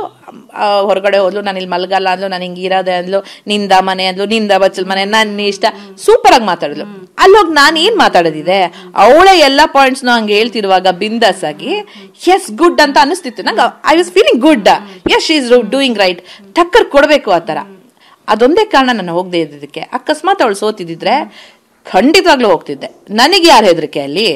ಹೌದು, ಬಟ್ ನೀವ್ ಹೇಳ್ತೀರಿ, ನೀವು ಅವಳಿಗೆ ಹೇಳಿದೀರಾ ನೀನು ಮಾತಾಡಬೇಕು, ನಿನ್ನ ಸ್ಟ್ಯಾಂಡ್ ನೀನೇ ತಗೋಬೇಕು ಅಂತ ಹೇಳ್ಬಿಟ್ಟು. ಆದ್ರೆ ಧ್ರುವಂತ್ ಅವರು ಡಬಲ್ ಗೇಮ್ ಆಡ್ತಾರೆ. ಯಾಕಂದ್ರೆ ಅದಕ್ಕೂ ಮುಂಚೆ, ಗಲಾಟೆ ಆಗೋದಕ್ಕಿಂತ ಮುಂಚೆ ಅವ್ರು ಹೋಗಿ ಅಶ್ವಿನಿ ಮತ್ತೆ ಜಾಹ್ನವಿ ಜೊತೆ ಮಾತಾಡ್ತಾರೆ. ಅವಳು ಕನ್ನಡ ಬರುತ್ತೆ, ಆದ್ರೂ ಆಕ್ಟ್ ಮಾಡ್ತಿದ್ದಾಳೆ, ಅವಳು ಕನ್ನಡ ಬರೋದಿಲ್ಲ ಅನ್ನೋ ರೀತಿ. ಯಾಕಂದ್ರೆ ಅವಳಿಗೆ ಅದೇ ಕಂಟೆಂಟು, ಅದೇ ಇದೆ ಅನ್ನೋದೇ ಕಂಟೆಂಟ್ ಅವಳಿಗೆ ಅನ್ನೋ ಒಂದು ಮಾತು ಹೇಳ್ತಾರೆ. ಜೊತೆಗೆ ರಕ್ಷಿತಾ ಹತ್ರ ಕುತ್ಕೊಂಡಾಗ ರಕ್ಷಿತಾಗೆ ನಾನಿದ್ದೀನಿ, ನೀನ್ ಫೈರ್ ಆಗು ಅಂತ ಅವ್ರ ಮೇಲೆ ಅಂತ ಹೇಳ್ತಾರೆ. ಸೊ ಇದನ್ನೆಲ್ಲ ನೋಡಿದಾಗ ಡಬಲ್ ಸ್ಟ್ಯಾಂಡರ್ಡ್ಸ್ ಅಂತ ಅನ್ನಿಸ್ತು. ಇಲ್ಲ, ನಾನು ಧ್ರುವಂತ್ ಮುಂಚೆ ಹೇಗಿದ್ರೋ ಏನೋ ನನಗೆ ಖಂಡಿತವಾಗ್ಲೂ ಗೊತ್ತಿಲ್ಲ, ನಂಗೆ ಯಾರ ಪರಿಚಯನೂ ಇಲ್ಲ. ಬಟ್ ನಾನು ಆ 3 ದಿನಗಳು ನೋಡಿದ್ದು ಧ್ರುವಂತ್ ತುಂಬ ಡಿಸಿಪ್ಲಿನ್ ಹುಡುಗ. ಅನ್ನೆಸೆಸರಿ ಜಗಳಕ್ಕೆ ಹೋಗೋದು, ಅನ್ನೆಸೆಸರಿ ಕಂಟೆಂಟ್ ತಗೊಳಕ್ ಹೋಗೋದು, ಅದು ಯಾವುದು ಮಾಡಿಲ್ಲ. ತುಂಬಾ ಒಳ್ಳೆ ವ್ಯಕ್ತಿ ಅಂತಾನೆ ನನ್ಗನಿಸ್ತು. ಅವ್ರ ಬಗ್ಗೆ ಬೇರೆ ಏನೇನೋ ಹೇಳಿದ್ರು ಅಲ್ಲಿರೋ ಕಂಟೆಸ್ಟೆಂಟ್ಸು. ಬಟ್ ನನ್ನ ಅನುಭವ ಅವ್ರ ಜೊತೆ ಯಾವತ್ತೂ ಹಾಗೆ ಅನ್ನಿಸ್ಲಿಲ್ಲ ನನಗೆ. ಅವರು ಮುಖವಾಡ ಹಾಕೊಂಡಿದ್ದಾರೆ, ನಾಟಕ ಹಾಕೊಂಡಿದ್ದಾರೆ, ಯಾಕೆ ಹಾಗೆ ಅನ್ಕೋಬೇಕು? ನಾನು ಹೇಳೋದು, ಜೀವನದಲ್ಲಿ ಎಷ್ಟು ಏಟುಗಳು ಕೆಲವೊಂದ್ಸತಿ ಬೀಳುತ್ತೆ ಅಂದ್ರೆ ಬದಲಾವಣೆ ಮಾಡುತ್ತೆ. ಬದಲಾಗಿರ್ಬೋದು ಆ ಹುಡುಗ, ಯಾರಿಗ್ ಗೊತ್ತು ನಮ್ಗೆ. ನಿಜವಾಗ್ಲೂ ಸುದೀಪ್ ಸರ್ ಹೇಳೋ ತರ ಅವ್ರ ದೇವತಾ ಮನುಷ್ಯನ ಅಂತ. ಹೌದು, ನನ್ಗೆ ಅಲ್ಲಿರೋ 3 ವಾರದಲ್ಲಿ ಅವ್ರ ಕ್ಯಾಲ್ಕುಲೇಷನ್ಸು ಅಥವಾ ಸಿಂಪತಿ ಗೇನಿಂಗು ಅದೆಲ್ಲ ನಂಗೆ ಅನ್ಸ್ಲಿಲ್ಲ. ಎಲ್ಲ ತಾಕತ್ತಿರೋ ಹುಡುಗಂಗೆ ಯಾರ್ ಸಿಂಪತಿ ಏನಿಗ್ ಬೇಕೋ, ಆಟ ಆಡಿ ಪ್ರೂವ್ ಮಾಡ್ಕೊಳ್ಬಲ್ಲ, ಮಾತಷ್ಟು ಚೆನ್ನಾಗಿದೆ, ಮಾತ್ನಲ್ಲಿ ಪ್ರೂವ್ ಮಾಡ್ಕೊಳ್ಬಲ್ಲ, ಅವನದೊಂದು ನಿಲುವಿದೆ, ಅದ್ರಲ್ಲಿ ಸಾಧಿಸಬಲ್ಲ. ಇನ್ಯಾರೋ ಮಲ್ಲಮ್ಮಂಗೋ ರಕ್ಷಿತಂಗೋ ಅವ್ರ ಜೊತೆಯಾಗಿ ಅವ್ರು ಏನನ್ನ ಗಳಿಸ್ಕೊಳ್ಳೋದಿದೆ. ಇವಾಗ ನನ್ನಲ್ಲಿ ಕಾನ್ಫಿಡೆನ್ಸ್ ಇರಲಿಲ್ಲ, ನನ್ನಲ್ಲಿ ಏನೋ ಕಡಿಮೆ ಆಗಿದೆ, ಓಕೆ ಇವ್ರ ಜೊತೆ ಹೋದ್ರೆ ನನ್ಗೇನೋ ಸಿಗುತ್ತೆ ಅನ್ನೋರಾದ್ರೆ ಏನೋ ಮಾಡ್ತಿದ್ದಾರೆ ಅನ್ಕೋಬಹುದು. ಎಲ್ಲದರಲ್ಲೂ ಚೆನ್ನಾಗೇ ಇದ್ದಾನೆ, ಫಸ್ಟ್ ಕ್ಲಾಸ್ ಆಗಿದ್ದಾರೆ ಆ ಹುಡುಗ. ಸೊ ನನಗೆ ಅನಿಸ್ಲಿಲ್ಲ. ಬಟ್ ಏನು ಅಂತ ಹೇಳಿದ್ರೆ, ಕೆಲವೊಂದೆಲ್ಲ ಮ್ಯಾನಿಪುಲೇಷನ್ಸ್ ಆ ಮನೆಯಲ್ಲಿ ಹೆಂಗಾಗುತ್ತೆ, ಎಸ್ಪೆಷಲಿ ಆ 2 ಹೆಣ್ಮಕ್ಳಿಂದ. ಹೆಣ್ಮಕ್ಳು ಅಂತ ಕರೆಯೋಕ್ಕೂ ನನಗೆ ಬೇಜಾರಾಗುತ್ತೆ ಅವ್ರಿಗೆ, ಆ ಹೆಂಗಸರಿಂದ ತಲೆ ತಿರುಗಿಸ್ತಾರೆ. ನಾನು ಹೇಳದ್ನಲ್ಲ, ನೆಕ್ಸ್ಟ್ ಡೇ ನನಗೂ ತಲೆ ತಿರುಗಿಸಕ್ ಬಂದಿದ್ರು, ಅದನ್ನ ಹೇಳ್ತೀನಿ. ನೆಕ್ಸ್ಟ್ ತಲೆ ಮ್ಯಾನಿಪುಲೇಷನ್ಸ್ ಮಾಡ್ಬಿಡ್ತಾರೆ. ಇವರಿಬ್ರು ಮಧ್ಯೆ ಏನೋ ಸಣ್ಣ ಜಗಳಗಳಾಗಿರುತ್ತೆ, ಆ ಜಗಳಗಳಾಗೇ ಆಗತ್ತೆ. ಅಲ್ಲಿ ನಾವು ಎಷ್ಟೇ ಚೆನ್ನಾಗಿದ್ರು ಎಲ್ಲ ಒಂದು ಡಿಫ್ರೆನ್ಸ್ ಆಫ್ ಒಪಿನಿಯನ್ ಬಂದಿರುತ್ತೆ. ನಾನೇನೋ ಒಂದಿರ್ತೀನಿ, ನೀವೇನೋ ಬಂದಿರ್ತೀರ, 2 ದಿನ ಕೋಪ ಮಾಡ್ಕೊಂಡಿರ್ತೀವಿ. ಆ ಕೋಪದ ಮಧ್ಯೆ ಇವ್ರು ಬೇಳೆಕಾಳುಗಳನ್ನ ಬೇಯಿಸ್ಕೊಂಡಿರ್ತಾರೆ. ಅದೇನಾಗಿದೆ ನನಗೆ ಗೊತ್ತಿಲ್ಲ. ಅವ್ರು ಏನ್ ಹೇಳಿದಾರೆ ಧ್ರುವಂತ್ ಅನ್ನೋದು ಗೊತ್ತಿಲ್ಲ, ಇವ್ರಿಗೇನು ಹೇಳಿದಾರೆ ಅಂತನೂ ಗೊತ್ತಿಲ್ಲ. ಬಟ್ ಆ ಧ್ರುವಂತ್ ಬಂದು ನನ್ನ ಹತ್ರ ಹೇಳಿದ್ರು ಮಾತು, ಇದು ಬಹುಶಃ ಹೋಗಿದೆಯೋ ಇಲ್ವೋ, ಜನಗಳಿಗೆ ತಲುಪಿದೆಯೋ ಇಲ್ವೋ ಗೊತ್ತಿಲ್ಲ. ಮಂಜಮ್ಮ, ನಿನ್ನೆ ರಾತ್ರಿ ಆ ಹುಡುಗಿಗೆ ಆಗಿದ್ದು ಸಿಕ್ಕಾಪಟ್ಟೆ ದೊಡ್ಡ ತಪ್ಪು. ಇನ್ಯಾವತ್ತಾದರೂ ರಕ್ಷಿತನ್ನ ಆ ರೀತಿ ಯಾರಾದರೂ ಹೋಗಬೇಕು ಅಂದರೆ ಅವ್ರು ನನ್ನನ್ನು ದಾಟಿ ಹೋಗಬೇಕು, ರಕ್ಷಿತಂಗೂ ಹೇಳಿ ಅಂತ ಹೇಳಿದ್ದ. ಮನಸ್ಸಿನಲ್ಲಿ ನಾನು ಹೇಳಿಲ್ವಾ, ನನ್ನ ಒಬ್ಳಿಗೆ ಅಲ್ಲ ಎಲ್ರಿಗೂ ಅನ್ಸಿರುತ್ತೆ. ನಾನು ಮೊನ್ನೆ ಲಾಸ್ಟ್ ಡೇ ಹೇಳಿದ್ದು ಅದೇ, ಯಾಕೆ ಅವಳ ಪರ ನಾವು ಯಾರೂ ಹೋಗ್ಲಿಲ್ಲ. ಬಹುಶಃ ನನ್ನ ಹಾಗೆ ಎಲ್ರಿಗೂ ಅನ್ಸಿರ್ಬೇಕು, ಅವಳು ಜೋರಾಗಿ ಅವಳೇ ಸಾಧಿಸ್ಕೊತಿದ್ದಾಳೆ, ಅವಳ ಜಾಗ ಅವಳು ತಗೊಳ್ತಿದ್ದಾಳೆ ಬಿಡು ಅಂತ ಅನ್ಸಿರ್ಬೋದು ಎಲ್ರಿಗೂ. ಯಾರು ಯಾರನ್ನ ಕೆಡಿಸ್ತಿದ್ದಾರೆ ಅಂತ. ಜಾಹ್ನವಿ ಅಶ್ವಿನಿ ಅವ್ರನ್ನ ಹಾಳು ಮಾಡ್ತಿದ್ದಾರೆ, ಅದರ್ವೈಸ್ ಅಶ್ವಿನಿ ಅವರು ಜಾಹ್ನವಿನ ಹಾಳು ಮಾಡ್ತಿದ್ದಾರೆ. ಯಾರನ್ನ ಯೂಸ್ ಮಾಡ್ಕೊಳ್ತಿದ್ದಾರೆ, ಯಾರನ್ನ ಪುಷ್ ಮಾಡ್ತಿದ್ದಾರೆ, ಒಂದಷ್ಟು ವಿಚಾರಗಳು ಈಗ ನಡೀತಿದೆ. ನಿಮ್ಮ ಒಪಿನಿಯನ್ ಏನು ಅದ್ರ ಬಗ್ಗೆ? ನನಗೆ ಯಾರನ್ನ ಹಾಳು ಮಾಡ್ತಿದ್ದಾರೆ ನಿಜವಾಗ್ಲೂ ಗೊತ್ತಿಲ್ಲ. ಬಟ್ ಅಶ್ವಿನಿ ಅವರ ಒಂದು ರೂಪ ಈಗಾಗಲೇ ಜನಗಳಿಗೆ ಕಂಡಿರುತ್ತೆ. ಅಂದರೆ ನಾನೇನೋ ಅಂತ ಪೋಟ್ರೆ, ನಾನು ತುಂಬ ಒಳ್ಳೆಯವಳು ಅಥವಾ ನಾನು ತುಂಬ ಹಂಬಲ್ಲು, ಅವ್ರ ನಿಜವಾದ ವ್ಯಕ್ತಿತ್ವ ಏನು ಅನ್ನೋದು ನನಗೆ ಗೊತ್ತಿಲ್ಲ. ಯಾಕಂದರೆ ಹೊರಗಡೆ ನಾನು ಯಾವತ್ತೂ ಅವ್ರಿಗೆ ಸಿಕ್ಕಿಲ್ಲ. ಅಲ್ಲಿ ಅವ್ರೇನಾದ್ರು ಗೇಮ್ ಸ್ಟ್ರಾಟಜಿ ಇಟ್ಕೊಂಡು ಬಂದಿದ್ದಾರಾ ಅಥವಾ ಕೆಲವರು ಬರ್ತಾರೆ, ನೆಗೆಟಿವ್ ಆದ್ರೂ ಪಬ್ಲಿಸಿಟಿನೇ, ಪಾಸಿಟಿವ್ ಆದ್ರೂ ಪಬ್ಲಿಸಿಟಿನೇ, ಒಟ್ಟು ನನ್ ಕಂಟೆಂಟ್ ಕೊಡ್ತಿದ್ದೀನಾ, ಒಟ್ಟು ನನ್ಗೆ ಸ್ಕ್ರೀನ್ ಸ್ಪೇಸ್ ಸಿಗ್ತಿದ್ಯಾ, ನನ್ನನ್ನೇ ಜಾಸ್ತಿ ತೋರಿಸ್ತಿದ್ದೀರಾ. ಇವಾಗ ಅದೇ ತಾನೇ ಆಗೋದು, ನೀನ್ ಕೆಟ್ಟದ್ ಮಾಡಿದ್ರು ನಿನ್ನನ್ನೇ ಜಾಸ್ತಿ ತೋರಿಸ್ತಾರೆ. ನೀನ್ ಸಿಕ್ಕಾಪಟ್ಟೆ ಒಳ್ಳೇದ್ ಮಾಡ್ಬೇಕು. ಒಳ್ಳೇದ್ ಮಾಡಿ ತೋರಿಸ್ಕೊಳ್ಳೋದು ಕಷ್ಟ. ಇವಾಗ ನಾವೆಲ್ಲ ಮಾಡಿ ದಬಾಕಿ ಹೊರಗಡೆ ಬಂದಿದೀವಲ್ಲ, ಹಾಗೆ ಕೆಟ್ಟದ್ ಮಾಡಿದಾಗ that is natural human tendency. ಜಗಳಾಡ್ತಿದ್ದಾರೆ, ನಾವೇ ಇವತ್ತು ಅವ್ರಿಬ್ರು ಜಗಳಾಡ್ತಿದ್ದಾರೆ, ನೋಡೋಣ ಇವತ್ತು ಬಿಗ್ ಬಾಸ್ ನೋಡ್ಬೇಕು ಅಂತೀವಿ. ಸೊ ಅದವ್ರ ಗೇಮ್ ಸ್ಟ್ರಾಟಜಿ ಆಗಿರ್ಬೋದು ಅಥವಾ ಅದು ವ್ಯಕ್ತಿತ್ವನೇ ಆಗ್ಬೋದು. ಬಟ್ 3 ವಾರ ಆದ್ಮೇಲೂ ಅವ್ರು ಆಗಿದ್ದಾರೆ ಅಂದ್ರೆ ಬಹುಶಃ ಅದು ಅವ್ರ ವ್ಯಕ್ತಿತ್ವದ ಒಂದು ಭಾಗ. ಅವ್ರಿಗೇನಾಯ್ತು, ನಾನು ಹೇಳಿದ್ನಲ್ಲ, ಮೊದಲನೇ ವಾರದಲ್ಲಿ 2ನೇ ವಾರದಲ್ಲಿ ಜಗಳ ಆದಾಗ ಅವ್ರು ಅಲೋನ್ ಆಗಿದ್ರು. ಆಮೇಲೆ ಜಾಹ್ನವಿ ಫಸ್ಟ್ ವೀಕಲ್ಲಿ ತುಂಬಾ ಸೈಲೆಂಟ್ ಆಗಿದ್ರು, ಯಾರ ಕಣ್ಣಿಗೂ ಕಾಣಿಸ್ಕೊಂಡಿಲ್ಲ. ಬಹುಶಃ ಇವ್ರ ತಲೆನಲ್ಲಿ ಒಂದು ಓಡಿರ್ಬೋದು ಜಾಹ್ನವಿಗೆ, ಯಾಕೋ ಇವರೇ ಜೋರಾಗಿದ್ದಾರೆ, ಇವ್ರನ್ನ ಜಾಸ್ತಿ ಸುದೀಪ್ ಸರ್ ಮಾತಾಡಿಸ್ತಿದ್ದಾರೆ, ಕೇಳ್ತಿದ್ದಾರೆ, ನಾನು ಇವ್ರ ಜೊತೆ ಹೋದ್ರೆ ನನಗೆ ಸ್ಕ್ರೀನ್ ಸ್ಪೇಸ್ ಸಿಗ್ಬೋದು ಅಂತ ಇವ್ರ ಪ್ಲಾನ್ಸ್ ಮಾಡಿರ್ಬೋದು, ಸ್ಟ್ರಾಟಜಿ ಆಗಿರ್ಬೋದು. ಅವ್ರಿಗೊಂದು ಜೊತೆ ಬೇಕಾಗಿತ್ತು, ಯಾಕಂದ್ರೆ ಇಡೀ ಮನೆಯಲ್ಲಿ ಒಂಟಿ ಆಗ್ಬಿಟ್ಟಿದ್ರು, ಎಲ್ಲ ತಿರುಗಿ ಬಿದ್ದಿದ್ರು. ಹಾಗಾಗಿ ಜೊತೆ ಸೇರಿದ್ರು. ಯಾರ ತಲೆ ಕೆಡಿಸ್ತಿದ್ದಾರೆ ಅಥವಾ ಇಬ್ರು, ಇವ್ರೊಂದ್ ಸ್ವಲ್ಪ ಕೊಡುಗೆ ಅವ್ರೊಂದ್ ಸ್ವಲ್ಪ ಕೊಡುಗೆ, ಇಬ್ರು ತಲೆ ಕೆಡಿಸ್ಕೊಂಡು ಇಬ್ರು ತಮ್ಮದೇ ಒಂದು ಪ್ರಪಂಚ ಮಾಡ್ಕೊಂಡು ಬೇರೆಯವ್ರನ್ನ ಹೀಯಾಳ್ಸಕ್ಕೆ, ಬೇರೆಯವ್ರನ್ನ ಕೆಳಗಡೆ ತೋರ್ಸಕ್ಕೆ ಟ್ರೈ ಮಾಡ್ತಿದಾರೇನೋ ಗೊತ್ತಿಲ್ಲ. ಇನ್ನು ಮುಂದಿನ ದಿನಗಳಲ್ಲಿ ಅವ್ರು ಇನ್ನೂ ಇದ್ರೆ, ಯಾಕಂದ್ರೆ ನಾನು ನೋಡಿರೋ ಹಾಗೆ, ನಾನು ಕೇಳಿರೋ ಹಾಗೆ ನೋಡು ಇಲ್ಲ ಇನ್ನು, ಯಾಕಂದ್ರೆ ಬಂದಿರೋದೇ ನಿನ್ನೆ ರಾತ್ರಿ, ಬೆಳಗ್ಗೆ ಎಲ್ಲಿ ಬಂದಿದ್ದೀನಿ, ನಾನು ಕೇಳಿರೋ ಹಾಗೆ ಇಡೀ ಕರ್ನಾಟಕ ಅವರು ತಿರುಗಿ ಬಿದ್ದಿದೆ ಅಂದ್ರೆ ಇಡೀ ಕರ್ನಾಟಕದ ಜನತೆ ಮೂರ್ಖರಲ್ಲ, ಅವ್ರು ಏನೋ ನೋಡಿರೋದಕ್ಕೆ ತಿರುಗಿ ಬಿದ್ದಿರೋದಲ್ವಾ. ಸೊ ನಾನು ಇಷ್ಟು ದಿನ ಈ 3 ವಾರ ಏನು ನಡೀತಲ್ಲ, ಅದು ತಪ್ಪು, ಅವ್ರನ್ನ ಹೊರಗಡೆ ಕಳಿಸ್ಬಿಡಿ ಅಂತಾನು ನಾನು ಹೇಳಲ್ಲ, ಅದು ತಪ್ಪಾಗತ್ತೆ. ತಪ್ಪು ಮಾಡೋದು ಸಹಜ, ತಿದ್ದಿ ನಡೆಯೋನು ಮನುಜ ಅಂತ ಹೇಳ್ತಾರೆ. ಚಾಟಿ ಏಟ್ ಕೊಟ್ರಲ್ಲ ಸುದೀಪ್ ಸರು, ಆ ಚಾಟಿ ಏಟ್ನ ಸರಿಯಾಗಿ ತಗೊಂಡು ತಲೆನ ತಿರುಗಿಸಿ, ಹೌದು ನಾನು ಇಲ್ಲಿ ಬಂದಿರೋದು ಬೇರೆ ಏನಕ್ಕೋ, ನನ್ನ ವ್ಯಕ್ತಿತ್ವ ಇದೇ ಆಗಿದ್ರು, ನಾನು ಬೇರೆ ಯಾವುದೋ ವ್ಯಕ್ತಿತ್ವದಲ್ಲಿ ಬಂದಿದ್ರು ಅಟ್ಲೀಸ್ಟ್ ಇಲ್ಲಿಂದ ಹೋಗೋ ಅಷ್ಟೊತ್ತಿಗೆ ಒಳ್ಳೆ ವ್ಯಕ್ತಿತ್ವ ಮಾಡ್ಕೊಂಡು ಹೋಗ್ತೀನಿ ಅಂತ ಅವ್ರು ನಿಜವಾಗ್ಲೂ ತೀರ್ಮಾನ ತಗೊಂಡು ಬದಲಾಗಿ ಚೆನ್ನಾಗಿ ಆಟ ಆಡೋಕೆ ಶುರು ಮಾಡಿದ್ರೆ ವೆಲ್ ಅಂಡ್ ಗುಡ್. ಇವತ್ತು ಪ್ರೋಮೋ ನೋಡಿದ್ರಿ ಅಂತ ಅನ್ಸುತ್ತೆ, ವೈಲ್ಡ್ ಕಾರ್ಡ್ ಎಂಟ್ರಿ. ರಘು ಅವರು ಇವ್ರಿಗೆ ಆವಾಜ್ ಆಗ್ತಾರೆ, ಇವರು ಅವ್ರಿಗೆ ಆವಾಜ್ ಆಗ್ತಾರೆ. ಇಲ್ಲಿ ವಿಲನ್ ಯಾರು ಅನ್ನೋದೇ ಗೊತ್ತಾಗೋದಿಲ್ಲ, ಯಾಕಂದ್ರೆ ರಘು ಮ್ಯೂಟೆಂಟ್ ಅವರು ವಿಲನ್, ಅಶ್ವಿನಿ ಅವರು ಸದ್ಯಕ್ಕೀಗ ಇಡೀ ಕರ್ನಾಟಕದ ದೃಷ್ಟಿಯಲ್ಲಿ ವಿಲನ್ ಆಗಿದ್ದಾರೆ. ಸೊ ಸಖತ್ ಇಂಟ್ರೆಸ್ಟಿಂಗ್ ಆಗಿದೆ. ಇನ್ನು ವೈಲ್ಡ್ ಕಾರ್ಡ್ಗಳ ಎಂಟ್ರಿಗಳಿಗೆ ಎಲ್ಲರೂ ಟಾರ್ಗೆಟ್ ಆಲ್ಮೋಸ್ಟ್ ಅಶ್ವಿನಿ ಅವರೇ ಇದ್ದಾರೆ. ಸೊ ಮೇ ಬಿ ನೀವು ನೋಡಿಲ್ಲ ಅಂತ ಅನ್ಸುತ್ತೆ. ಸಿಕ್ಕಾಪಟ್ಟೆ ಇಂಟ್ರೆಸ್ಟಿಂಗ್ ಆಗಿರೋದಂತೂ ನಿಜ. ಏನಾಗ್ಬೋದು ಅಂತ ಅನ್ಸುತ್ತೆ, ಸ್ಟಾರ್ಟ್ ಆಗೋಗ್ಬಿಟ್ಟಿದೆ. ಅಂದ್ರೆ ರಘು ಅವ್ರ ಟಾರ್ಗೆಟೇ ಫಸ್ಟ್ ಅಶ್ವಿನಿ. ಅಂದ್ರೆ ನೀವು ಒಂದು ಹೆಣ್ಣನ್ನ ಬಗ್ಗೆ ನಾನು ಯಾರಾದ್ರೂ ಮಾತಾಡಿದ್ರೆ ನೀವು ಅವ್ರನ್ನ ಫೇಸ್ ಮಾಡ್ತೀನಿ ಅಂತೀರಾ, ನೋಡಿದ್ರೆ ನೀವೇ ಒಂದು ಹೆಣ್ಣನ್ನ ಕೀಳಾಗಿ ನೋಡ್ತೀರಾ ಅನ್ನೋದೇ ಅವ್ರ ಫಸ್ಟ್ ಡೈಲಾಗು ರಘು ಅವ್ರದ್ದು. ಸೊ ಸಖತ್ ಇಂಟ್ರೆಸ್ಟಿಂಗ್ ಆಗಿದೆ. ವೈಲ್ಡ್ ಕಾರ್ಡ್ ಎಂಟ್ರಿಗಳೆಲ್ಲ ಅವ್ರನ್ನೇ ಟಾರ್ಗೆಟ್ ಮಾಡ್ಬೋದು ಅಂತ. ಇಲ್ಲ, ಟಾರ್ಗೆಟ್ ಅನ್ನೋದಕ್ಕಿಂತ ಒಬ್ಬ ತಪ್ಪು ಮಾಡಿದಾಗ ತಿದ್ದಿ ಹೇಳಕ್ಕೆ ಒಬ್ಬ ಬೇಕು. ಅದು ರಘುನಲ್ಲಿ ನಿಜವಾಗ್ಲೂ ಶಕ್ತಿ ಇದ್ರೆ well and good. I am waiting, ನಾನು ಹೋಗಿ ನೋಡ್ತೀನಿ. ಅಲ್ಲ, ಯಾರೇ ಆಗ್ಲಿ ತಪ್ಪು ಮಾಡಿದಾಗ ಬಾಯಿ ಮಾತಿನ ಹೊಡ್ತಬೇಕು. ಇಲ್ಲಿ ನಾವು ಕೈ ಮಾಡಕ್ಕಾಗಲ್ಲ, ಬಾಯಿ ಮಾತಿನ ಹೊಡ್ತಬೇಕು. ಅದನ್ನ ತಿತ್ಕೊಂಡ್ರೆ ಅವ್ರಿಗೆ ಒಳ್ಳೇದು.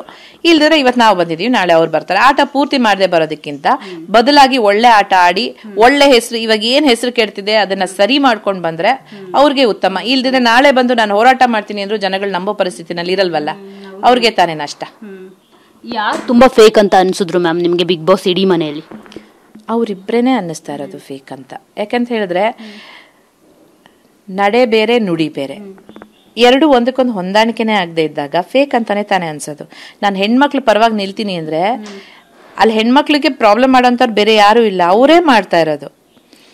ಹೆಣ್ಮಕ್ಳು ಪರವಾಗಿ ನಿಲ್ತೀನಿ ಅಂತೀಯ, ನೀನೇ ಹೆಣ್ಮಕ್ಳು ವಿರೋಧ ಹೋಗ್ತೀಯ, ನೀನೇ ಅವ್ರನ್ನ ಹೀಯಾಳಿಸ್ತೀಯ, ನೀನೇ ಅವ್ರನ್ನ ಕೆಳಗಡೆ ತಳ್ತಿದ್ಯಾ, ನಿನ್ನ ಮಾತಿಗೂ ಕೃತಿಗೂ ಸಂಬಂಧನೇ ಇಲ್ಲ. ಸೊ ಫೇಕ್ ಅಲ್ವಾ? ನಾನು ಅದನ್ನ ಸೆಕೆಂಡ್ ವೀಕಲ್ಲಿ ಕೊಟ್ಟೆ ನಾಟಕೀಯ, ಅದು ನನಗೆ ಬೇರೆ ಕುತಂತ್ರಿ ಅಂತ ಕೊಟ್ಟರು, ನಾನು ವಿರುದ್ಧ ಹೋಗಿದ್ದೆ. ನನಗೆ ಆ ಪದಗಳ ಭಾರ ಅವ್ರಗಳಿಗೆಲ್ಲ ಗೊತ್ತಾಗ್ತಿದೆಯೋ ಅಲ್ವೋ ಗೊತ್ತಿಲ್ಲ, ದಟ್ ಈಸ್ ಓಕೆ ನನಗೆ. ಬಟ್ ನಾನು ಅದಕ್ಕೆ ನನಗೆ ಆ ಕುತಂತ್ರಿ ಅವ್ರು ಕೊಡ್ಬೋದಾಗಿತ್ತು easily, tit for tat. But ನಂಗೆ ಆ ಪದನ ಯೂಸ್ ಮಾಡೋಕ್ಕೆ ನಂಗೆ ಇಷ್ಟ ಆಗಲ್ಲ. ನಾಟಕಿ ಅಂತಾನೆ ಕೊಟ್ಟಿದ್ದು ನಾನು, ಫೇಕ್ ಅಂತಾನೆ ಕೊಟ್ಟಿದ್ದು ನಾನು. ನಾಟಂಕಿ ಯಾರು ಜಾಸ್ತಿ ಅಂತ ಅನಿಸ್ತಾರೆ? ನೌಟಂಕಿ ಅಂದ್ರೆ ಒಳ್ಳೆವೇನಲ್ಲ ಕೆಟ್ಟವೇನಲ್ಲ, ಯಾವ್ದಾದ್ರು ಒಳ್ಳೆವೇನಲ್ಲಿ ನನಗೆ ಗಿಲ್ಲಿ ಅನ್ನಿಸ್ತಾನೆ. ಇಡೀ ಮನೆನ ಲೈವ್ಲಿ ಆಗಿಟ್ಟಿದ್ದಾನೆ ಆ ಹುಡುಗನ ಎನರ್ಜಿ. ನಾನು ಅವ್ರದ್ದು ಯೂಟ್ಯೂಬ್ ವಿಡಿಯೋಸ್ ನೋಡಿದಾಗ ಏನ್ ತಮಾಷೆ ಮಾಡ್ತಾರಪ್ಪ. ಯಾಕಂದ್ರೆ ನಗು ಎಲ್ರಿಗೂ ಇಷ್ಟ ಆಗುವಂಥದ್ದು. ಒಂದು ಅರ್ಧ ಗಂಟೆ ಮನಸ್ಪೂರ್ವಕವಾಗಿ ನಕ್ಕಿದ್ರೆ ಅದನ್ನ ಮರೆಯಕ್, ಯಾರು ನಗ್ಸಿದ್ರು ಅವ್ರನ್ನ ಮರೆಯಕ್ಕಾಗಲ್ಲ. ಆ ಥರ ವಿಡಿಯೋಸ್ನ ನೋಡಿದ್ದೆ. ಫಸ್ಟ್ ಡೇ ಹೋದಾಗ್ಲೂ ಅವ್ರನ್ನ ನೋಡಿ, ನಂಗೆ ಗೊತ್ತಿಲ್ಲ ಅವರೆಲ್ಲ ಬರ್ತಾರೆ ಅಂತ. ಅವ್ರನ್ನ ನೋಡಿ ಫುಲ್ ಖುಷಿಯಾಗಿ ಹೋಗಿದ್ದೆ. ಹೇಳ್ದೆ ನಿಮ್ಮ ಆ ವಿಡಿಯೋ ನೋಡಿದ್ದೀನಿ, ಈ ವಿಡಿಯೋ ನೋಡಿದ್ದೀನಿ, ಫುಲ್ ಖುಷಿಯಾಗಿ ಹೇಳಿದ್ದೆ. ಬಟ್ ಏನಂದ್ರೆ ಕೆಲವರೆಲ್ಲ ಅವ್ರನ್ನ ಅಲ್ಲಿ ಮನೆಯಲ್ಲಿ ಇರೋರೆ ರೇಗಿಸ್ತಾ ಇದ್ರು. ಇದೇನು ಕಾಮಿಡಿ ಶೋ ಅಲ್ಲ, 3 ಹೊತ್ತು ಸೀರಿಯಸ್ ಸಬ್ಜೆಕ್ಟ್ಗಳಲ್ಲೂ ನೀನು ಕಾಮಿಡಿ ಮಾಡ್ತಾ ಇರ್ತೀಯ, ನೀನು ಸೀರಿಯಸ್ ಆಗಿರಲ್ಲ, ಅದು ಇದು ಬೈತಿದ್ರು. ಬಟ್ ಬೆಳಗಾನ ರಾತ್ರಿಯನ್ನ ಇನ್ನೊಬ್ರನ್ನ ನಗಿಸ್ಕೊಂಡು ಆಮೇಲೆ ಆ ಮಾತುಗಳ ಮೂಡಿ ಸುಮ್ಮನೆ ಏನೋ ಬಾಯಿಗೆ ಬಂದ ಪದಗಳನ್ನ ಉಪಯೋಗಿಸಲ್ಲ, ಬಾಯಿಗೆ ಬಂದಾಗ ಮಾತಾಡಲ್ಲ. ಅಲ್ಲೇ ನಿಂತಲ್ಲೇ ಜಾಗದಲ್ಲಿ ಕವಿತೆ ಕಟ್ಬಿಡ್ತಾರೆ, ನಿಂತಲ್ಲೇ ರೇಗಿಸ್ತಾರೆ, ಸರಿಯಾಗಿ ಟ್ರಿಗರ್ ಮಾಡ್ತಾರೆ, ಬತ್ತಿ ಹಚ್ತಾರೆ ಅಂದ್ರೆ ಬೇಡದಿರೋರ್ಗೆ ಉರಿಯಕ್ಕೆ. ಅದನ್ನೆಲ್ಲ ಮಾಡಿದಾಗ ಅದೆಲ್ಲ ಹೊರತಾಗಿ ಒಂದು ಟಾಸ್ಕ್ ಬರುತ್ತೆ, ಭಾರ ಹೊರೋ ಟಾಸ್ಕ್. ಫಸ್ಟ್ ಅವ್ರ ಕೈಯಲ್ಲಿ ಭಾರ ಇರಲ್ಲ, ಲಾಸ್ಟ್ ಅಲ್ಲಿ ಎಲ್ರಿಗಿಂತ ಜಾಸ್ತಿ ಅವ್ರ ಕೈಯಲ್ಲಿ ಭಾರ ಇರುತ್ತೆ. ಭಾರ ಇಲ್ದೇ ಇರುವಾಗ ಎನರ್ಜಿಗೂ ಭಾರ ಇದ್ದಾಗ ಎನರ್ಜಿಗೂ ಏನೂ ಡಿಫ್ರೆನ್ಸ್ ಇಲ್ಲ, ಅಷ್ಟೇ ತರಲೆ ಮಾಡ್ಕೊಂಡು ನಗಿಸ್ತಾ ಇದ್ರು. ಸೊ ನೌಟಂಕಿ ನಾಟಕ ಆಡ್ಕೊಂಡು ನಗ್ಸೋ ಒಳ್ಳೆ ಹುಡುಗ ಗಿಲ್ಲಿ ಅನ್ಸುತ್ತೆ. ಟಾಪ್ ಅಲ್ಲಿ ಅವರೇ ಇರ್ತಾರೆ ಅಂತ ಹೇಳಿದ್ರಿ, ಏನಾದ್ರು ಬಿಗ್ ಬಾಸ್ ಈ ಸರಿ ವಿನ್ನರ್ ಅವರೇ ಆಗ್ತಾರ ಅಂತ? ಯಾಕಂದ್ರೆ ಹೊರಗಡೆ ನೋಡಿದಾಗ ತುಂಬಾನೇ ಫ್ಯಾನ್ ಫಾಲೋಯಿಂಗ್ ಜಾಸ್ತಿ ಆಗೋಗ್ಬಿಟ್ಟಿರೋದು ಗಿಲ್ಲಿಗೆ, ಗಿಲ್ಲಿನೇ ವಿನ್ನರ್ ಅನ್ನೋ ಒಂದು ಮಾತು ಕೇಳಿ ಬರ್ತಿರುವಂತದ್ದು. ಸೊ ನಿಮ್ಗೆ ಏನನ್ಸುತ್ತೆ? ಅವ್ರೊಂದು ಮಾತು ಹೇಳಿದ್ರು ಪ್ರೆಸ್ ಮೀಟ್ ಅಲ್ಲಿ, ನಿಮ್ಗೆ ಅದು ತಲುಪಿದ್ರೆ ಜನಗಳು ಆಲ್ರೆಡಿ ಸ್ಟ್ರೆಸ್ ಅಲ್ಲಿ ಇರ್ತಾರೆ. ಆ ಸೀರಿಯಲ್ ನೋಡಿದ್ರೆ ಸ್ಟ್ರೆಸ್ಸು, ಇನ್ನೇನೋ ನೋಡಿದ್ರೆ ಸ್ಟ್ರೆಸ್ಸು. ಆ ನಗು ಬೇಕು, ಪ್ರತಿ ಮನ್ಸಿಗೂ ನಗು ಬೇಕು.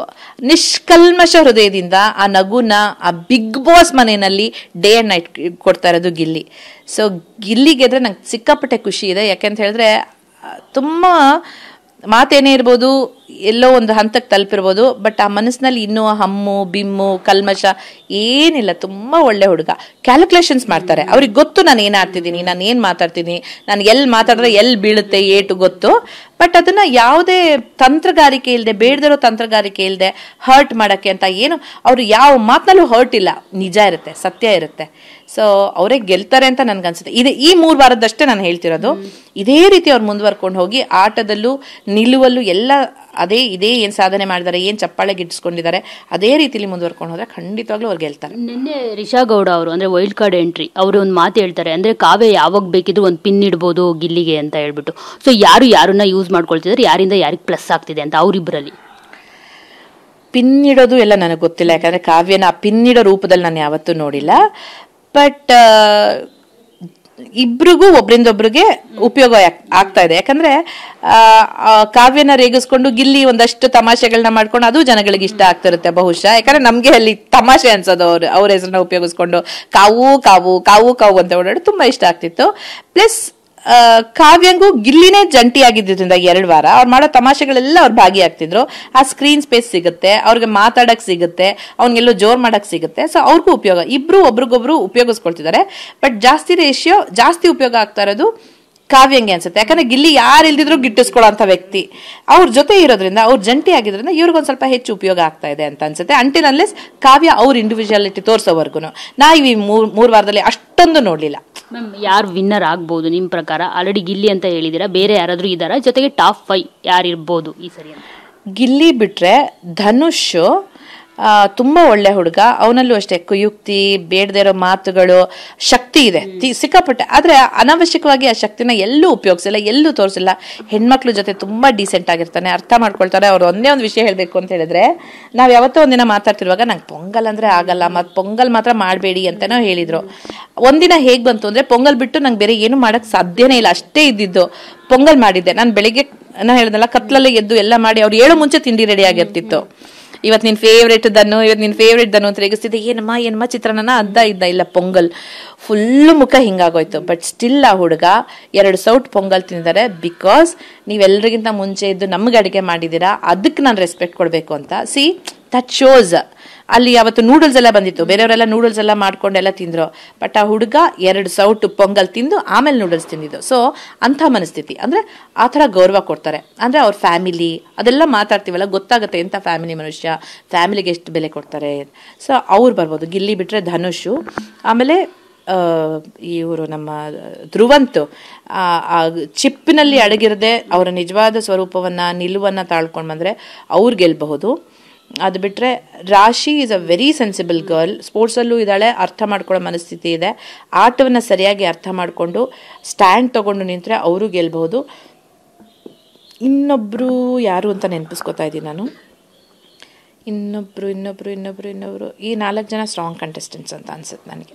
ಓಕೆ ಮ್ಯಾಮ್, ಈಗ ನೀವು ಪುಟ್ಟಕ್ಕನ ಮಕ್ಕಳು ಸೀರಿಯಲ್ಲು TRP ಚೆನ್ನಾಗಿತ್ತು, ಸೊ ಅದನ್ನ ಬಿಟ್ಟು ಬಂದಿದ್ದೀರಾ. ಸೊ ಎಷ್ಟು ಸಂಭಾವನೆ ಸಿಕ್ತು ಅಂತ ಹೇಳ್ಬಿಟ್ಟು ಕಲರ್ಸ್ ಅವ್ರು ತುಂಬಾನೇ ಒಳ್ಳೆ ಬಂಡವಾಳ ಕೊಟ್ಟಿದ್ದಾರೆ ನಿಮಗೆ ಅಮೌಂಟ್ ಅಂತ ಹೇಳ್ಬಿಟ್ಟು. ಅದು ನನಗೆ ಬೇರೆಯವ್ರದ್ದು ಎಷ್ಟು ಅಂತ ಗೊತ್ತಿಲ್ವಲ್ಲ, ಹಾಗಾಗಿ ನಂದು ಒಳ್ಳೇದೋ ಅಲ್ವೋ ಅಂತ ಗೊತ್ತಿಲ್ಲ. ಬಟ್ ನಿಜ ಹೇಳ್ಬೇಕು ಅಂದ್ರೆ ಸಂಭಾವನೆ ವಾಸ್ ನಾಟ್ ದ ಕ್ರೈಟೀರಿಯಾ.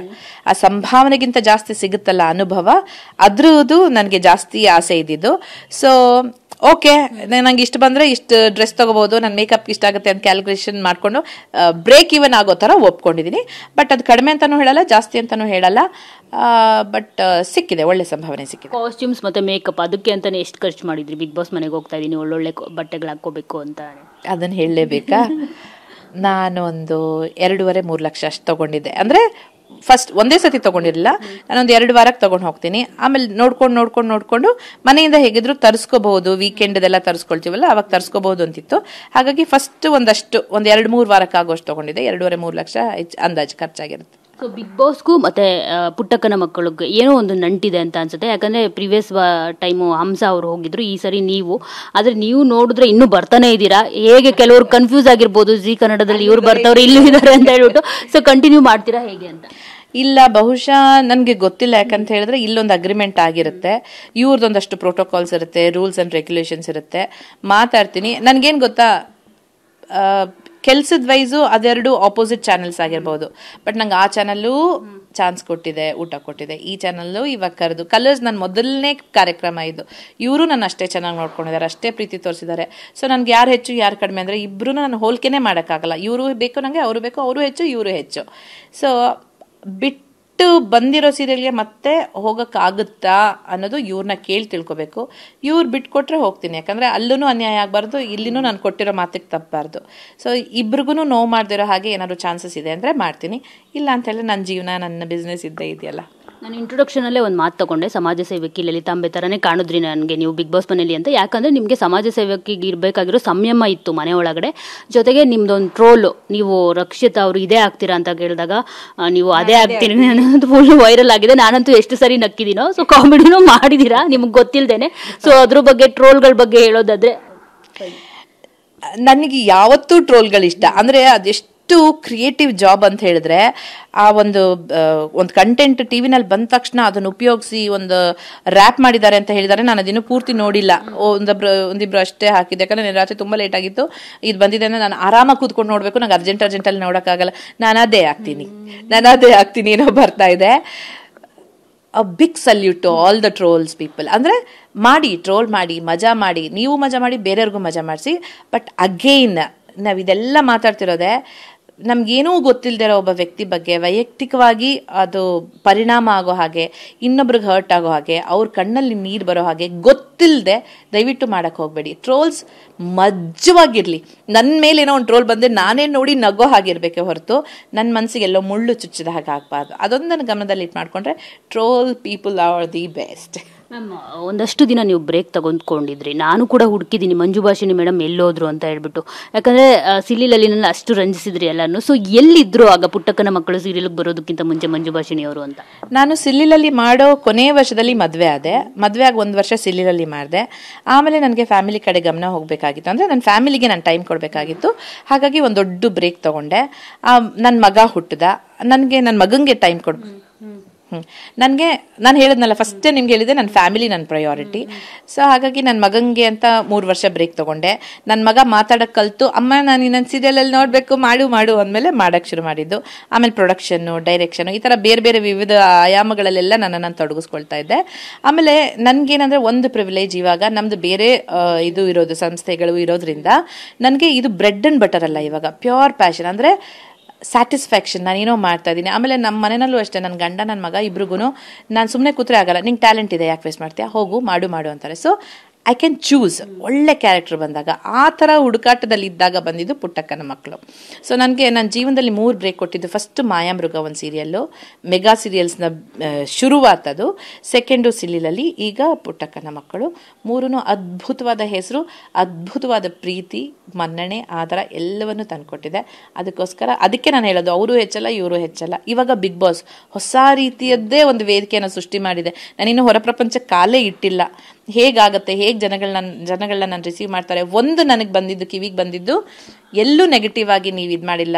ನನಗೆ ಇಷ್ಟು ದಿನ ನೋಡಿ, ನಾನು ಹೇಳೋದು ಒಂದೇ ಒಂದು ಮಾತು ಹೇಳಕ್ಕೆ ಬಯಸೋದು, ಇಷ್ಟು ದಿನ ಜನಗಳು ನನ್ನನ್ನು ಒಬ್ಬ ಆರ್ಟಿಸ್ಟ್ ಆಗಿ ಬೇರೆ ಬೇರೆ ಪಾತ್ರಗಳಲ್ಲಿ ನೋಡಿ ಇಷ್ಟಪಟ್ಟಿದ್ದಾರೆ. ಬಟ್ ಬಿಗ್ ಬಾಸ್ ಮನೆಯಲ್ಲಿ ಇದ್ದಿದ್ದು ನನ್ನ 3 ದಿನ, ಅದರಲ್ಲೂ ಎಷ್ಟೊಂದು ಕಡಿವಾಣಗಳು. ಅದ್ರ ಮಧ್ಯೆನೂ ನನ್ನನ್ನು ನೋಡಿ ಮಂಜು ಭಾಷಿಣಿಯನ್ನೇ ಇಷ್ಟಪಟ್ಟಿದ್ದಾರಲ್ಲ, ಅದು ಮಾತ್ರ ನನಗೆ ಸಿಕ್ಕಾಪಟ್ಟೆ ಖುಷಿ ತಂದಿರೋ ವಿಚಾರ. ಅದಕ್ಕೆ ನಾನು ಇಡೀ ಕರ್ನಾಟಕ ಜನತೆಗೆ, ಸುಮ್ಮನೆ ನಿಮಗೆ ಅಂತಲ್ಲ, ಮನಸ್ಪೂರ್ವಕವಾಗಿ ಹೃದಯಪೂರ್ವಕವಾಗಿ ಅನಂತಾನಂತ ಧನ್ಯವಾದಗಳನ್ನ ಹೇಳ್ತೀನಿ. ನಾನು ನಿನ್ನೆನೂ ಹೇಳಿದ್ದೆ ಹೊರಗಡೆ ಬರುವಾಗ, ಬಹುಶಃ ಅದು ಬಂದಿದೆಯೋ ಅಲ್ವೋ ಗೊತ್ತಿಲ್ಲ. ನಿಮ್ಮೆಲ್ಲರಿಗೂ, ಪ್ರತಿಯೊಂದು ಕನ್ನಡ ಹೃದಯಕ್ಕೆ ನನ್ನ ನಮಸ್ಕಾರ. ನಿಮ್ಮ ಈ ಪ್ರೀತಿ, ವಿಶ್ವಾಸ, ಅಭಿಮಾನವೇ ನನ್ನ ಕೊರಳಿನ ಮುತ್ತಿನ ಹಾರ ಅಂತೀನಿ. ಅದು ಅಕ್ಷರಶಃ ಸತ್ಯ. ಕೊನೆಯದಾಗಿ ಕನ್ನಡಿಗರಿಗೆ ಏನು ಹೇಳ್ತೀರಿ? ಇಷ್ಟೊಂದು ಪ್ರೀತಿ ಕೊಟ್ಟಿದ್ದಾರೆ ನಿಮಗೆ. ನಾನು ಅದೇ ಹೇಳದ್ನಲ್ಲ, ಸುಮ್ಮನೆ ಹೇಳೋದು ಅಂತಲ್ಲ, ಹೆಜ್ಜೆ ಹೆಜ್ಜೆಗೂ ಎಲ್ಲಿ ಹೋದ್ರೂ ನೋಡ್ತೀರಿ, ಗುರ್ತಿಸ್ತೀರಿ, ಪ್ರೀತಿ ಮಾಡ್ತೀರಿ. ಇದು ನಾನು ಹೇಳಲ್ವ, ಎಲ್ರಿಗೂ ಸಿಗೋವಂಥ ಭಾಗ್ಯ ಅಲ್ಲ ಇದು. ಆಮೇಲೆ ಅಷ್ಟು ಸಪೋರ್ಟ್ ಮಾಡ್ತೀರಾ. ಸರಿಯಾಗಿ ಇಲ್ದಿರೋರಿಗೆ ಚಾಟಿಗೇಟ್ ಕೊಡ್ತೀರಾ, ಬಟ್ ಸರಿಯಾಗಿದ್ದವ್ರಿಗೆ ನಿಜವಾಗ್ಲೂ ಅಷ್ಟೇ ನೀವು ತಲೆ ಮೇಲೆ ಕೂರಿಸ್ಕೊಂಡು ಆಧರಿಸ್ತೀರಾ. ನಿಮ್ಮ ಈ ಪ್ರೀತಿ ವಿಶ್ವಾಸನ ಒಂಥರ ಋಣ, ಅದು ನಾವು ಏನೇ ಮಾತುಗಳಲ್ಲಿ ಏನೇ ಮಾಡಿದ್ರೂ ತೀರ್ಸಕ್ಕಾಗಲ್ಲ. ಬಟ್ ಅದೇ ನಮಗೆ ಶ್ರೀರಕ್ಷೆ. ಪ್ರತಿಯೊಬ್ಬ ಕಲಾವಿದೆಗೆ ನಿಮ್ಮ ಈ ಪ್ರೀತಿನೇ ಒಂದು ಶ್ರೀರಕ್ಷೆ. ದಯವಿಟ್ಟು ಏನೇ ತಪ್ಪು ಮಾಡಿದ್ರು ತಿದ್ದಿ, ಒಳ್ಳೆ ಮಾತುಗಳಿಂದ ತಿದ್ದಿ, ಖಂಡಿತ ತಿದ್ಕೊಳ್ಳೋ ಅಂತ ಮನಸ್ಥಿತಿ ಇರೋಳು ನಾನು. ಆದರೆ ನಿಮ್ಮ ಈ ಪ್ರೀತಿ, ಈ ಅಭಿಮಾನ, ಈ ವಿಶ್ವಾಸ ಹೀಗೆ ಇರಲಿ ಕಡೆವರೆಗೂ. ಯಾವಾಗಲೂ ಚಿರಋಣಿಯಾಗಿರ್ತೀನಿ ಅಂತ ಅನ್ಕೊಳ್ತೀನಿ. Thank you so much ma'am. ಒಳ್ಳೇದಾಗಲಿ. ತುಂಬ ಖುಷಿ ಆಯಿತು ನಿಮ್ಮ ಜೊತೆ ಮಾತನಾಡಿ. Thank you so much. Thank you so much. So ನೋಡಿದ್ರಲ್ಲ, ಇದಿಷ್ಟು ಮಂಜು ಭಾಷಿಣಿ ಅವರ ಮಾತು. ಕ್ಯಾಮ್ರಾ ಪರ್ಸನ್ ಮಹಾದೇವ್ ಜೊತೆ ಮಂಗಳರಾಜ್ ಗೋಪಾಲ್, TV9 ಬೆಂಗಳೂರು.